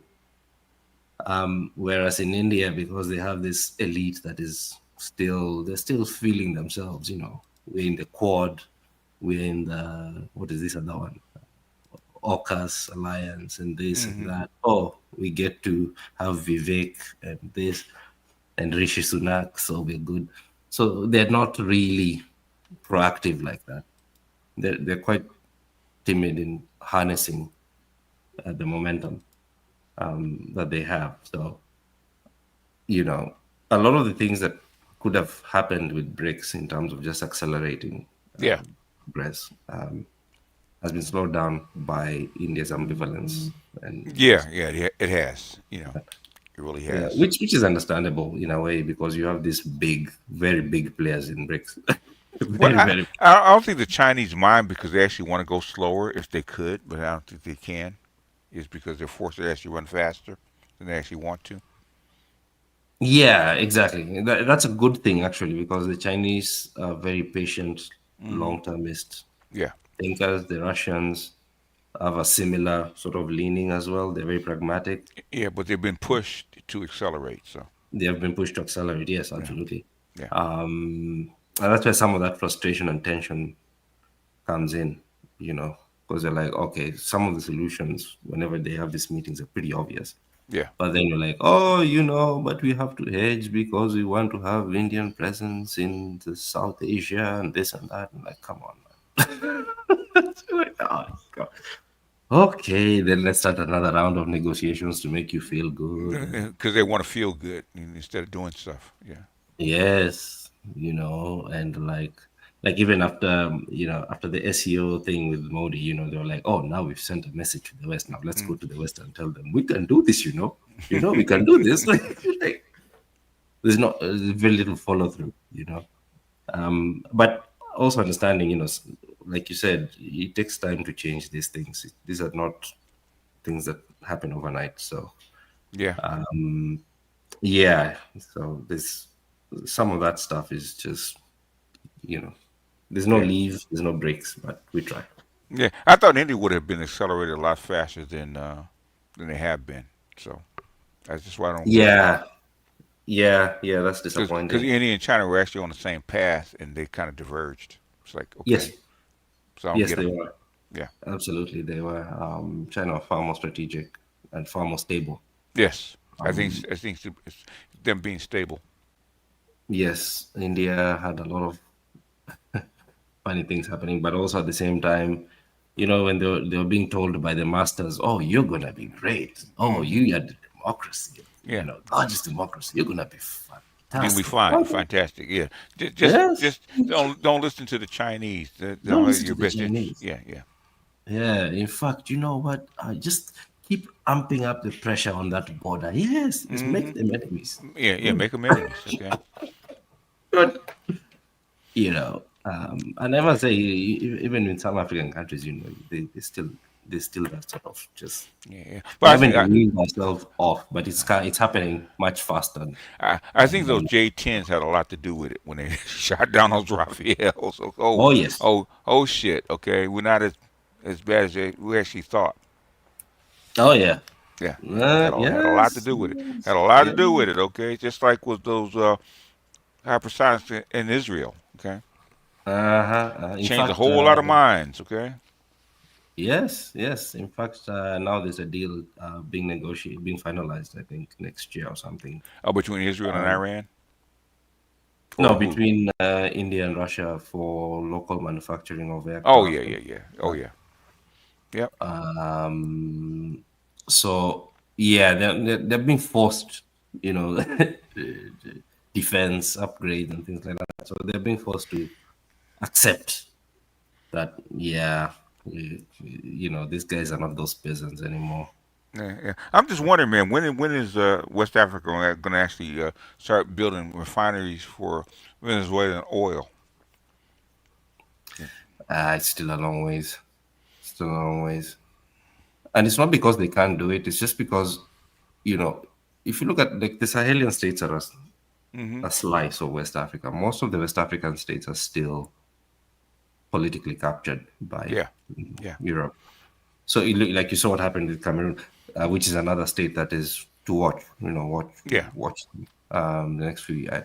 yeah, Big things are going to happen there in terms of just destabilization. But yeah, so you know, Nigeria, Cameroon, Ivory Coast, a lot of yeah. these countries are still captured. Ouattara just won the elections the other day, so yeah, so it's going to take a while for West Africa to move. East Africa is going to move much faster. Yeah, that's true. It already has. Yeah, it Yeah. already has. So, but yeah. So, but I also understand in terms of the French approach to how they did their sort of colonial project was very, very, very, very direct, very Mm-hmm. inclusive, very hands-on. So, and overcoming those things. Yes, the French don't have money, they don't have the military, but they still have the, you know, the NGOs. They still have the covert operations. They still Yeah, have elite. yeah. They can slow them down, but they can't stop them. Yeah, what I'm saying is that Mm-hmm. you know what they still have cards to play that are quite influential still Yeah, yeah. at this point. It'll slow things down, but the thing won't stop them. Yeah. No, I'm not saying they will. I'm not saying they will. What I'm Yeah, saying is we don't underestimate them because yeah, you know. yeah, yeah. Well, Gen Z will take care of them. Don't worry about it. I am Gen, worried because I am worried. Gen Z wants them out. Okay, completely out. No, Okay. I have to be because Oh you yeah, know that's true. the thing about Zeros. revolutions is you can't determine where they go and how long the That's disruption is true. going to be. That's true. But things And revolutions without money don't last very long. exactly, and also you know with Africa we don't Hmm. really have a lot of time to get these things right. We really don't. Okay. So Why not? Okay. Why not? because the rate of change is very, very big to have the kind of disruptions that the current systems will not be able to handle. So I'll give you an Okay. example. Hmm. Kenya is going to be hitting somewhere close to 100 million in about 25 years. Right? Really? Okay. Yes. Okay. That's one generation, right? Yeah. So if you look at Kenya today, and by the way, Kenya is not Nairobi, you know, we'll always look at Nairobi. Hmm. Very different when you move out. Yeah. It is. Yeah. So if you look at the kind of Infrastructure is not there. So yes, yeah. but then you're having this rate of change. Hmm. You know, you're hitting 75 million by 2040, Hmm. and then you're hitting 100 million By like 2050. literally 10 years after that. Okay. It means you have to really get your house in order very, very fast. Yeah. So instead of having like 100-year lead time, you're talking about, you know, maybe 20, Yeah. Yeah. 20-year lead time. So that's what I'm talking. And this is Kenya, right? Hmm. Tanzania is gonna, Ethiopia, which also has a lot of issues, is gonna hit 200 million, Mm. right? I think Uganda is gonna hit 100 million as well, or Yeah. close. It makes sense. Yeah. So if you don't have, so that's the thing. You know, we were talking about this with a few decision makers. They have to invest in training their kids. Okay. Well, exactly. Now That's you where the have to money's figure going to out have to go. That's where the money's how going to to, have to go. yeah, how now it's a question of how to do that, right? Yeah. And for places like Uganda, Central African Republic, where there's nothing, Yeah. that means you have to build this stuff simultaneously as you manage all these other issues. Otherwise, you or you have have to import talent situation. coming from a place else. Okay, say Kenya's got 100 million people, they have a whole lot of brains that don't actually need. Actually export them someplace else, like like uh, like Tanzania or Uganda or even Cameroon, right? Export them. Yeah, that's where the challenge is going to be because Hmm. if Kenya has 100, Tanzania Yeah. has close to 150, Right. Uganda has 100, Yeah. Ethiopia has 200, and then you have this mass intracontinental immigration, and a lot of them they tend to move to South Africa quite a lot, right? Yeah. So Yeah. then you're having all these issues. So If there's quite a lot of if, potential for disruptions everywhere. if you have 100 million untrained people, it's a problem. Okay, if Yes, mostly trained, it's a different story. Okay, then that's exactly, power. Okay, you got to exactly, train these exactly, kids. exactly. You have to harness that dividend, that You demographic. really do have to. If you don't, guess what's going to Yeah, happen? You're going to have an issue. exactly. Okay. So if you think about it from a decision maker's Hmm. perspective, then Hmm. you really don't have a lot of time to figure that equation out. Well, you had to roll the dice and take a chance. Okay, instead of Exactly. lining your pockets, you're going to have to go what? Invest in these kids. Exactly, and If that you means don't, now we have to. if you don't, you're going to have a whole lot of revolution on your hand in 40 years. Okay. There we go. Hungry, There we go. hungry people don't actually sit down and just die. Okay. Exactly. Okay. That's the big risk at this And, point. and if they're hungry and you're to, we'll actually give you weapons, guess what's going to happen? Yep, All of a exactly. sudden, they're going to come That's back yes. with your Chickens are gonna. people. Yeah, chickens will actually come home to roost in the opposite direction. You Exactly. better train So. these kids. So for many of these countries, it's a question of first of all just figuring Yeah. out their own politics. One, Hmm. two, figuring out how to actually be very strategic and deliberate in getting the kind of Hmm. infrastructure in place to actually do the training and start developing this Yeah. sort of demographic thing. And three, do it fast enough so that this wave doesn't just swallow you, right? I mean, that's what. But basically, Roosevelt did it in the 30s with the Americans. You can do it. Yeah, that's But America. you have to train. No, I mean, you have to train. You have to train these kids. Okay. yeah, but as you know, African dynamics are very different. Like, Okay. if you go to Congo, for example, how do you start Mhm. to Okay. unwind that thing? You It's very got two different. choices: either you train these kids, or you're gonna have revolutionaries in 20 years. Okay. Yes. What do you want?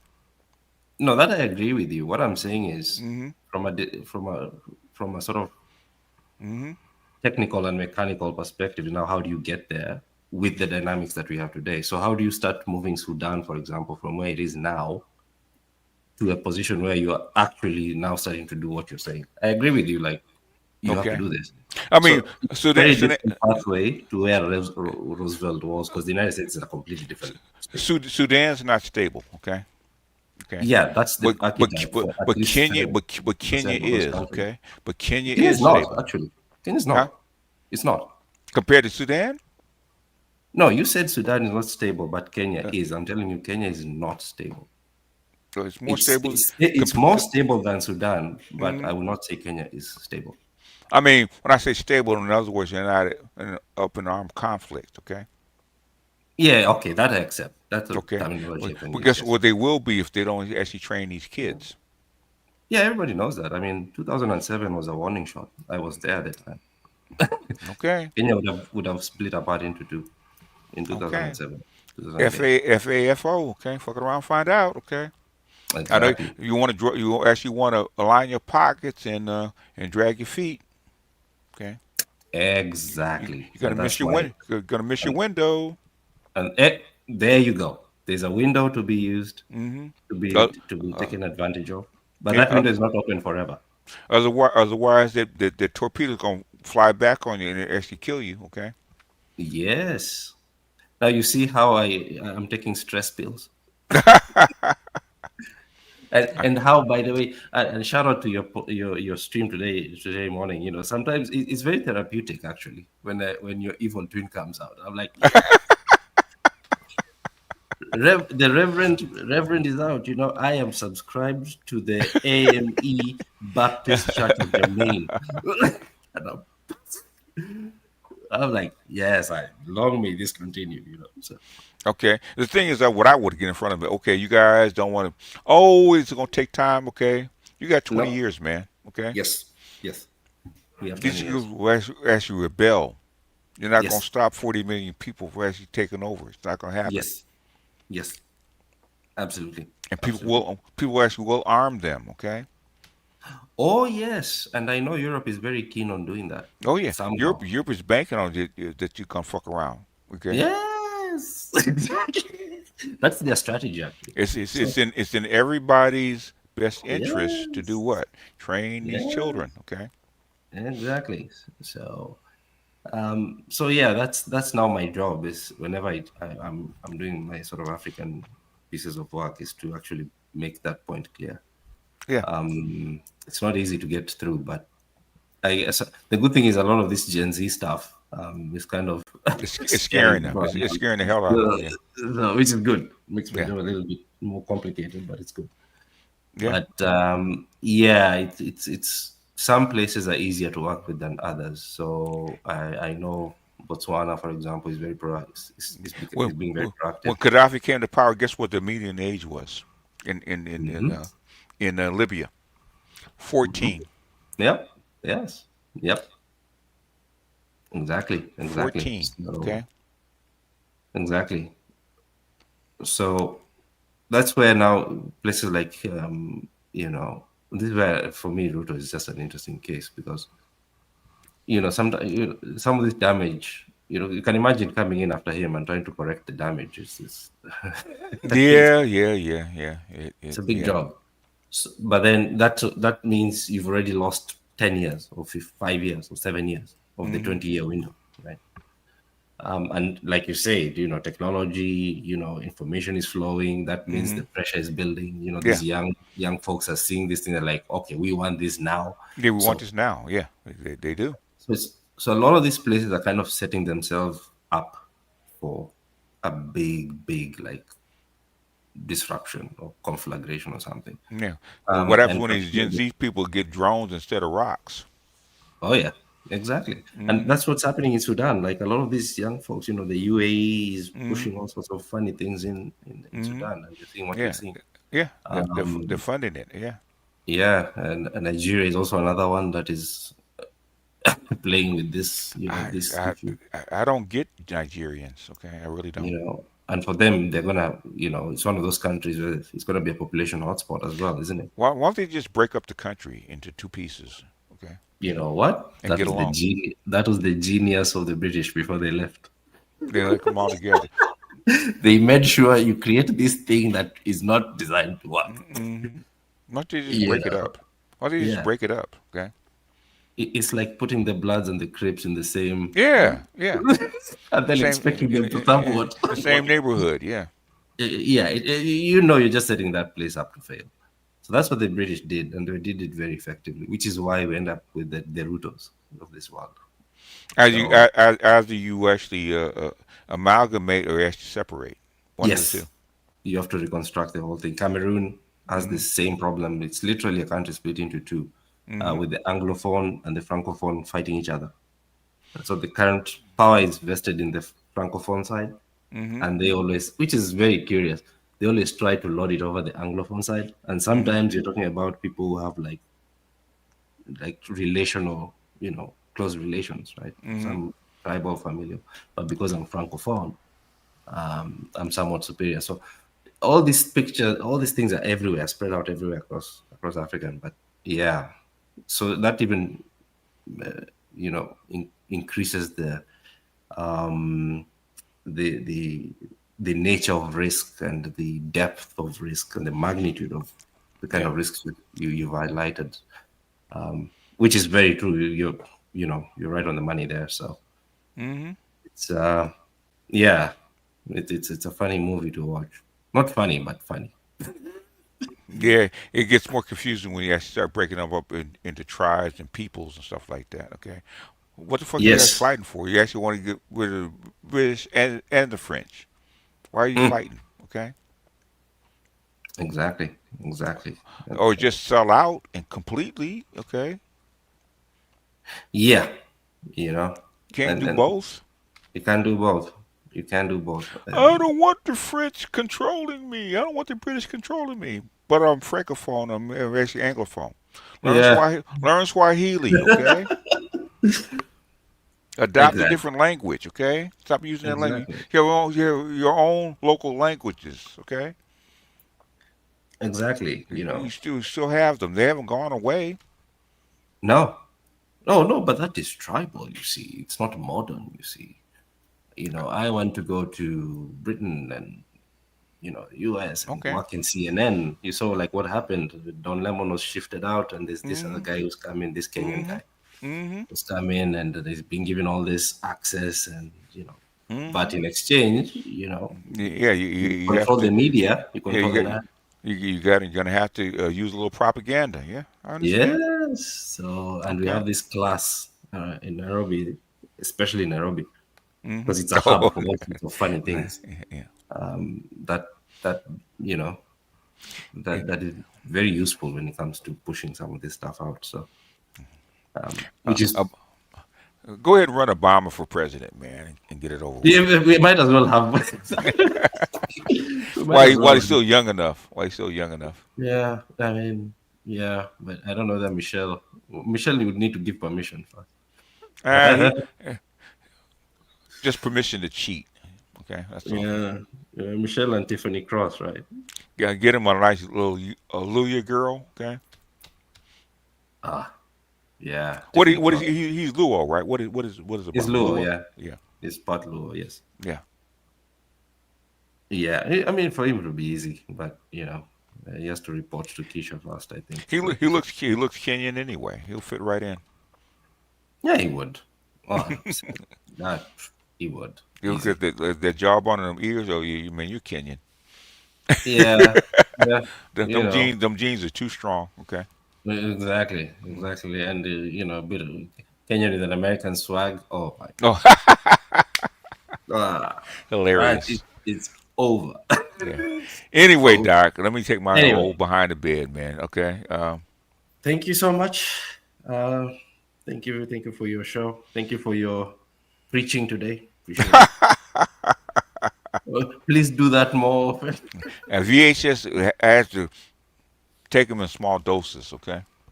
Yeah, to me, it's therapeutic, So I appreciate you, though. Thank you so much. All right, good people. We out, and thank you, Doc, for chiming in, and keep an eye on Wagner in Venezuela. Oh yeah, it's on my desk tomorrow. How many zeros, Doc? How many zeros? They're not enough. Not enough. It's never enough. But we try. Yeah, but and bring up Vietnam when you actually talk about it. Sure. Yeah, bring that up because Vietnam was a swamp, and Venezuela is actually a bigger swamp. Yes. So I would actually bring that up. Oh yeah. Guess what brought down Johnson and the Bretton Woods dollar? Vietnam. Oh yes. Yeah. Oh yes, absolutely. Even here in Australia, they still talk about it with shivers because Australians sent troops over there. Oh yeah. White people do not fight well in swamps. Oh no. They do not. People who are not afraid of dying. Mm-hmm. Or people are willing to accept death. Let me put it that. I think that's better. No, sir. All right, let me let you rest up, sir. All right, Doc. I will talk to you later.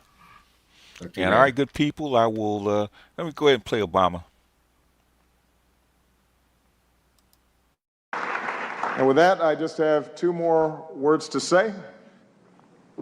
Obama out.